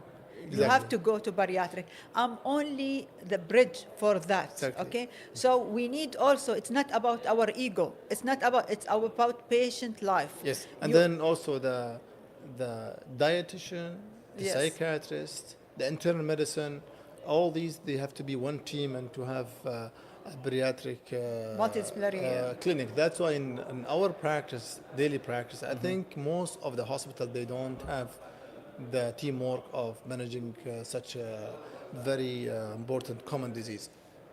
But I have to mention something very important. Obesity is a disease. Yes. Exactly. You have to label the patient as he's a disease. Not only you just calculating the BMI and you say this patient is obese. Exactly. So that's why you have to treat a disease to prevent a lot of diseases. So how you achieve by this way of collaborating with your colleagues, and also sometimes you need to choose the best of the patient. If you have a patient with type 1 or type 2, so most of the people now, they think is a sleeve, surgical sleeve is the best. No, there's another way to have a non-invasive way to treat your patients.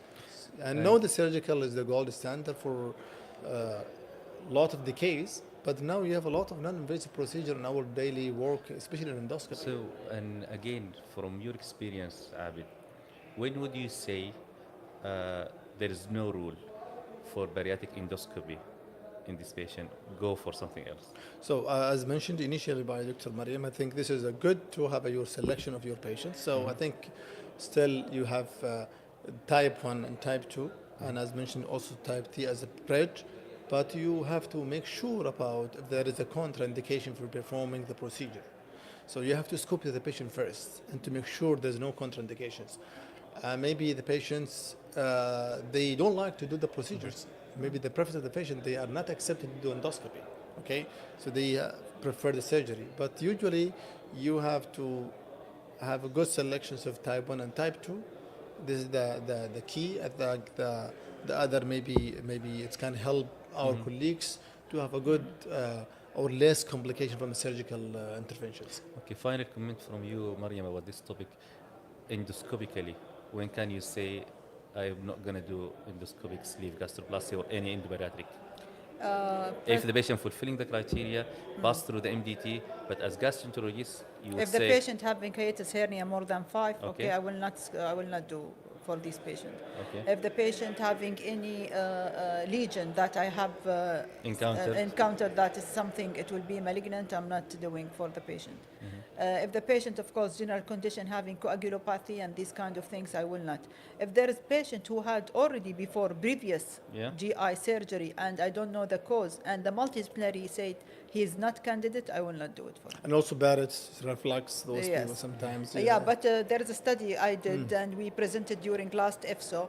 We combined TEF with, I was discussing this with you before. We are combining TEF with endosleeve gastroplasty. And why I combined it? Because TEF as a procedure, we are using it for BMI less than 35. So this patient was more than 35. So we did both of them with endosleeve gastroplasty with TEF first and then you go through the yes, the same set. We are doing the same. And all of these patients who enrolled in this study, they were initially 6 months and 12 months underwent Bravo capsule evaluation to evaluate their acidity and the questionnaire for lifestyle and for the quality of life. And we found that there was a fantastic result associated with this combo and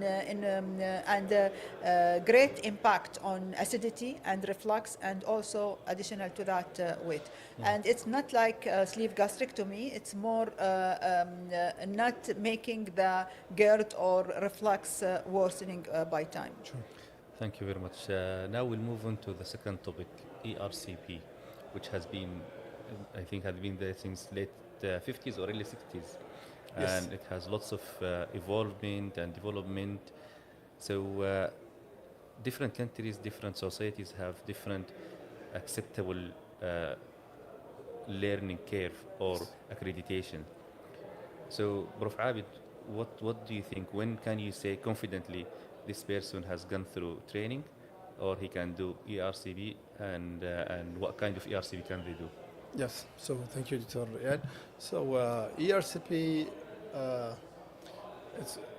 let's say it still is the king of the GI procedures. So this is number one. Number two, to have a lot of skills to do common procedure. I think we have to apply the guidelines for certifying people who perform ERCP. Why? Because the complications or maybe the skills to help you to perform a procedure need time to gain the skills with time. So if we go back to the number of the procedure, how to be competent to perform the procedures, guideline is different, but you have to be certified with fellowship, advanced fellowship training. So the fellowship, you have to apply the international definition of the fellowship. You have to spend at least 1 year doing a number of the procedure is not matters. So high number of procedure, 400, 600, this is, I think, is always beyond the guidelines. So the guidelines, they stated that you have to perform from 250 to 300 or 350 procedure in your training, okay? And then after you completed your fellowship and you've been accredited and certified to perform the procedure, you have still to keep and to maintain your skills per year. So they require to do at least 75 procedures a year, and some of them they insisted or they mentioned that or said that you have to be a native papilla, so you have to do a sphincterotomy for those patients. You have to have at least a mentor, and you have to have complexity of the procedure. So it depends. If you want to perform a simple ERCP, this is probably very good to maintain your skills with high, for the low number of procedure per year.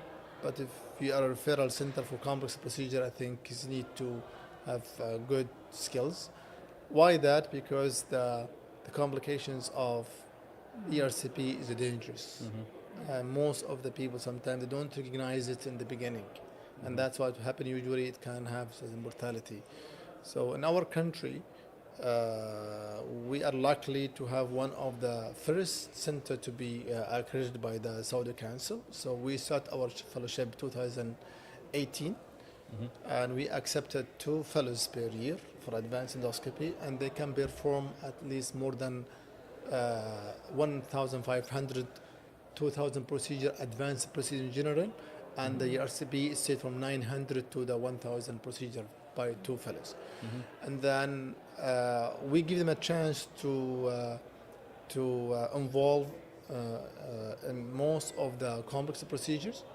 And also the key also to have more attendings or more consultants. We are 5 advanced consultants, and then they can expose to different level or different maybe skills. At the end, you choose a different. We are the same, and sometimes you have a common procedure, but we have different way to deal with the procedure. So the fellow, they have a chance to expose and to learn from different attendings. So this is the key probably, and then need to be considered, I think. And Mariam, ERCP and bariatric patients. Yeah, we are facing a lot of them. So what's your advice? I think we are seeing a lot of patients who needs ERCP post-bariatric. Okay. Because usually they have gallbladder stones. Yes. Okay. And it's making it quite easy, frankly, unless if the patient having gastric bypass. This is the Yes. challenge. But the patient who's having sleeve gastrectomy, it's easy to perform ERCP for them. Gastric bypass is the challenge cases, and usually sometimes we have friend surgeon who's doing ERCP because he was graduated from South Africa. You know, surgeon in South Africa, Yeah, they certified for ERCP. So he's doing opening, okay, and then he insert the scope, ERCP scope, through that opening. Or And maybe he's the a- cholangioscopy. Yeah, The cholangioscope, Yeah. yes. Yeah. So yeah, So maybe they can, I yes. can.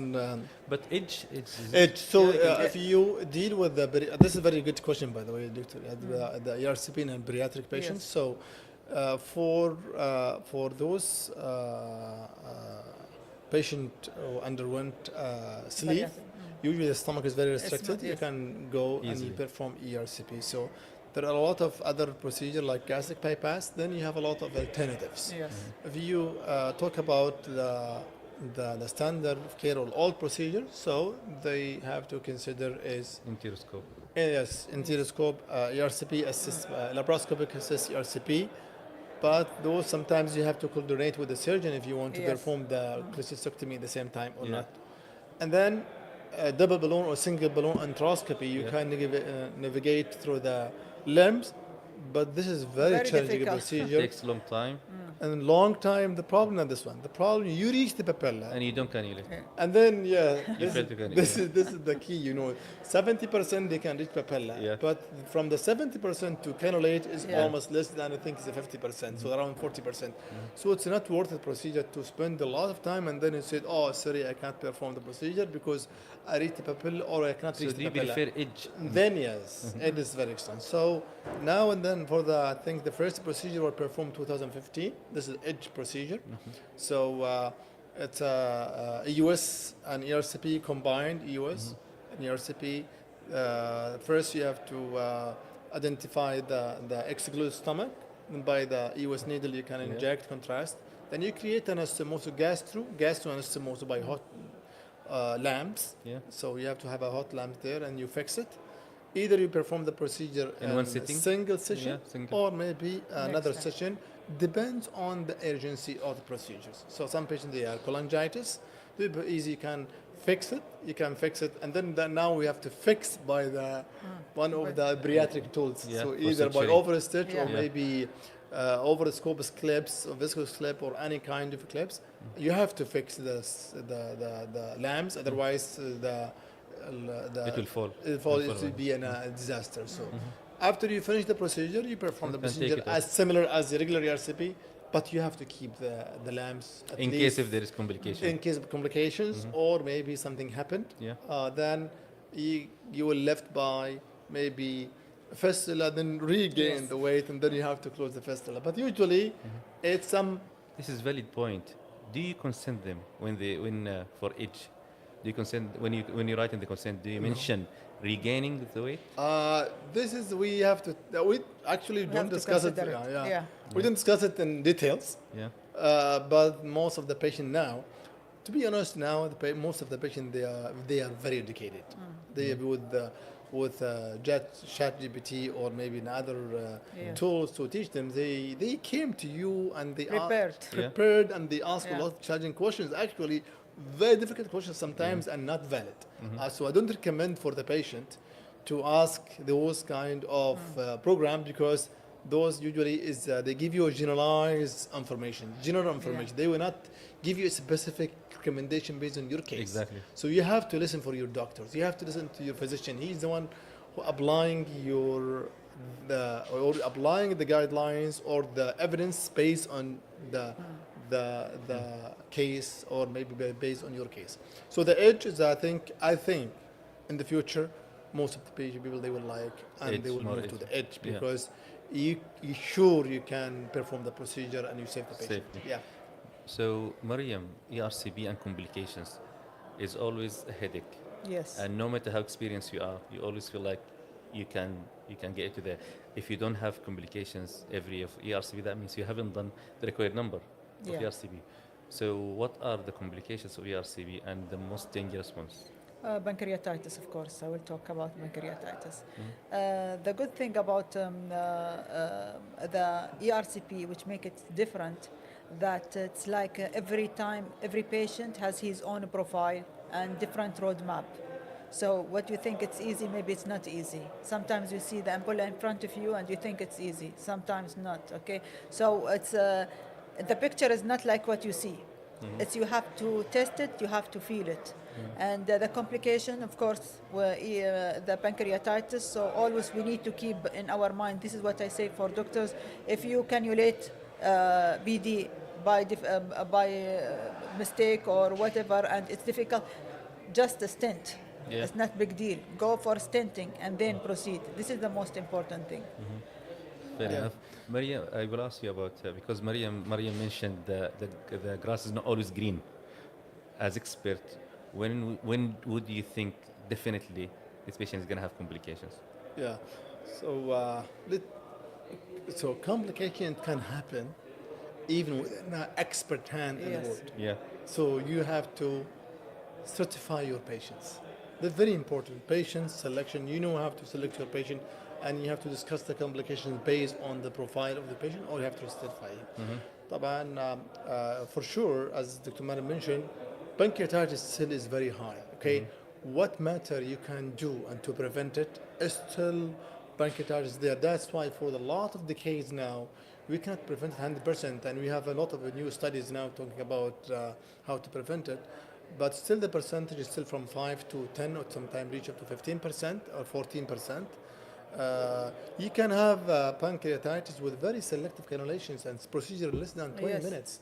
And then, in the opposite, on the other hand, you can have very complex procedure. You do a lot of interventions, and then sphincteroplasties and stent, and patient is doing fine. So you have to expect pancreatitis if the patient having abdominal pain after the procedure. Three differential diagnoses in your mind. Is it pain from the gases? And please don't listen to the top, because you will relax. Oh, this is most likely gas. No. Either pancreatitis or maybe perforation, and sometimes maybe both together. Yes. You have both. At the end, if you screen your patients after a good recovery, then you can tell what kind of maybe simple or common complication. Importantly, and I have to insist on myself and my colleagues, don't take ERCP as easy procedure. Yeah. Whatever the situations, expert, one of the people who do performing difficult cases, or maybe a junior, or maybe just freshly graduated, you have to consider every procedure is difficult, and you have to certify your patients. This patient, liver patients, very cirrhotic with very high coagulopathy, so you expect cholangitis there, and you have to think about the bleeding. And then when you have to give a prophylactic antibiotics, if you perform procedure with the liver patients, or maybe a PSC, or maybe high restrictions, so those kind of patients you have to give prophylactic antibiotic, because you can't drain the patient. And then recognize it and detect it as early as possible is the key of the good outcome, especially perforation. Yes. And the perforation had a lot of types, as you know, the Stafford types, fight. The most dangerous one is the type 1. Type 1 is the duodenal. Duodenal is this by the shaft. Yeah. Okay, if you don't detect it or recognize it as early as possible, I think late surgery cannot help sometimes. You have Yeah. a lot of complications, especially for elderly people. So bleeding, perforation, cholangitis, pancreatitis, all these can be common, but some of the uncommon complications can be happened like air embolism. So what I advise myself, my colleague, nowadays, CO2 is a standard of care since 2010. So please, procedure should be CO2. done by CO2 and especially therapeutic. In our center, we have all the unit is already built in with CO2. So all up the gastroscopy, colonoscopy, ERCP, EUS, all CO2. So it will decrease the complications. And then if you have to manage it endoscopically, you have to manage it. For example, Dr. Mariam mentioned if you cannulated the PD, put the PD stent. So for me, I know the guideline to give 10 minutes for the fellows or the total Yeah. 10 minutes for you and the fellow or 5 minutes, 5 minutes. But in reality, some people they extend more More, than yeah. 20. But two cannulation to PD, I have to place a PD Stent, stent yeah. and then to do the rest. What you have to do also, Do you mind if I ask you? Yes. Pancreatic stent, have we moved to biodegradable now? this is good point. So seem to be you are having put us in the good an update about the new technology. So biodegradable, yes, can be used and decrease the what you can see The need for repeating the procedure repeating again your and CP booking exactly, and then it will be dissolved by itself, and there is no harm. Still, there is data showing some of the very effective and very safe and very good to be considered. So you think it's going to be standard of care? Still not yet, but I think we have a lot of paper coming and to support even the biliary also, Yeah. and with the pancreatic, and they are different from the civilian. Okay. Different Yes. technology, different material, very small caliber. There's a lot of company producing the biodegradable. It's Yeah, very yeah. important. One thing to mention, how to avoid to discover the complication. You have to do the Scott film X-ray before you are performing the procedure, and then you have to do the end. Yeah, And then without you the have to scope. compare. Yeah. And then always you have to listen to your staff.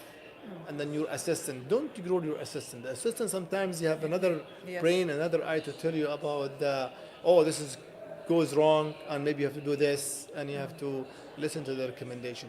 Fair enough. And Mariam, listening to your staff, we used to say 4 eyes better than 2.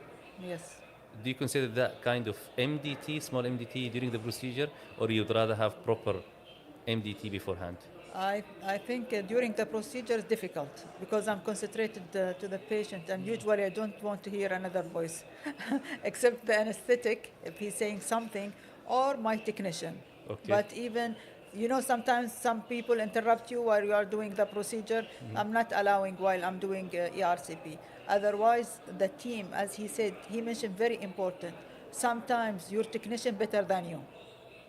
If he advise you for certain thing, you have to believe in, because maybe my mind is focused on a lot of things, but his mind only focus on ERCP. So he knows better. And my anesthetic also. My anesthetic So always. you'd rather have MDT But Dr. beforehand? Mariam, Yeah. I know what's Dr. Iyad meant for your comment, and I agree with you totally. Yeah. You can fix it. Some of the endoscopists, especially those fresh graduates, sometimes they will be very frustrated and then they will be Yeah. anxious. So at this point, I think to get a help is very important. So in the procedure, if you can help, or maybe one of the expert people in the room, you can call him from outside to give advice. This is always, even if you have doubt lesion, okay, Yes. and you want another of your colleague to give his input, you are calling him. I have something this doubtful for me. It's like this. What do you think? So it's always to have that feedback is helpful. And sometimes, as you said, your colleague, they can control the noise outside. Yes, So you are yes, concentrated on the procedure, yes, and one of your colleagues, or maybe Barton, or maybe some of the people who have more Yeah. experience, you can control the area, and yeah. you can choose the good device, and then to fix it or to manage Thank it. you very much. One last Dr. point, Yad. You have to be honest with the patients Yes. and the report. Very important to mention. What is and medical the legal document? medical legal documents very important. Is something at reflecting your practice. Yeah. And then at some certain point, it will be obvious for the patient, to be obvious for your colleague. So you have to be honest and go, and then you have to tell the patients and you have to tell the relatives what happened, and everything is fixed. And what I learned during my fellowship, I remember my mentor, he told me, I have to show my face to my patient 7:30, and then I have to explain to him the procedure rather than somebody can give him a wrong explanation. So if you have to tell the patient what happened exactly and everything is fixed. Okay, if you push with the fixed duodenum, elderly patient 80, and then, if you perforation, and you get out, CO2 is working, and then you get laparoscope, fisco there, and fixed, already corrected, the RBC scan already fixed. So you have to tell the patient what you have medical legal supposed to do, and this is to be, I think, to be promoted in our. This is very important, yes. Victor, to be honest with your patient. This is very In my training in the UK, it's a bit different. So if you cause any sort of complications, you will keep silent. No, you report yourself. Yeah. Oh, okay. Yeah. Great. You report yourself. So you deal with it, Yeah. correct it, request CT scan, Yeah, talk to the this surgeon, is the talk right. to the It's patient. respectable, by the But way. then you have to incident or OVR, whatever you call it, Yes. about yourself. I've done this procedure for that patient, they perforated or bleeding, and then you have to report it. Someone else has to review it, I think, for the records. So you go the extra mile. I like the reporting idea. yourself. Maybe I will implement it. Believe it or not. So if you don't have complication, that's me, you are not working. Yes, Absolutely. agree. Absolutely. Agree. You And got to have don't communication. think Agree. people who work for 30 years or 40 years they No, don't no, no. have any. You have to have communication. Because there's patient factors, Yeah. and there's a procedure, and also there's some of So the disease therefore, factors, so you have to accept it. Also, we need to mention it during the consent, as Yeah. you said, All the like keratitis, complications. perforation. And that's why bleeding. some people, they presented with their videos. Yeah, the complications. As the complications. And How they to fix deal it. with it. Yeah, exactly. How to avoid in the future. Yeah. Yes. I think if we keep going, we're not going to stop. It's a nice talk, Yeah, it's very ERCP nice. and bariatry together. Thank you, With Prof. Dr. Iyad Abi. also. Thank you very much. First, we have Thank to you. thank you also Maryam. everyone in this بصراحة يعني broadcasting. First, Dr. Ahmad. Actually, this is one of the good teaching tool to teach people some of the from the expert. And thank you to Riyad and thank you for Dr. Maryam. Thank you all. everyone. Thank you. And also, I would like to thank Dr. Imad Al-Jahdali, Dr. Iyad for this nice broadcasting. I enjoy it, and therefore we are to keep talking. And I Thank- hope off record we will keep discussing this. Thank you very much. Thank you so Thank much. you. We'll Thank you. hopefully see you next year then. Okay. Thank Thank you. you. See you. Nice صراحة. Nice.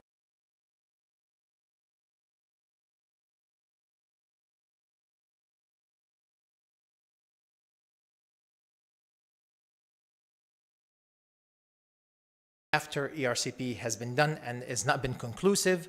And in both cases, you add another layer of cholangioscopy once you have gone through this exercise and have not gotten an answer yet for an inconclusive or indeterminate biliary stricture. So it's there due to cost, obviously. This is not something you want to do in the first line, except in very specific scenarios. And generally speaking, this is one thing that you would have in your back pocket for the indeterminate strictures after your initial evaluation has been negative. This is what we do at our institution. We're very big on combining ERCP and EUS, deploying all the tools you have from the first session so you don't have to bring the patient back again. We obviously use cytology, brushing, fish, and even obviously IgG4 and single operating cholangioscopy. If we find malignancy, you move forward. If not, you bring the patient back and you repeat sampling one more time. And this is where you can reach out to esoteric things and rarely used technologies like confocal laser endomicroscopy or intraductal ultrasound. Very, very niche type of cases that require that you go this far to be able to confirm malignancy. And this is where I think we could use the help of AI as we do more image analysis.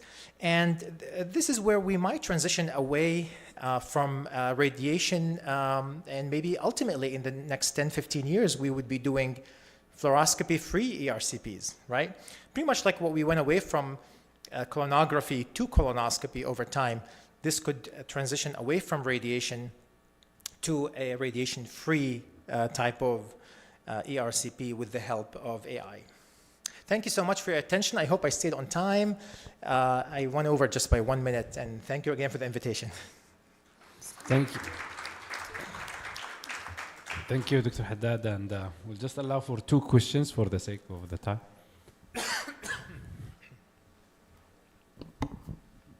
Excellent, Muhammad. Very nice presentation. I always say for general ERCPs, for general gastroenterology, you do ERCPs in a stone passer, you know, like hemolytic anemias, sicklers, and you see a distal small stricture, 1 centimeter. Is that because stones are passing frequently? And you wonder, you do the cut and you extend the cut, still there is 1 centimeter, you feel there is a stricture. Do you ignore it? I don't have a cholangioscope, for example. So do we, or we just follow it, or what? It depends on what your pretest probability for that stricture is. Often in this case, it's when do you worry about the length of the distal stricture? More than 1 centimeter? I mean, 1 centimeter distal, and you're again, the chances of finding malignancy there is quite low. Strictures and stones coexist frequently. That's a common problem ultimately. At a minimum, I would probably want to sample it somehow, brush it, and potentially follow it up. But I don't know if I would be very worried about this in terms of, and even if you wanted to deploy a cholangioscope in very distal strictures, it would be very hard to see how that looks like. So I think your approach works as well, which is a combination of sampling and clinical follow-up. I try to extend the sphincterotomy as much as I can. Maybe it will sort out that stricture. Dr. Hamid, this is a great point that welcome, Dr. Mohammed. Thank you. It's an excellent, elegant talk as usual. This is a very important point that I would like to just have a comment on it. We have a lot of patients with sickle cell disease. We see it a lot. They are young and they are stone passer, as you said, and they will have definitely distal narrowing and stricture. So I advise my colleagues not to call it a stricture. So please, when you call it a stricture in your report, you will put the patient into a big dilemma that has no indoor. So I would carefully not to label it as distal stricture. You can call it distal narrowing, likely related to stones, but the chance that this stricture is malignant, the chance that this stricture needs to go through the workup of CBD stricture is almost very negligible. Small. I agree with that. 100%. Thank you, Dr. Haddad. And the next speaker, as always, our friend for us. So please, it's a pleasure to introduce Prof. Murad Al-Jifri.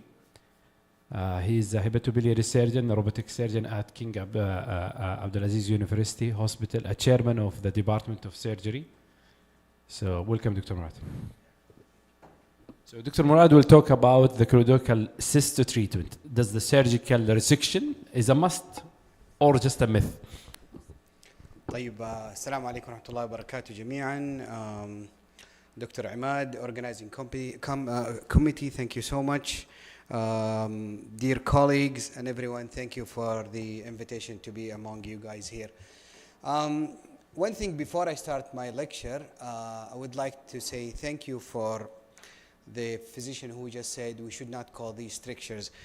I get in my clinic the dilemma of patients with these absolutely benign narrowings, and surgeons are pushing to do Whipples, and we're still quoting data from 20 years ago that it is acceptable to have a 10 or 15% of a normal Whipple. I don't think we should have this in this day, in this technology, and wherever we have here.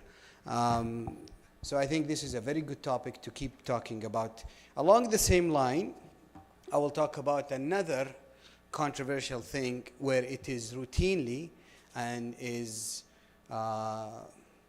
known to do is for colorectal cyst to send for surgeons to just, remove bile ducts for patients. So I will challenge the traditional teaching, although I'm a surgeon, and the surgical dogma about having to remove all type 1 colorectal cyst. I'll review the evidence on malignancy and the malignancy risk and the natural history of these cysts. I'll propose a selective management algorithm, and I'm hoping to hear from my colleagues about this. And we hope to use whatever existing evidence about a rare entity to help establish an observational safe criteria. And I'll show you a case of mine that I think surgical resection is warranted. I have nothing to disclose. So as a background, choledochal cysts are congenital dilatation of the biliary tree.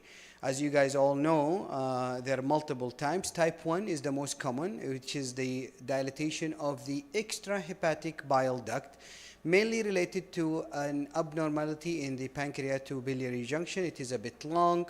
There is no muscles around that long junction, and it leads to reflux of pancreatic juice and maybe dilatation, and it causes the cyst. You guys all familiar with the Tudani classification. He's the guy who described this and classified it into 4 types. I'm not going to be focusing on type 2, 3, 4, 5. You guys know all of this. I'll be focusing on type 1, which is the most common type, which is the cystic dilatation or the fusiform dilatation of the bile duct. So the biggest question here, should all type 1 choledochal cysts in asymptomatic adults be excised? Can I show of hands? Who think we should excise all of these? You get a 40-year-old woman who presents to you with a symptomatic biliary colic, has a fusiform dilatation of the bile duct about 1.2 centimeter. The radiologist is calling it a type 1 cyst. Who would excise this? No one? Oh, that's easy. If this room was full of surgeons, everyone would chop this one off. You will excise it. Good, thank you. So the traditional teaching, they all should be excised. It's all based on historical data from about 30 or 40 years ago. The main thing is the lifetime risk of developing cancer within these cysts could go up to 30%. And mainly to prevent recurrent cholangitis and stones. And how do we treat that? We excise the bile duct completely, and we do a Roux-en-Y hepaticojejunostomy.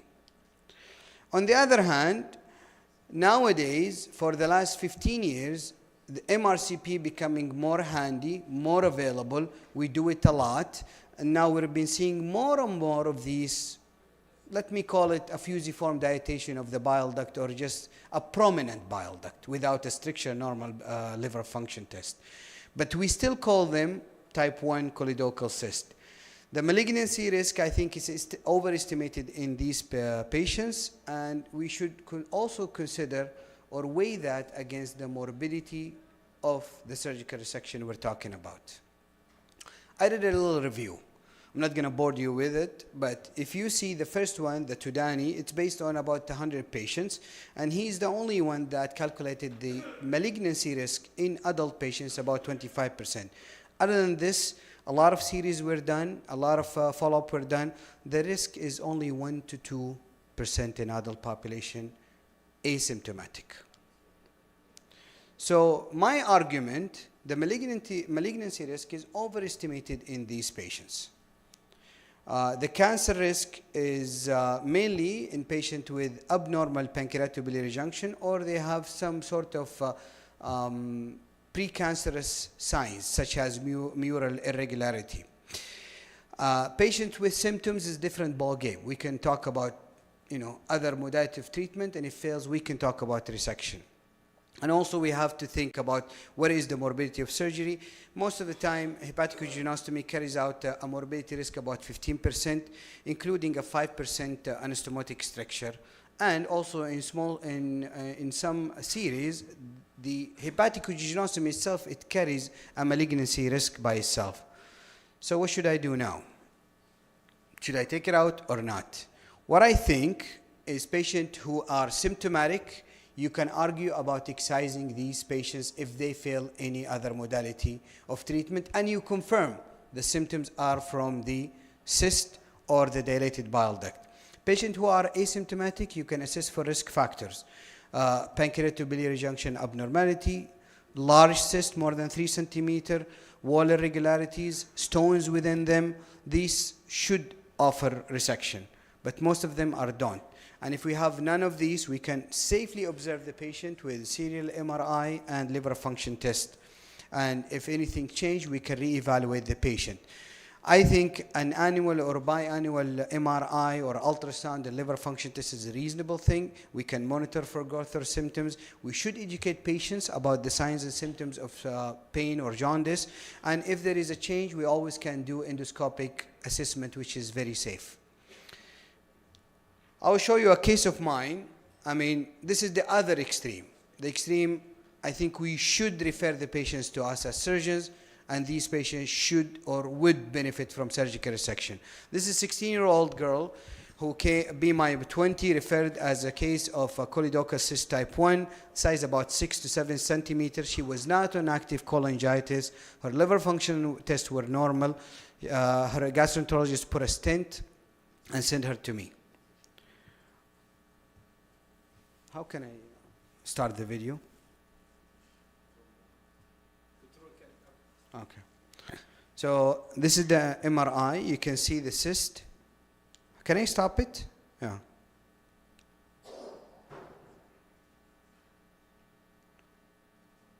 I'm not sure what's happening.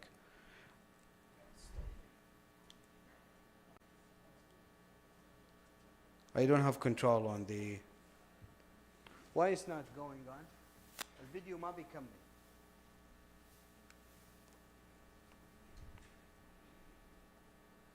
Okay. So you can see the cyst. The gallbladder is the small thing above, and this is the choledochal cyst, and there is a lot of stones within the cyst, and that's it. So we took her to the operating room. Nowadays, technology is available across the specialties in the medical field. So we did a robotic approach of, I don't know how to go next. Okay. Can we play the video, please? We did a robotic cyst excision with hepatic osteotomy. I'm holding the cyst, excising the hepatoduodenal ligament, and trying to get the gallbladder divided of the cyst. The lower structure is the duodenum. Fee marker, fee laser? Which one? All right. So that's the gallbladder going up. It's not working. Sorry about this. I wanted to show, okay, so this is the gallbladder, this is the cystic duct, and this is the whole choledochal cyst. I'm lifting the gallbladder, using it as a retraction and trying to come around the cystic duct to identify the upper normal liver hilum. The robotic platform gives you the beauty of articulating instrument inside the abdomen. I mean, before this technology, it's very hard to do this laparoscopically. I personally cannot do it laparoscopically with accuracy and precision. Maybe some surgeons can do, but most surgeons can't. But with the robotic platform, you can do a lot like it's an open surgery. Now we're moving the cyst from the surrounding structure of the hilum, which is the portal vein and hepatic artery. I'm trying to have a grab at the cyst. It's big and it's bulky, but we're trying slowly to come around it. Of course, you're gonna face bleeding. I try not to remove all the bleeding, keep it in. So you see, we struggle still. So now, getting to the upper end of the cyst, all these branches coming directly from the hepatic artery. All right, so we came around it completely, and now I'm going to open it up at the bifurcation, and you can see now we're opening the cyst, and you can see the left and the right hepatic duct. So we're at the bifurcation. This is the left, and this is right common hepatic duct. So this is a complete excision of the cyst. We excise it as an unblock with the gallbladder. The most critical part is where it joins the pancreatic duct at the head of the pancreas. So now we're going to remove the pancreas and push it down with the duodenum till we get this view. And this is the pancreas, and this is the common channel, or not the common channel, this is the distal bile duct. I'm trying to bring the pancreatic duct down, not to injure it. Going blunt, accepting some bleeding, removing the old stent, and then you will see where the bile duct cones in, where it's normal, and this is where we're gonna have our distal ligation margin. Once you excise this, then we bring the bowel up and put it up to the hepatic duct bifurcation and connect it together. All right, so now exposing the hilum, trying to mobilize the bile duct a little bit just to put the anastomosis together, zero tension. And then you bring the bowel, you open a hole in the bowel, and you do your anastomosis. Suturing is pretty easy, and it's actually fun to do using the robot. You can suture in both hands. It gives you more ergonomics than even open surgery. I'm not that fast. This is times 2 speed. So I do it in single running wall, the posterior wall and the anterior wall. We've done the posterior wall, now we finish the anterior wall. Once the anastomosis is done, we complete the excision of the gallbladder, which is attached to the cyst, and then we remove it, and the patient usually recovers very quick. Doing this, well, when I was in training in my fellowship and residency, we used to do all of these open. Patients usually stays in the hospital for about a week or so, and you have all the problems with wound infections and stuff. But now with the minimally invasive approach, things are much better and easier. Just removing the gallbladder, attach it to the cyst. We just, once you finish it, you just put it through a small endo bag and retrieve it from the abdomen. I cannot fast forward here. Okay, we're finished. Can we go to the next slide? I cannot go to the next slide. Control. Can we go to the next? Okay. So it was about 4-hour time, hospital stay 3 days, minimal blood loss. I saw her a year after. She was doing well and she has no biliary obstruction. So these kind of cases, I think we should do with them, we excise them, but the ones that I showed you before, we should not. So in conclusion, I totally think not all type 1 choledochal cysts require surgical excision. Observation is reasonable for small, asymptomatic, the fusiform ones that have no mural irregularity, have no symptoms, no stones with them. We should have individualized approach. It should be a combined decision between the advanced therapeutic endoscopist and the radiologist and the surgeon. Thank you so much. Thank you, Prof. Murad. So we'll allow for the questions. Dr. Mohammed.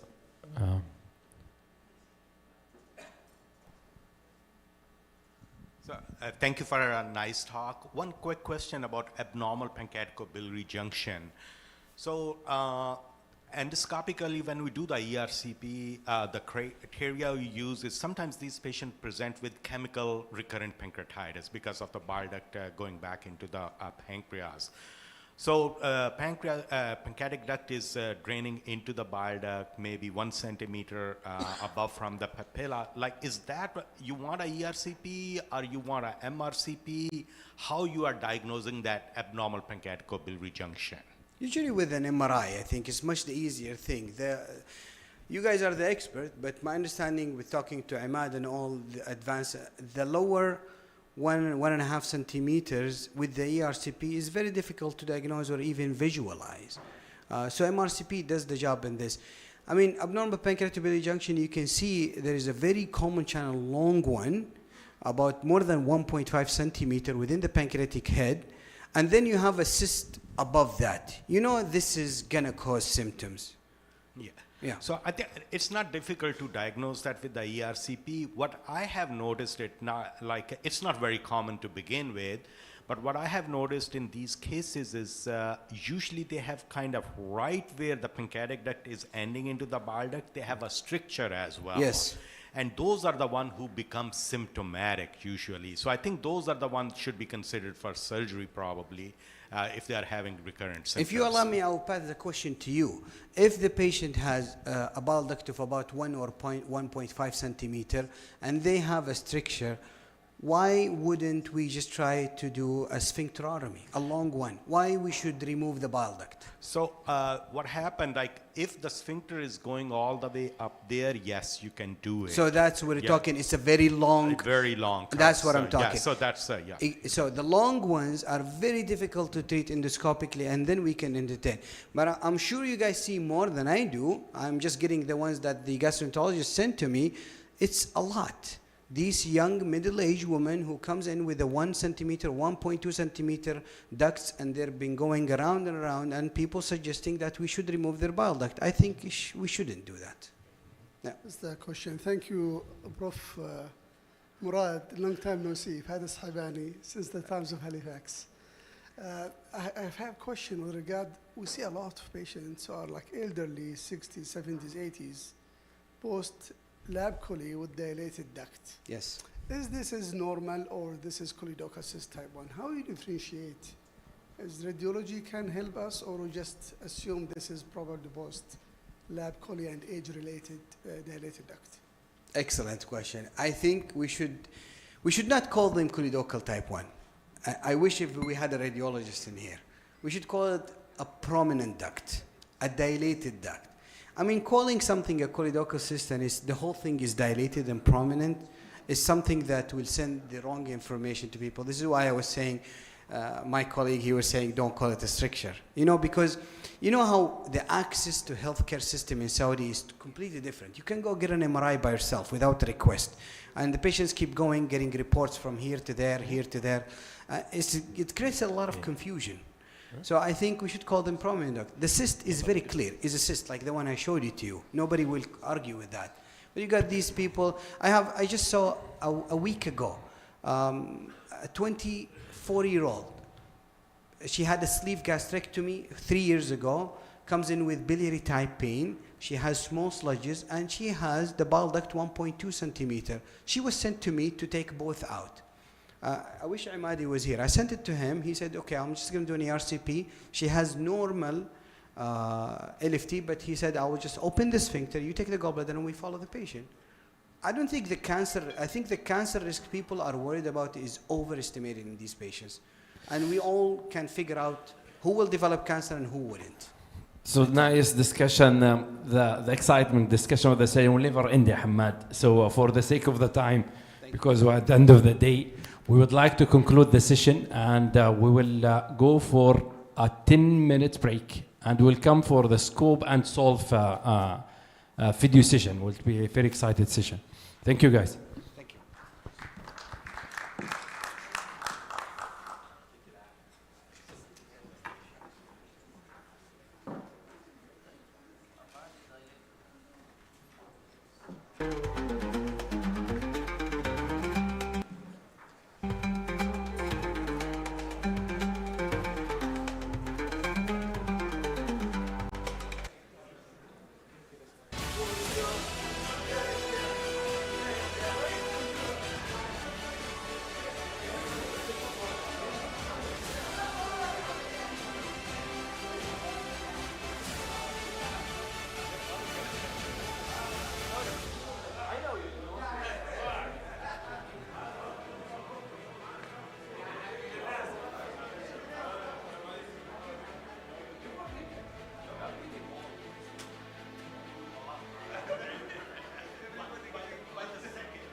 Okay. Almost coming to an end of the first day. بس أبغى بعدد لكم واحد يشيل لي كراسي. Organizers, can we just remove the chairs from...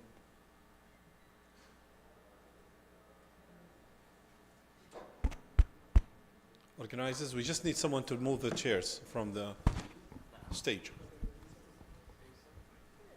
Okay.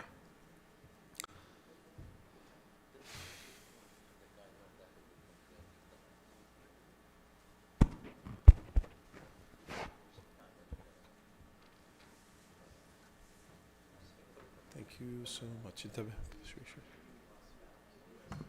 أبرار خليهم ينادوا على الناس اللي برا يجيبوه يدخلوهم. Please.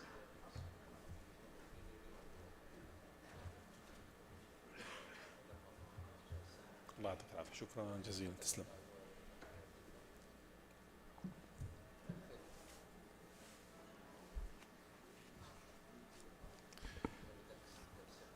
Okay, it's just well, first of all, I thank you all for joining us for this IGCC meeting in its second edition.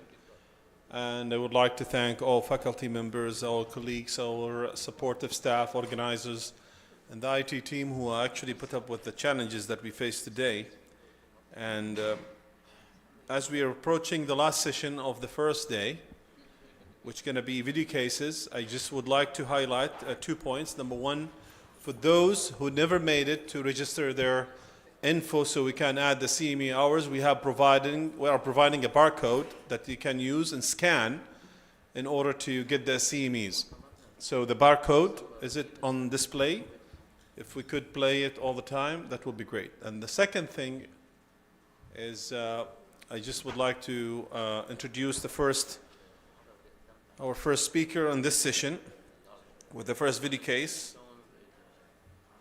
Yeah, if you scan this barcode, it will provide you with information you need to fill so you can get the CME hours. And also, if you haven't registered, you can just using that to register.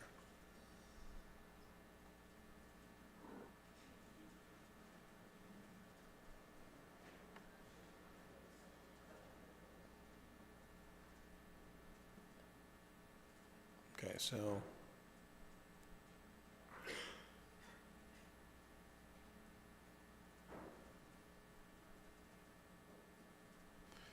first case would be delivered by Dr. Turki Al-Amri. Please do proceed to the stage. And this session will be video cases, and also we'll have 2 cases delivered by our fellows as part of the Scope and Solve competition, which is first done in this endoscopy Congress.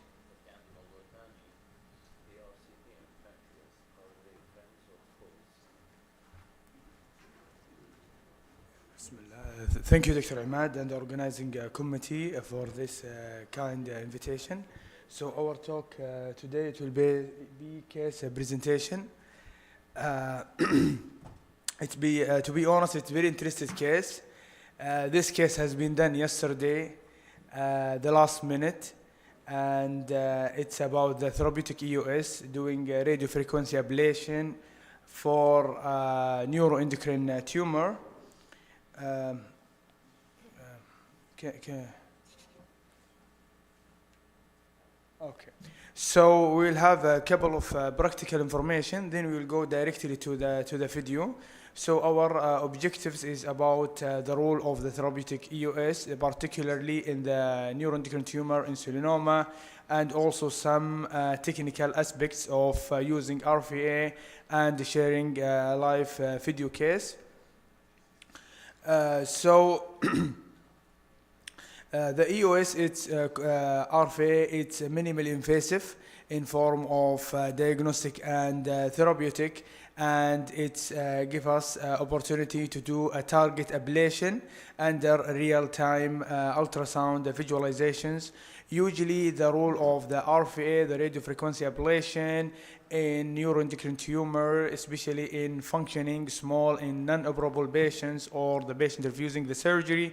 Here, the alternative option, which is the RFA, coming to the surface. So we have a case. It's a middle-aged patient. He's morbidly obese.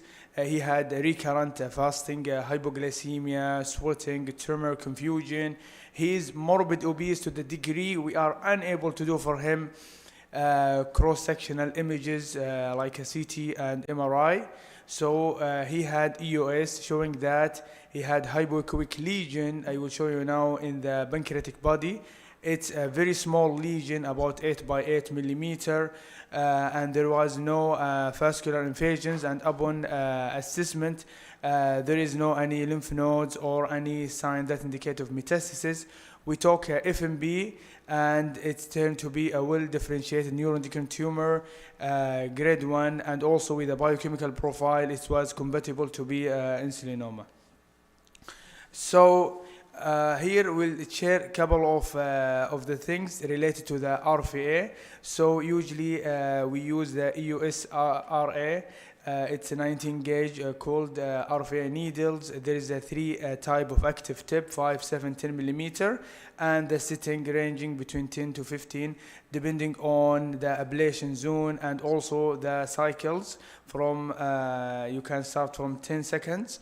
And the major things is to avoid the pancreatic and also the major vessels. Here is an example for a table showing that depend on the active tip, like from 5 millimeter, the power usually preferable is to be 10 watt, and also the ablation time 10 seconds, and the expected ablation is like almost 6 by 6 millimeter, and then you have the 7 millimeter and 10 millimeter active tip.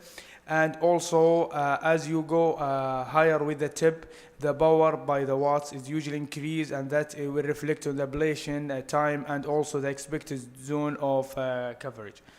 So here we have the case. Okay. So as you see here, we have, so this is yesterday done at almost 3 p.m. No pointer. Okay, so you see here is well-defined mass. It's in the pancreatic body. You can see here above is the splenic artery and the splenic vein. Given the fact there is major vessels near to it, so we take our time to see how we can approach it. And the other things is related to the active tip, because the only one that has been introduced or has been brought is little bit large, which is the 7 millimeter. So we would like to make sure that we are away from the vessels, and also make sure also we are away from the BD. So we took our time to target the area to have good access, so we can minimize the complication that may happen.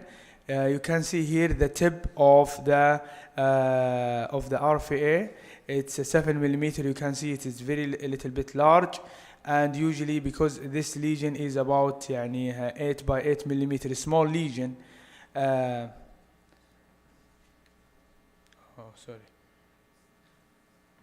Yeah.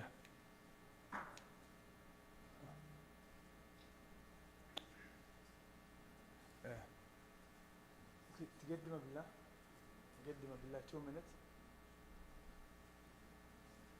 Okay.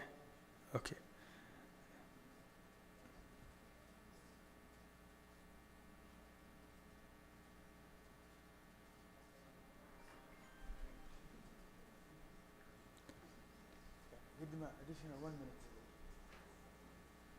Okay. Yeah.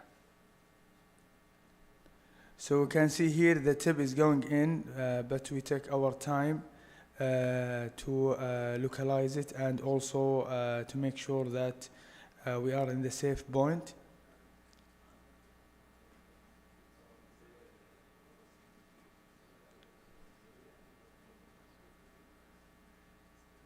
Okay, you can see here the tip. We are pulling it a little bit to make sure that we are in the center.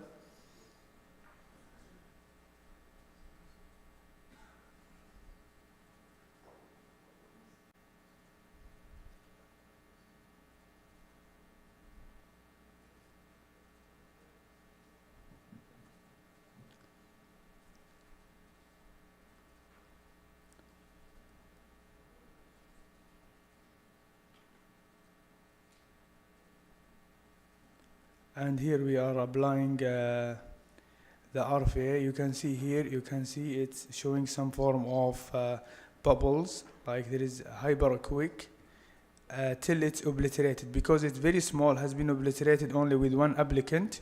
You can see the lesion has been obliterated fully. Yeah, so usually for the safety consideration, usually we need to have at least 5 millimeter away, and this things to be kept in mind, especially if the lesion in the head of the pancreas, and also using CO2 and keep the patient observation for pancreatitis and also for the post-procedural pain. So the clinical outcome, usually the succeed rate for small insulinoma, usually it's very high, it's exceeding 95%, and usually the symptom resolutions in form of like hypoglycemia, it usually exceeding 90%, and usually the follow-up method is by images like MRI, and you can do EUS, or then later on you can increase the interval.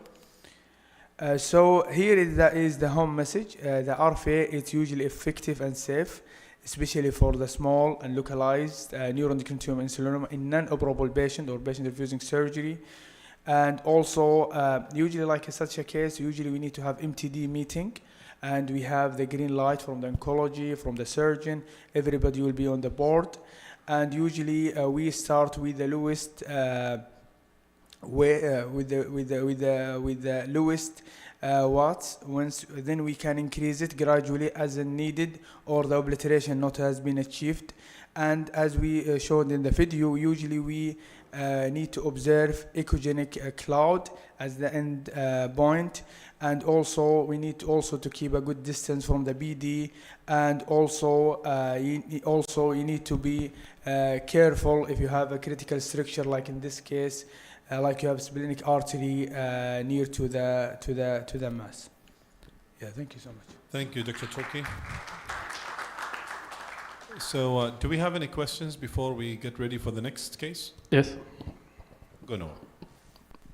Thank you, Turkey, for the nice demonstration of the RFA and insulinoma. So my question, what your protocol for pre and post assessment for successful application of the RFA? So what usually we are using? Cross-sectional imaging or any contrast US? The other question, what your, during the intra-procedure to deactivate the generator, so you are dependent on the time and the impedance and what exactly? So usually before the procedure, the standard, usually we need to have, as you mentioned, you need to have cross-sectional images. This is as a baseline, because this patient, he will require follow-up later on. During also the pre-procedure, usually you expect the rate of the pancreatitis is very high, up to 5%. You hydrate them, diclofenac, and things like that. And during the procedure, usually we go with seconds. So we go, for example, 10 seconds, and then we observe. If still we did not approach the echogenic cloud, then we can increase the watts, and then we give another session of 10 seconds. Yeah, this is there was Dr. Nawaf, yes, please.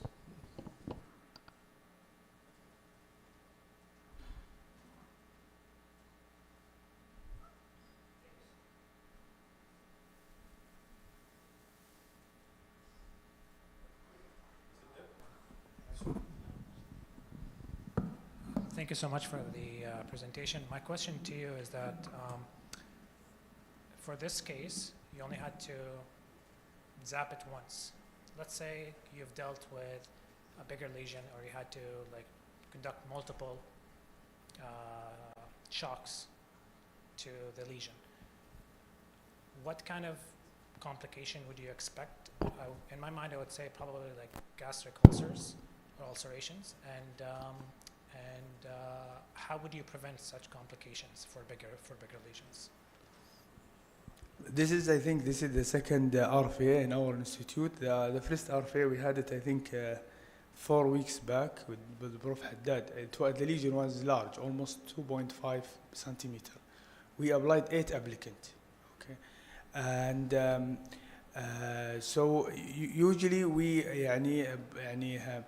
can increase the applicants, but usually we don't exceed 2 to 3 in maximum.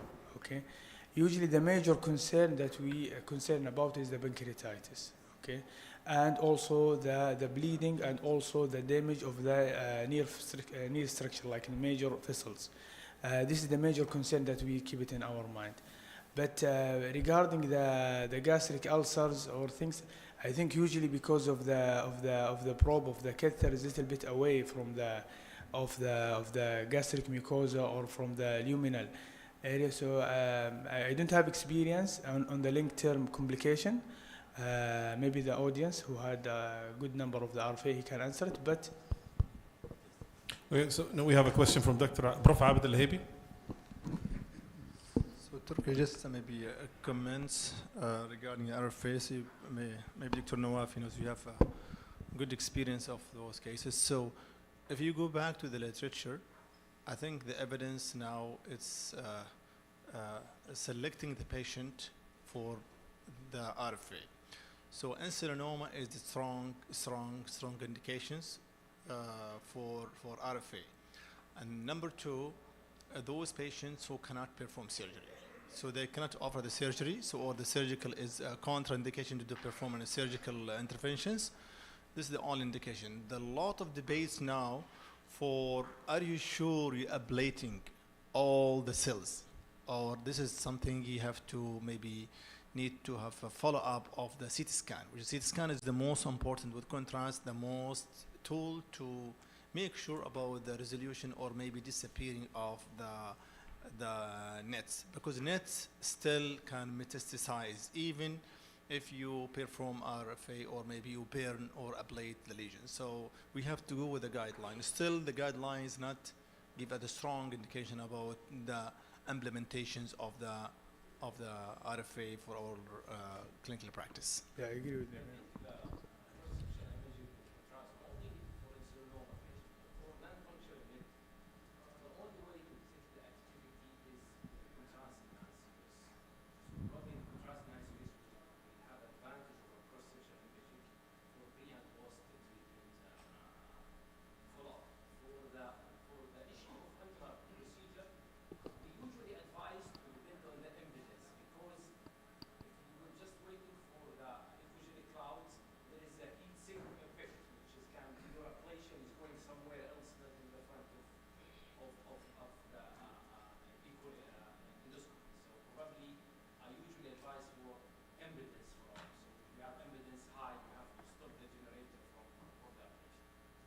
Yeah, I echo what Dr. Nawaf said. Basically, this impedance is actually one of the criteria that we do focus on when we ablate any of these lesions.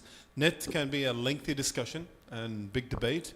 However, for the sake of time, we're going to proceed with Dr. Muhammad Hassan, Professor Muhammad Hassan, who's actually one of our great founders of this meeting that I'm proud to collaborate with, and he is going to give us 2 interesting cases today.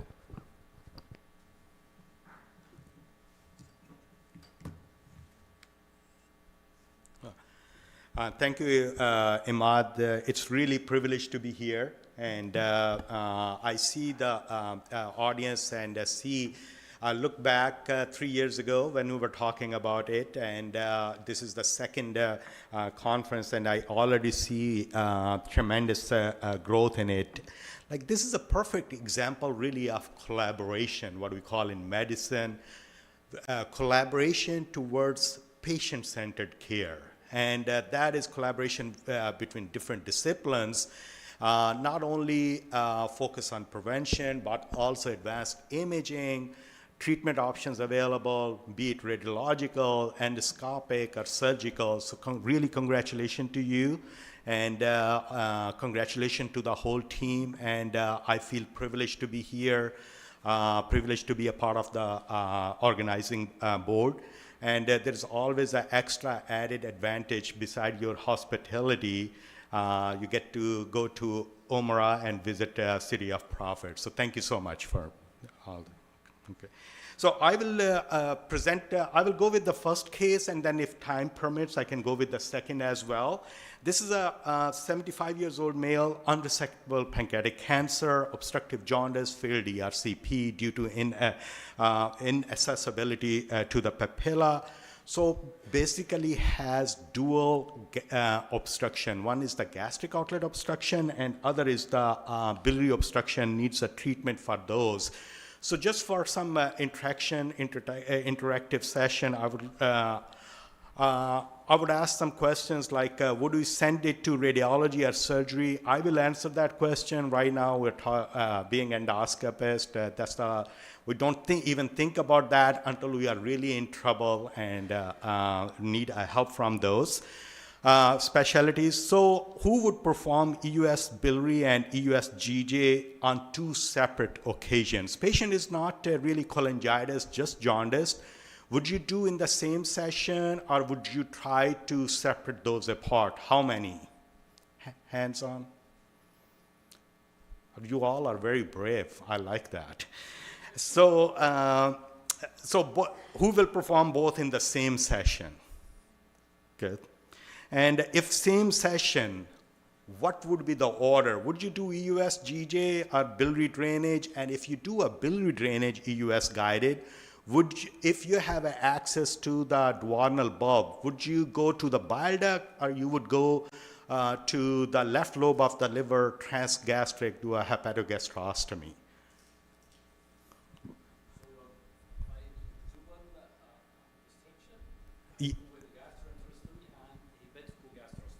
Okay, so you would do a guess. This is my first, access for both gastroenterostomy plus hepatogastrostomy. Okay.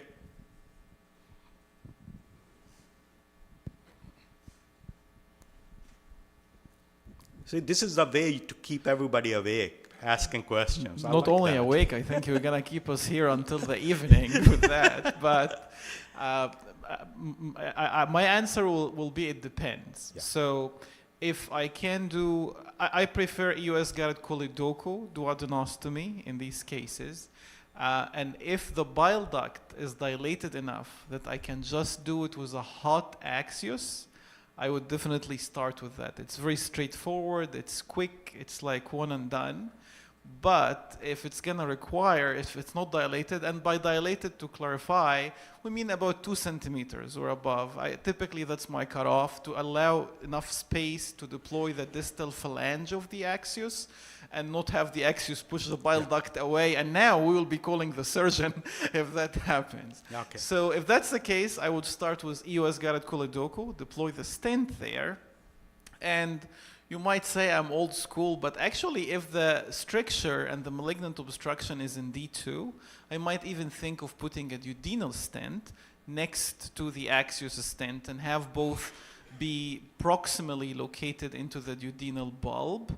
And I might just completely skip EUS. I know this is going to start the whole debate, but I might going to skip completely EUS gastro J. Yeah, so I think there are different approaches. Yeah. Bottom line is, like, you have a right answer, you have a valid answer as well. I'll tell what I do, or what I did, I should say. And then after that, just have a one slide about the reason why I did that and what is the evidence out there. Because we do run into this problem all the time. And if we do run into this problem, what would be the approach? Can we start the video, please? Oh, I need to do it. Okay. So what I did is, like, my goal usually it is in these ones is whatever is the most distal, do that first. If you are going to go with the bile duct drainage from the bulb, do that first. And whatever is the proximal stent, do that usually last, because you don't want to put a pressure on the stent, which is distal.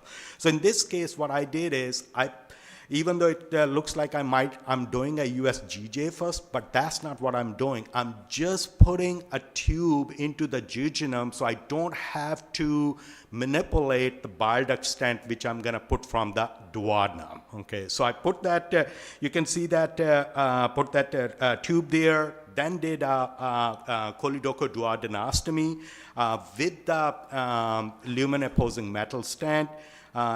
In this one, bile duct was not very dilated, but one thing I do is usually, can you stop a video for a second? In these ones, what I, stop the video for a second. Stop, stop, okay, all the way to back, just stop there. So what I do is, like when you are doing a lumen opposing metal stent for bile duct drainage, my preference is either use 6 millimeter or 8 millimeter, one of those. And the duct diameter, bigger the better, but I can live with 1.2, 1.5 centimeter. I will put a wire into the stent. It's not exiting from the stent assembly. It's just a preloaded wire. I will puncture the bile duct with the cautery tip, get the stent into the bile duct. Once I'm in the bile duct, I'll get the wire up there deep into the intrahepatics, get the stiff part of the wire deep into the intrahepatics. And then these stents, the smaller diameter stents, they are more soft, the assembly, and you can really drag that stent over the wire completely into the bile duct. So that would be very safe. Deploy the distal flange and then pull the stent back. That would provide you an extra safety there that you don't misdeploy the stent. So that's what I did. We can go ahead and start the video again. Okay. So after putting that, I do put a double pigtail plastic stent. We didn't have any prospective or randomized trial before on this putting a double pigtail stent through the lumen opposing metal stent, but now we do have. I'll go through that in just a little bit. Next, I'm going to do the EUS-GJ or gastroenterostomy stent. And the way I find the jejunum is not really initially not on EUS. I put this contrast into the jejunum, and then I will use my fluoro image really to align the transducer with the most accessible part of the jejunal limb, and which is in a longitudinal shape for me. And then using that, and then I use EUS to align that properly and then place the stent. In this particular case, 10 days later, patient develops cholecystitis, develops a cholangitis. There is a blockage of this lumen opposing stent, which is in the bile duct. So you have to go back and then take that stent out. Like go through that stent, put a antegrade stent into the distal bile duct through that stricture. After, this required us some dilation because the stricture was really, really tight. After dilation of that stricture, a tubular stent was placed in. You can see this, it's a quite long of a stent, but it is in the bile duct and traversing the ampullary area into the duodenum. So that provides a distal drainage. And then this smaller lumen opposing metal stent was taken out and then put a smaller tubular stent there. Placed double pigtail stent through that as well because the stent was smaller. After that, we have to do a gallbladder drainage a similar way, the way we do any lumen opposing stent, and placed a gallbladder stent and then placed a plastic stent through that. So few points here. As I mentioned, in this dual obstruction, everybody has their preference to do it. Your answer is right because you're doing a GJ, distal stent first, and then do a hepatogastroscopy safer. Your answer is correct in a way, like different approach, nothing wrong with that. These dual obstruction, they may not live longer, so it may be just better to do a bile duct drainage and put a duodenal stent. Bottom line is, like, main goal is not to put a pressure on the distal stent, because if you do the proximal one first, I mean, not to put a pressure on the proximal first if you do that first. So tubular stents, we know the evidence that tubular stents are better. The lumen opposing stents, their saddle is small, can easily get obstructed with the food particles. That's why we put a double pigtail stent through that. Second thing is, you did a USGJ, you put a stent in the through the duodenal bulb, but you really did not relieve the obstruction from the duodenal bulb. So food still can go there and accumulate and cause a recurrent cholangitis. So there is a recent randomized trial published in online on July in CGH. Two arms, one without double pigtail stent, one with the double pigtail stent, and double pigtail stent did prevent recurrent cholangitis or recurrent obstruction. The tubular one is a bigger stent. If you do a hepatogastrostomy, it will be facing downwards into the stomach, so the risk of food getting stuck in there. So this is a scenario which you can run into. Main thing is going to be putting the distal stent first and putting a double pigtail stent through the lumen opposing metal stent. I'll happy to take questions on this, and if there is a time, I can go through the next. So we have 3 minutes left, so I would rather do questions. Yeah, Benny, and then Prof. Abid. Thank you. I think this is one of the great and challenging cases, but usually a tubular stent is more safer than lamps for CDS. So this is what we're doing before we have the lamps, because not dilated, and then you can get the wire up and with direction to the hilum. So I think usually fully covered stents or tubular stent usually can do the job if you don't have the lamps. Good. Benny? Okay, I have a question for you and a comment. The first question is, let me know what you think about Mohammed, because when I have biliary obstruction plus gastric autoleptus obstruction, and I do the luminal opposing metal stent in the bulb or duoden or choledochore or gallbladder, I do not perform OSGJ, but I prefer to place duodenal stent, because if you perform OSGJ, meanwhile the food goes through the OSGJ. Some food goes in duodenum, occluding the luminal opposing metal stent. That's the reason, because this patient has cholangitis. And that's the way I prefer to put a duodenal stent instead of OSGJ. The second is my comment. I want also your opinion. In my opinion, the future will not be the luminal opposing metal stent in the choledochore, but the jaw bore in the choledochore.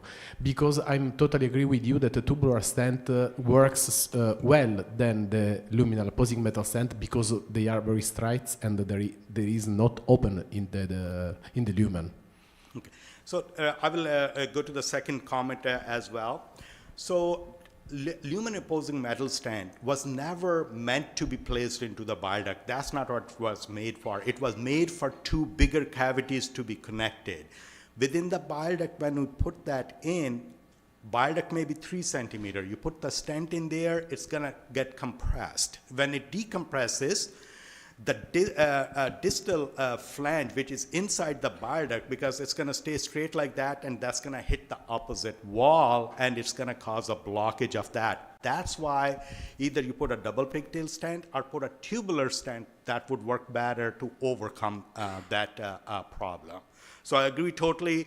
I think this is how we learn over a period of time, and like what is going to work better for that particular patient and what you are more experienced with. So there are different ways to do same thing properly. So just go do what you feel comfortable with and what you think is going to patient get the best benefit from. So Dr. Mohammed, do you think placing a double pigtail stent within the lambs would change the natural possibility of having that occluded because of food particles or debris or a position by the lumen? Yeah, that has been proven now. Yes, that was the reason theoretically. That's why we were putting in, like thinking like it will change the shape and the distal end, instead of hitting the opposite wall and getting a block by that or obstructed by that, that pigtail stent or plastic will tilt it towards the upper, towards the lumen of the bile duct. That's one way it would keep it straight so it doesn't get blockage. Second would be the movement, motility, moving this stent back and forth through that lumen opposing metal stent would not let food get stuck in there, food particles. So that's how it prevents that recurrent cholangitis. Okay. Yeah. Well, what you have done is an excellent. Just I'm thinking of an alternative approach.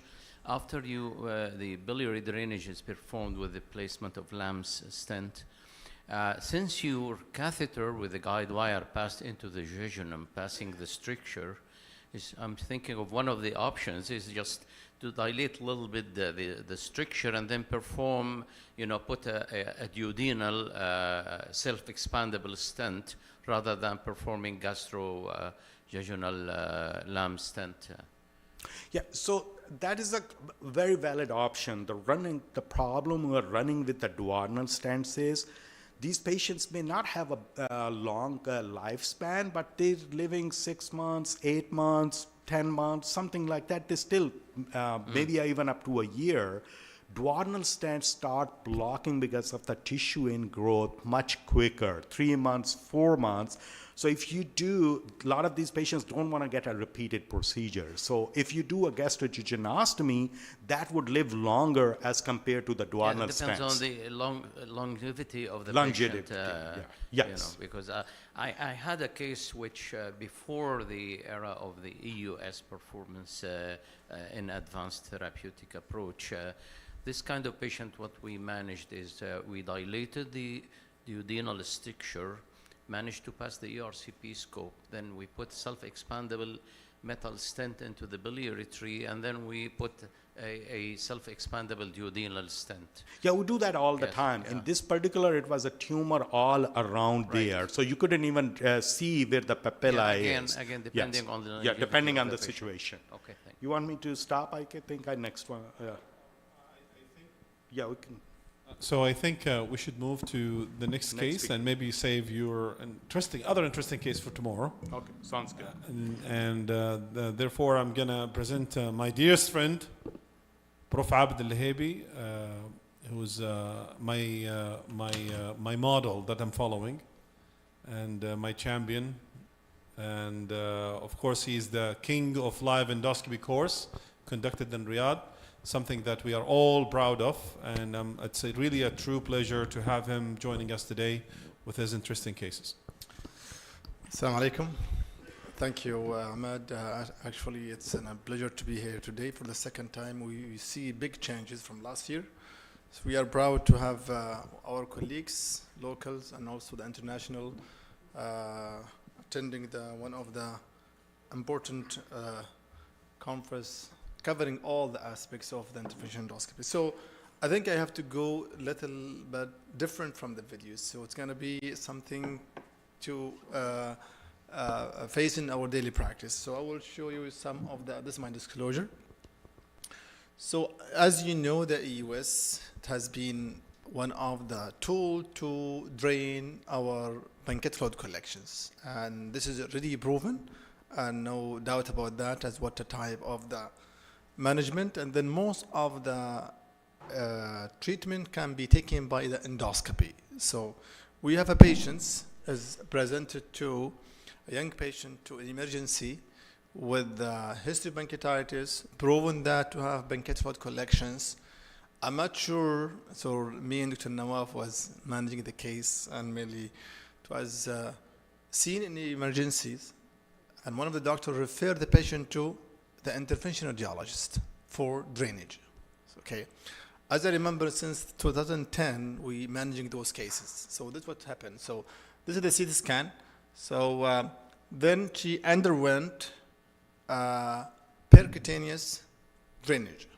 As you see, I'm not sure how you get back to the video, please. Go back to the first slide. Back, yeah. Can you go to the video, please? Start the video. So he underwent the percutaneous drainage.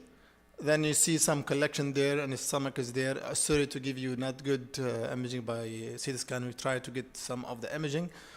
But the patients, after a couple of days, there is no improvement. What happened? Still getting more pain, fever, and then they repeat the imaging, and the collections is full of gas. So, and then luckily we are calling us, call Dr. Nawaf and the fellows, and they prepare the case, and they said, okay, why don't call us? And we can do the job. Said, okay, now we have to take care about the patient. So this is the video. So what do you think, guys? I need thought. Basic to Nawaf. So this is the upper endoscopy. So it went through the stomach? Oh yes. Percutaneous drain went through the stomach? Yeah. So MashaAllah. you see now, so this is if you send the patient to wrong specialties, okay? So that's why this patient managed by the endoscopy. I'm not sure why they sent the patient to interventional radiologist. So now they sent the patient to us, and then we scoped the patient. Luckily, we discussed as Dr. Omar and your colleague said, so what we can do for these patients? So please give us your thought and suggestions. So the floor is open for a discussion. So what you would do? This is very interesting case, as a matter of fact. So I see, welcome debates here. See, that's interesting, okay? This is not a bariatric procedure, guys. So tell us, I can see, Abid, that some, happening here now. Okay. Some intervention happening.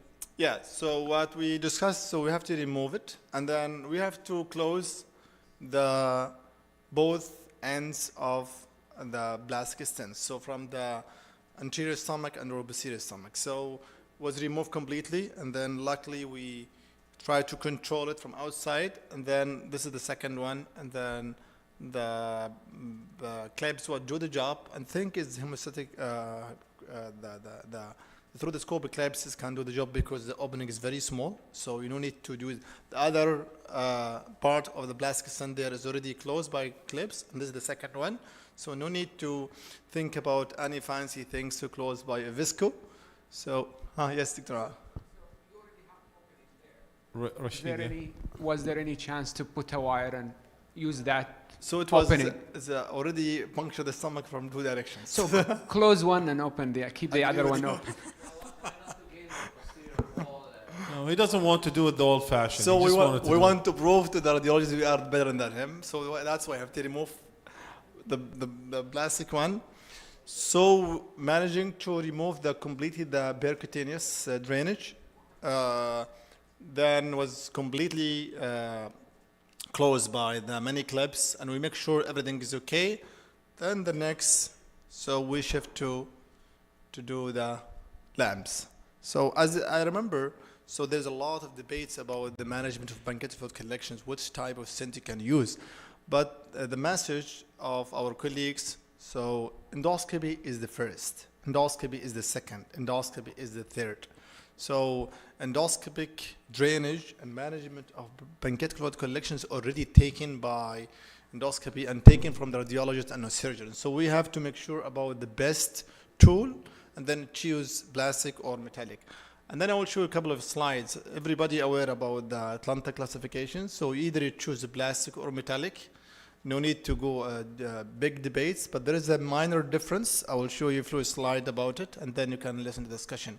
And usually we have to go minimally, and I will say non-invasive, okay, or maybe invasive. So endoscopic, transmural, and then if you need to do a necrosectomy or not, this is the talk tomorrow, so I will leave it for tomorrow or not talk more about the necrosectomy. If needed or demand or maybe upfront. If you need a percutaneous, then you can do the job. They can do for you the access, and you can do percutaneous necrosectomy. And then the evidence, you have a lot of lamps. Choose what you have. We have an experience in our country to use all lamps. Use Spaxis, Hot Spaxis, Axius, and Hanaro, and Nagi. All we have it. So it's good to use all plastic stent. The evidence shows there is no difference in efficacy. But as you see here, so the interventions with the biphalange here is higher, and this is usually normal because you have to go and to do a lot of intervention to make a necrosectomy. But eventually, the overall the clinical success and adverse event and also the recurrence is almost the same. This is one of the study. Also, this is another study proven that LAM is less complication or adverse effects over compared to the plastic. As you see here, bleeding is higher, migration is higher, and also dysfunction here, bleeding, LAM's higher migration.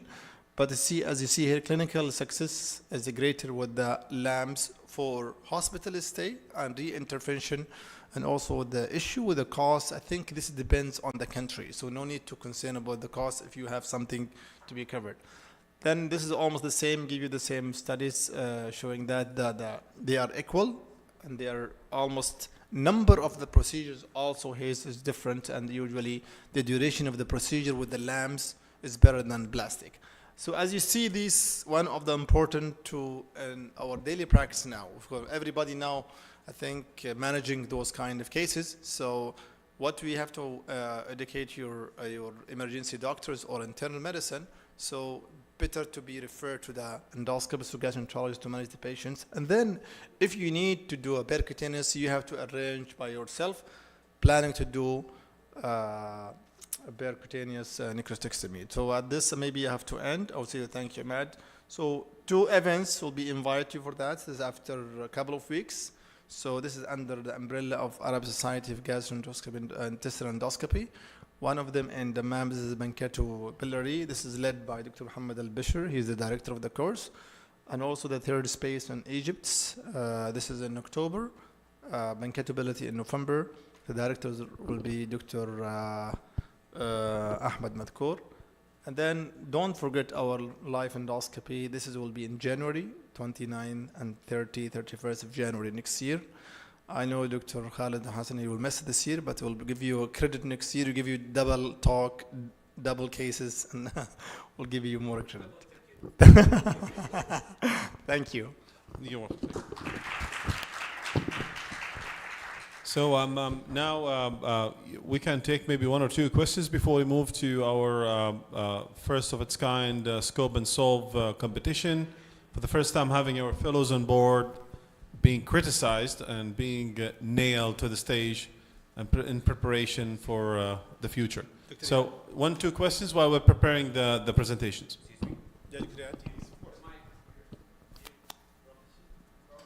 Take the mic.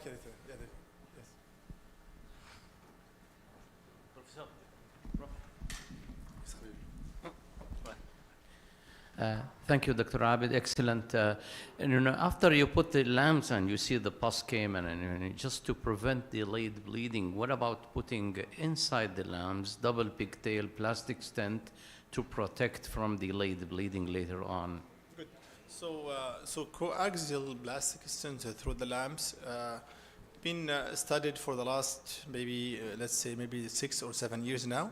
So the evidence is contradicting that to proven to prevent complication, but the latest meta-analysis and systemic review analysis proven that they were not preventing the bleeding, but they can help you for decreasing the rate of stent occlusion and also the infection. So this is the only 2 complications can be prevented by coaxial double pigtail, but bleeding I think still is the same, and because the bleeding is related to the nature of the wall-off necrosis and nature of the lamps. But some of the study, yes, proven that decreasing the bleeding and complications, overall complications. Any other questions? Okay, so to cut it short, so we're going to proceed. Thank you, Dr. Prof. Abid. That was a very interesting and hot topic and very interesting case as well. So we're going to move to our first champion, Dr. Suleiman Hambazaza, who's actually one of our fellows at our training programs, gastroenterology at King Abdulaziz University Hospital, who is going to present an interesting case that I would claim that I know nothing about it, but I do. So you go ahead, my friend. Thank you. Assalamu alaikum. First of all, I would like to say congratulations to Dr. Imad for his outstanding work. My name is Suleiman. I am a gastroenterology F2 at King Abdulaziz University Hospital.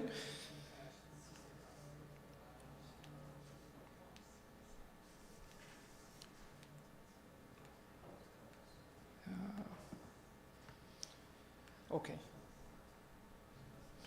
So we'll start with the patient history. He is a 55 years old male patient. He has a history of decompensated liver cirrhosis, secondary to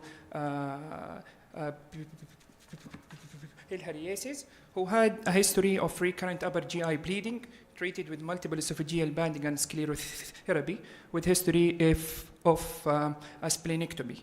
And now he presented with hepatic function test elevation for around a year. And also he has a family history of cancer. Other systemic review were unremarkable. He presented with history of right upper quadrant pain and jaundice. So on examination, the patient was afebrile on initial evaluation. Physical exam was notable for jaundice and abdominal pain.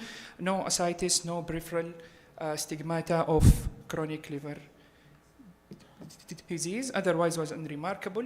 Lab-wise, his hemoglobin were normal, platelet were normal, ALP was slightly elevated, 156, AST was slightly elevated, 58, and ALT 107. Total bilirubin was 14, albumin was 40, serum electrolyte all within normal range. Can you stop and he may ask us? Yeah, sure.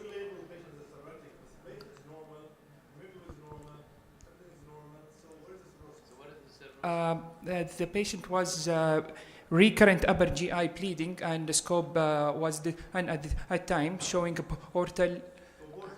Yeah. Okay. Okay, no more questions. No. Okay. So further testing were done. MRCP showing distal CBD structure with proximal enlargement, no evidence of pancreatic masses. So we went for endoscopic evaluation. EGD was showing small non-bleeding esophageal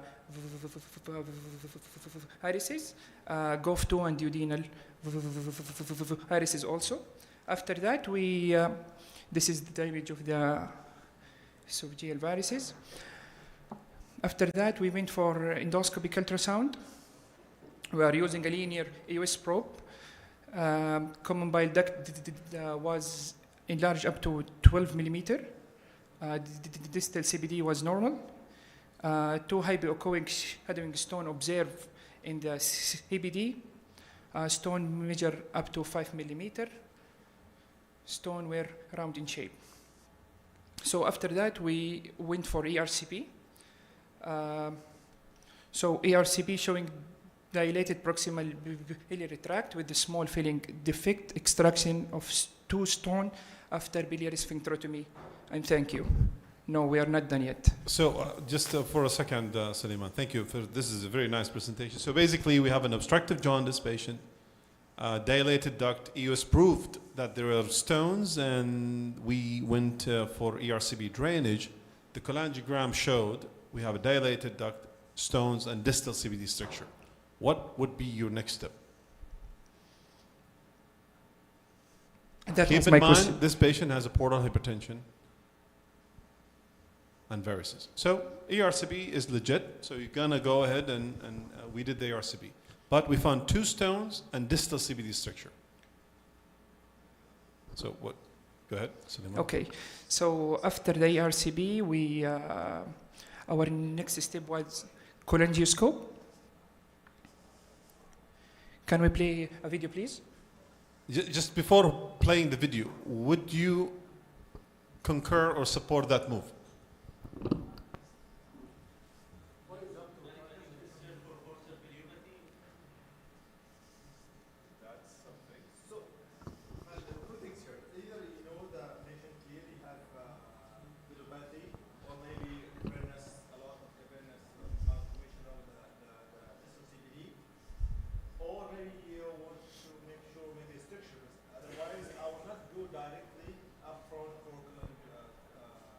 Cholangioscopy.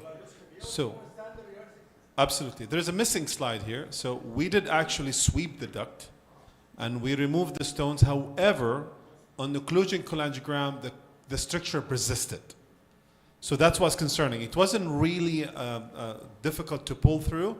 It was very smooth sweeping, but the structure persisted to be there. That's why we justified using the cholangioscope.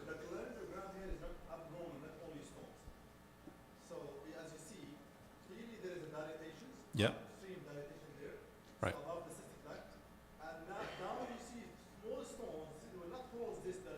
Absolutely.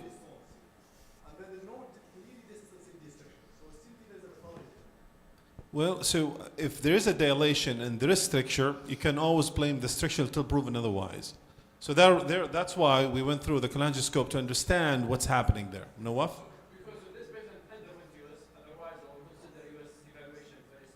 Thank you so much. Thank you. All right. So the cholangioscopy revealed. Please, can you play the video, please?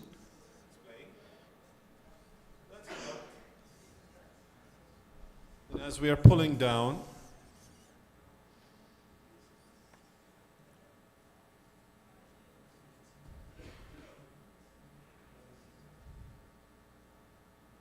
you could see the bleeding varices intraductal.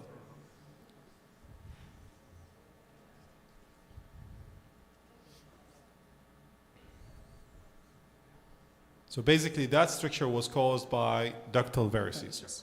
I'm glad we did not do biopsies or brushing. So now it's bleeding varices, intraductal varices, or portal bilopathy. What would be your next step?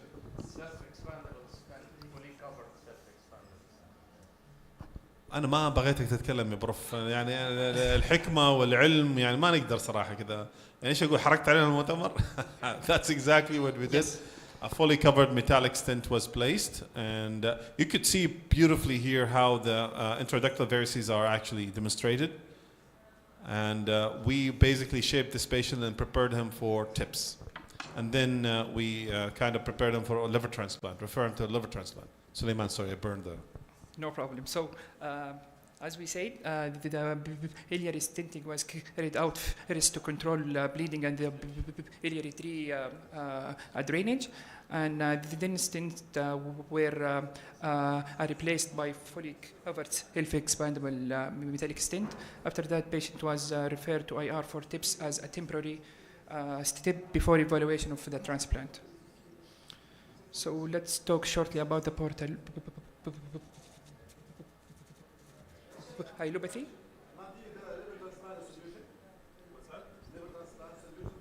Yeah, he's actually compensated cirrhosis. He's cirrhotic, but you know he's starting to have varices and bleeding from them.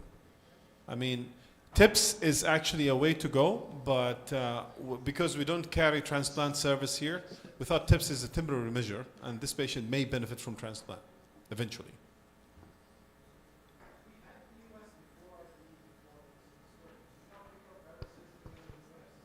I did not pick them up actually. Maybe because I wasn't paying attention to, boom, there's like stone there, so you could justify like why the patient has this. If I was aware that there is possible stricture in the distal CBD structure, I would have paid more attention and played the. If you don't have the biliary stent, metallic fully covered, what you should do with control bleeding? Well, I don't know, to be honest with you. I mean, TIPS would be the next option because the whole idea of having fully covered metallic stent is tamponading and bridging him for TIPS.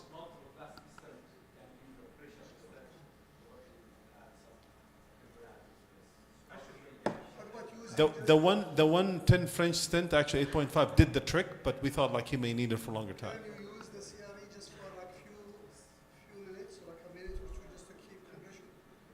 No. It doesn't work. In my experience.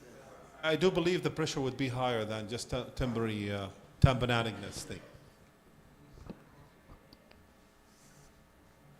Okay, sclerosing cholangitis, choridoco, cholithiasis, iatrogenic bile duct injury, infectious causes, and chronic pancreatitis and congenital anomalies are the most common causes of benign biliary stricture. Vascular, including portal hypertensive, hilopathy are another uncommon cause of benign strictures. Portal hilopathy is a rare condition that involves cholangiographic abnormality in relation to portal cavernoma and collateral around the bile duct.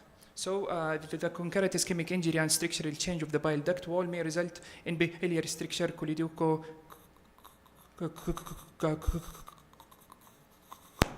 cholithiasis. Most patients with portal bilirubin are asymptomatic and do not require any further treatment. Abdominal ultrasound, CT, MRI, and EUS are among the currently available imaging technique. However, all are only suggested, not a diagnostic. The cholangioscopy is one of the most valuable diagnostic technique for indeterminate structure with high sensitivity, specificity, and accuracy to its visual impression. The current new version of the single operator scopes provide a better image quality and wider endoscopic field of view. So, in conclusion, portal bilirubin is a rare cause of structure and subsequent clinical scenario. So please, high rate of suspicion and awareness should be given for suspected cases before invasive procedure like brush or a wire guide sampling. So the cholangioscopy also provide a magnificent high imaging and enable the final diagnosis in such cases. Thanks for listening. Thank you, Sulaiman.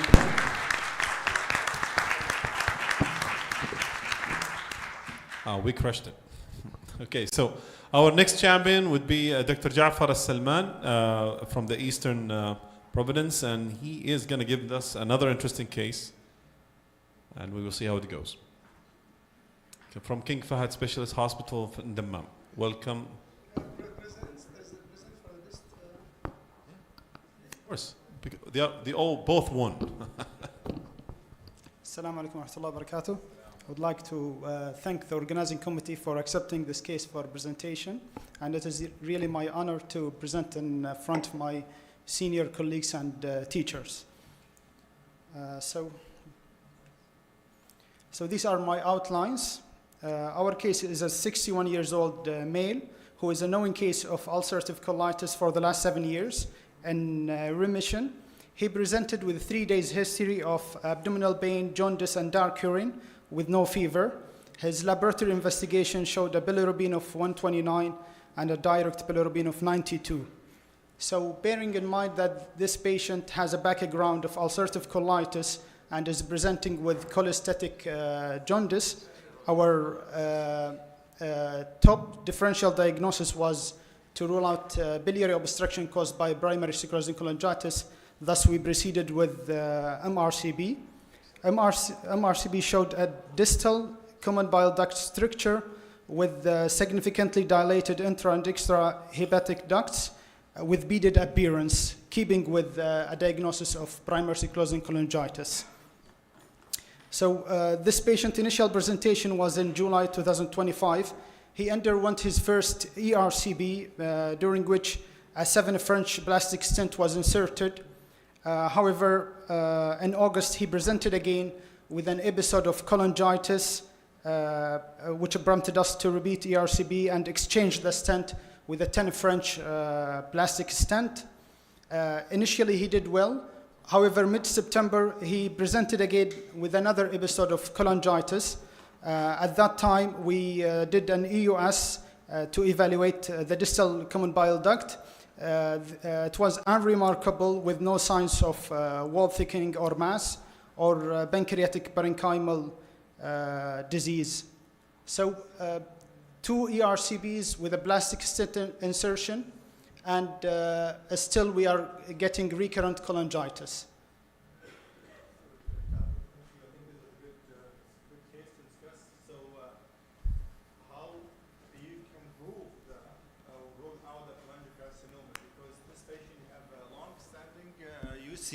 And PSC usually is a tricky disease, and sometimes the cholangiocarcinoma can be the first presentation of the biliary structure. So repeating your CP, why do you think about in this patient, cholangioscopy and upfront? Okay, so in this patient, his CA99 was normal, and the EUS did not show any masses. So at this stage, we kept that in our mind, and it is one of our long-term plan to further assess this patient. However, because of the normal endoscopic ultrasound, which is sensitive in evaluating the distal CBD. But malignancy was not our top differential here.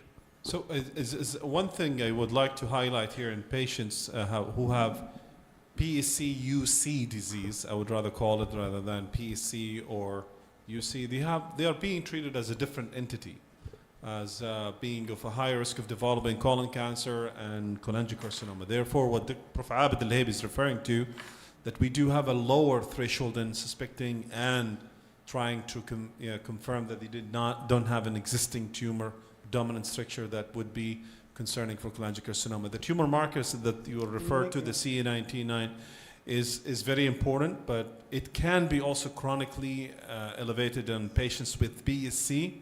And one of the criteria that we actually kind of pick up developing cholangiocarcinoma by seeing CA19-9 creeping up with time. So I would love to hear what did you do next.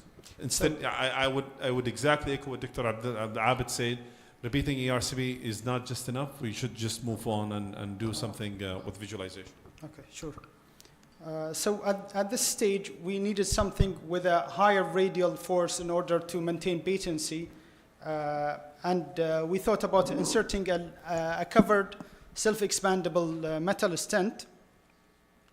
So, can we start the video, please?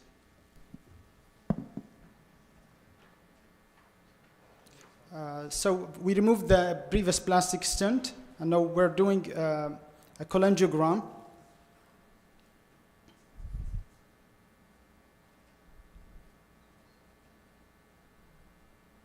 So the cholangiogram showed the distal CBD structure that is at close proximity to the cystic duct insertion.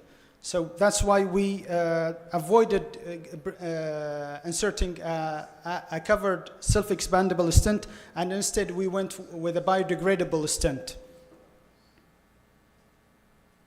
So it's crucial that when inserting a biodegradable stent for such strictures, to handle the stent gently. Again, these are the markers of the stent, ensuring the proper placement.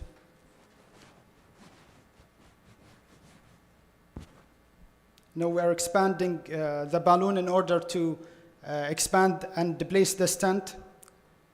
Usually we expand the balloon for about 1 minute in order to allow enough time for the stent to anchor into the bile duct.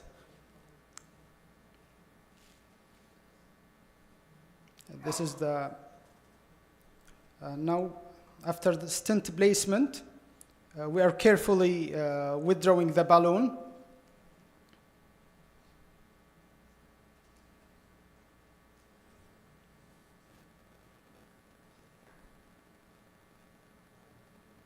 Okay.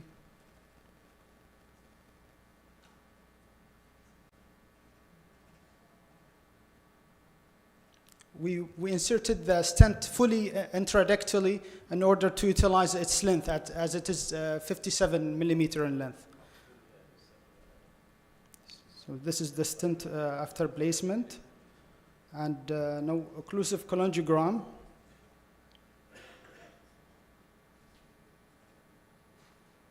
Is showing marked resolution of the structure.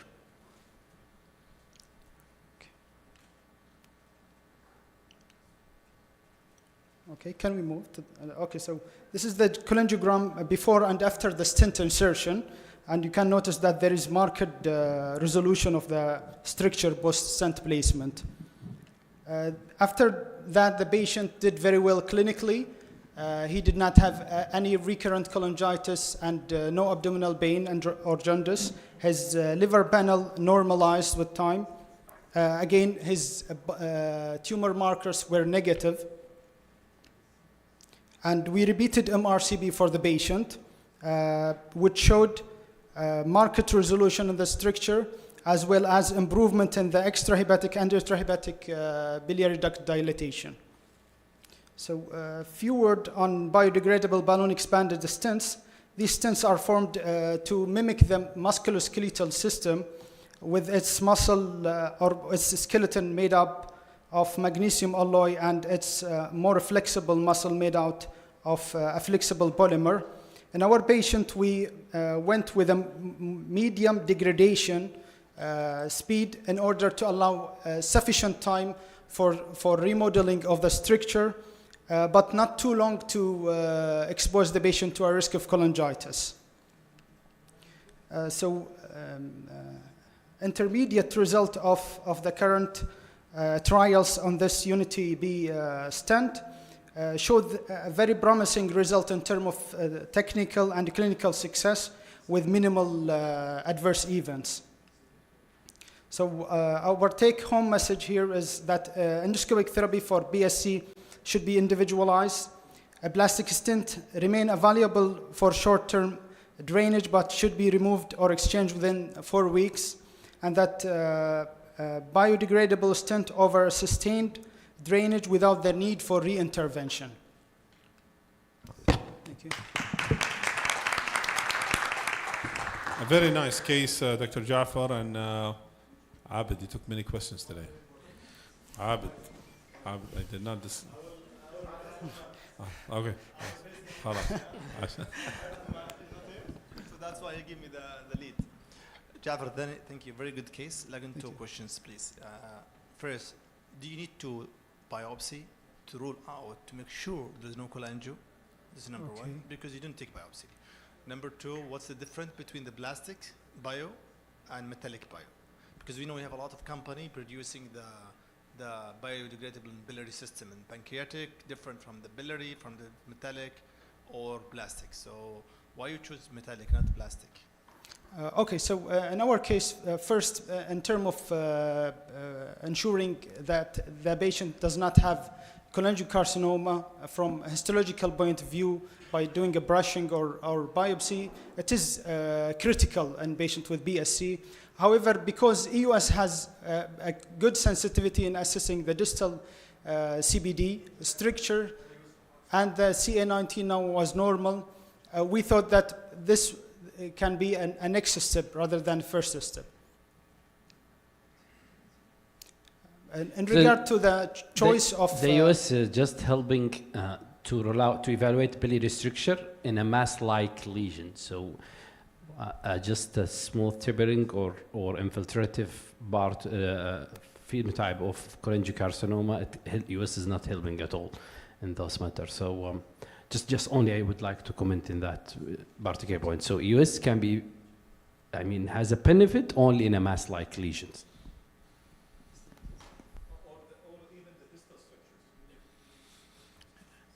Excellent, very beautiful case, and excellent approach.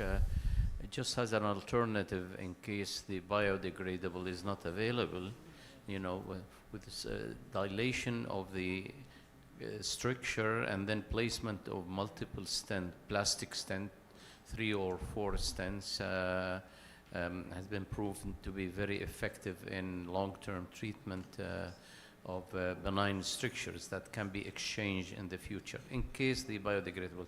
Here we cannot put the fully covered, as you mentioned, fully covered self-expanding stent because the cystic duct is included in the area of the stricture, and in case if you put a covered stent, they may cause a very bad cholecystitis.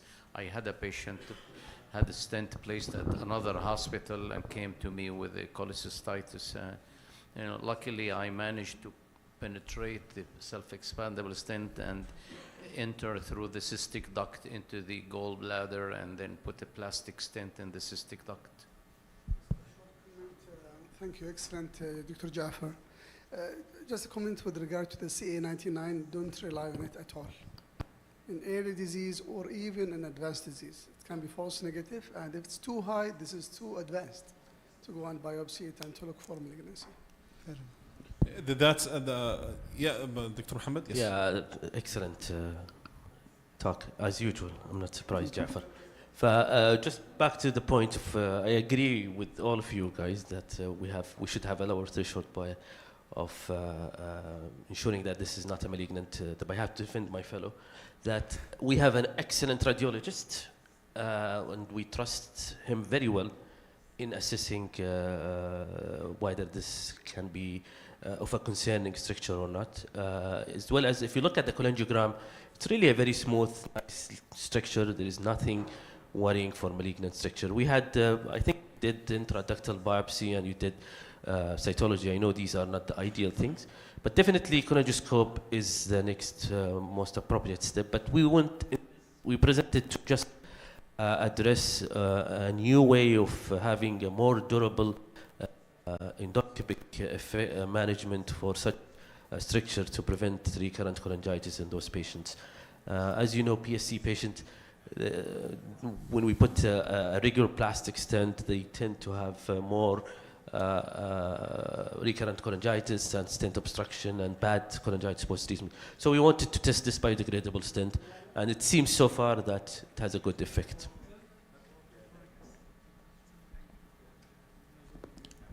Okay, any other comments?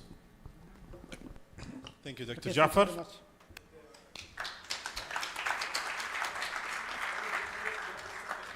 What's that? Oh, who's the first? Mohammed Bashir. Do you know this fellow? Okay, خلاص.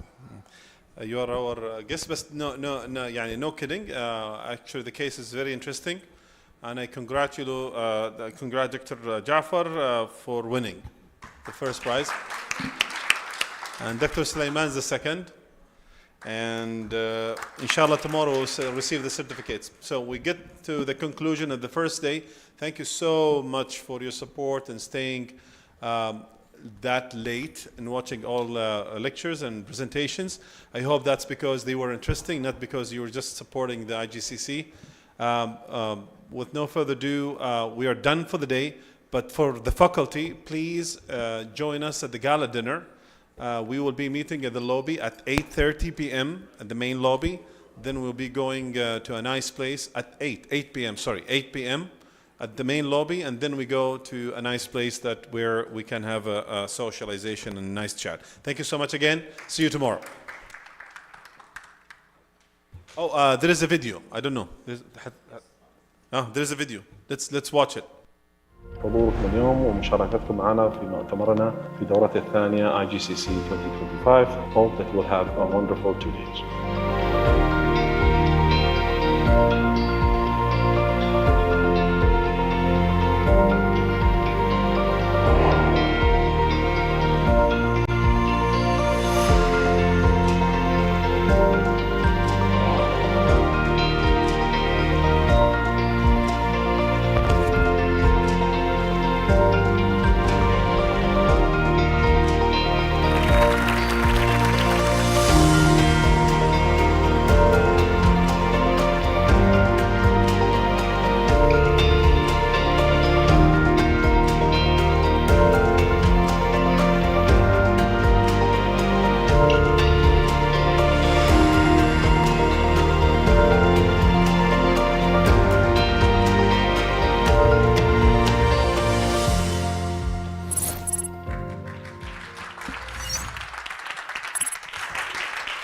This is really hot.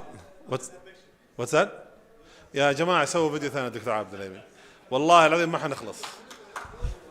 Thank you so much. Do you want to take a picture now? صورة جماعية. يلا ناخذ صورة جماعية. يلا يا عم. اليوم المفتوح. Open day.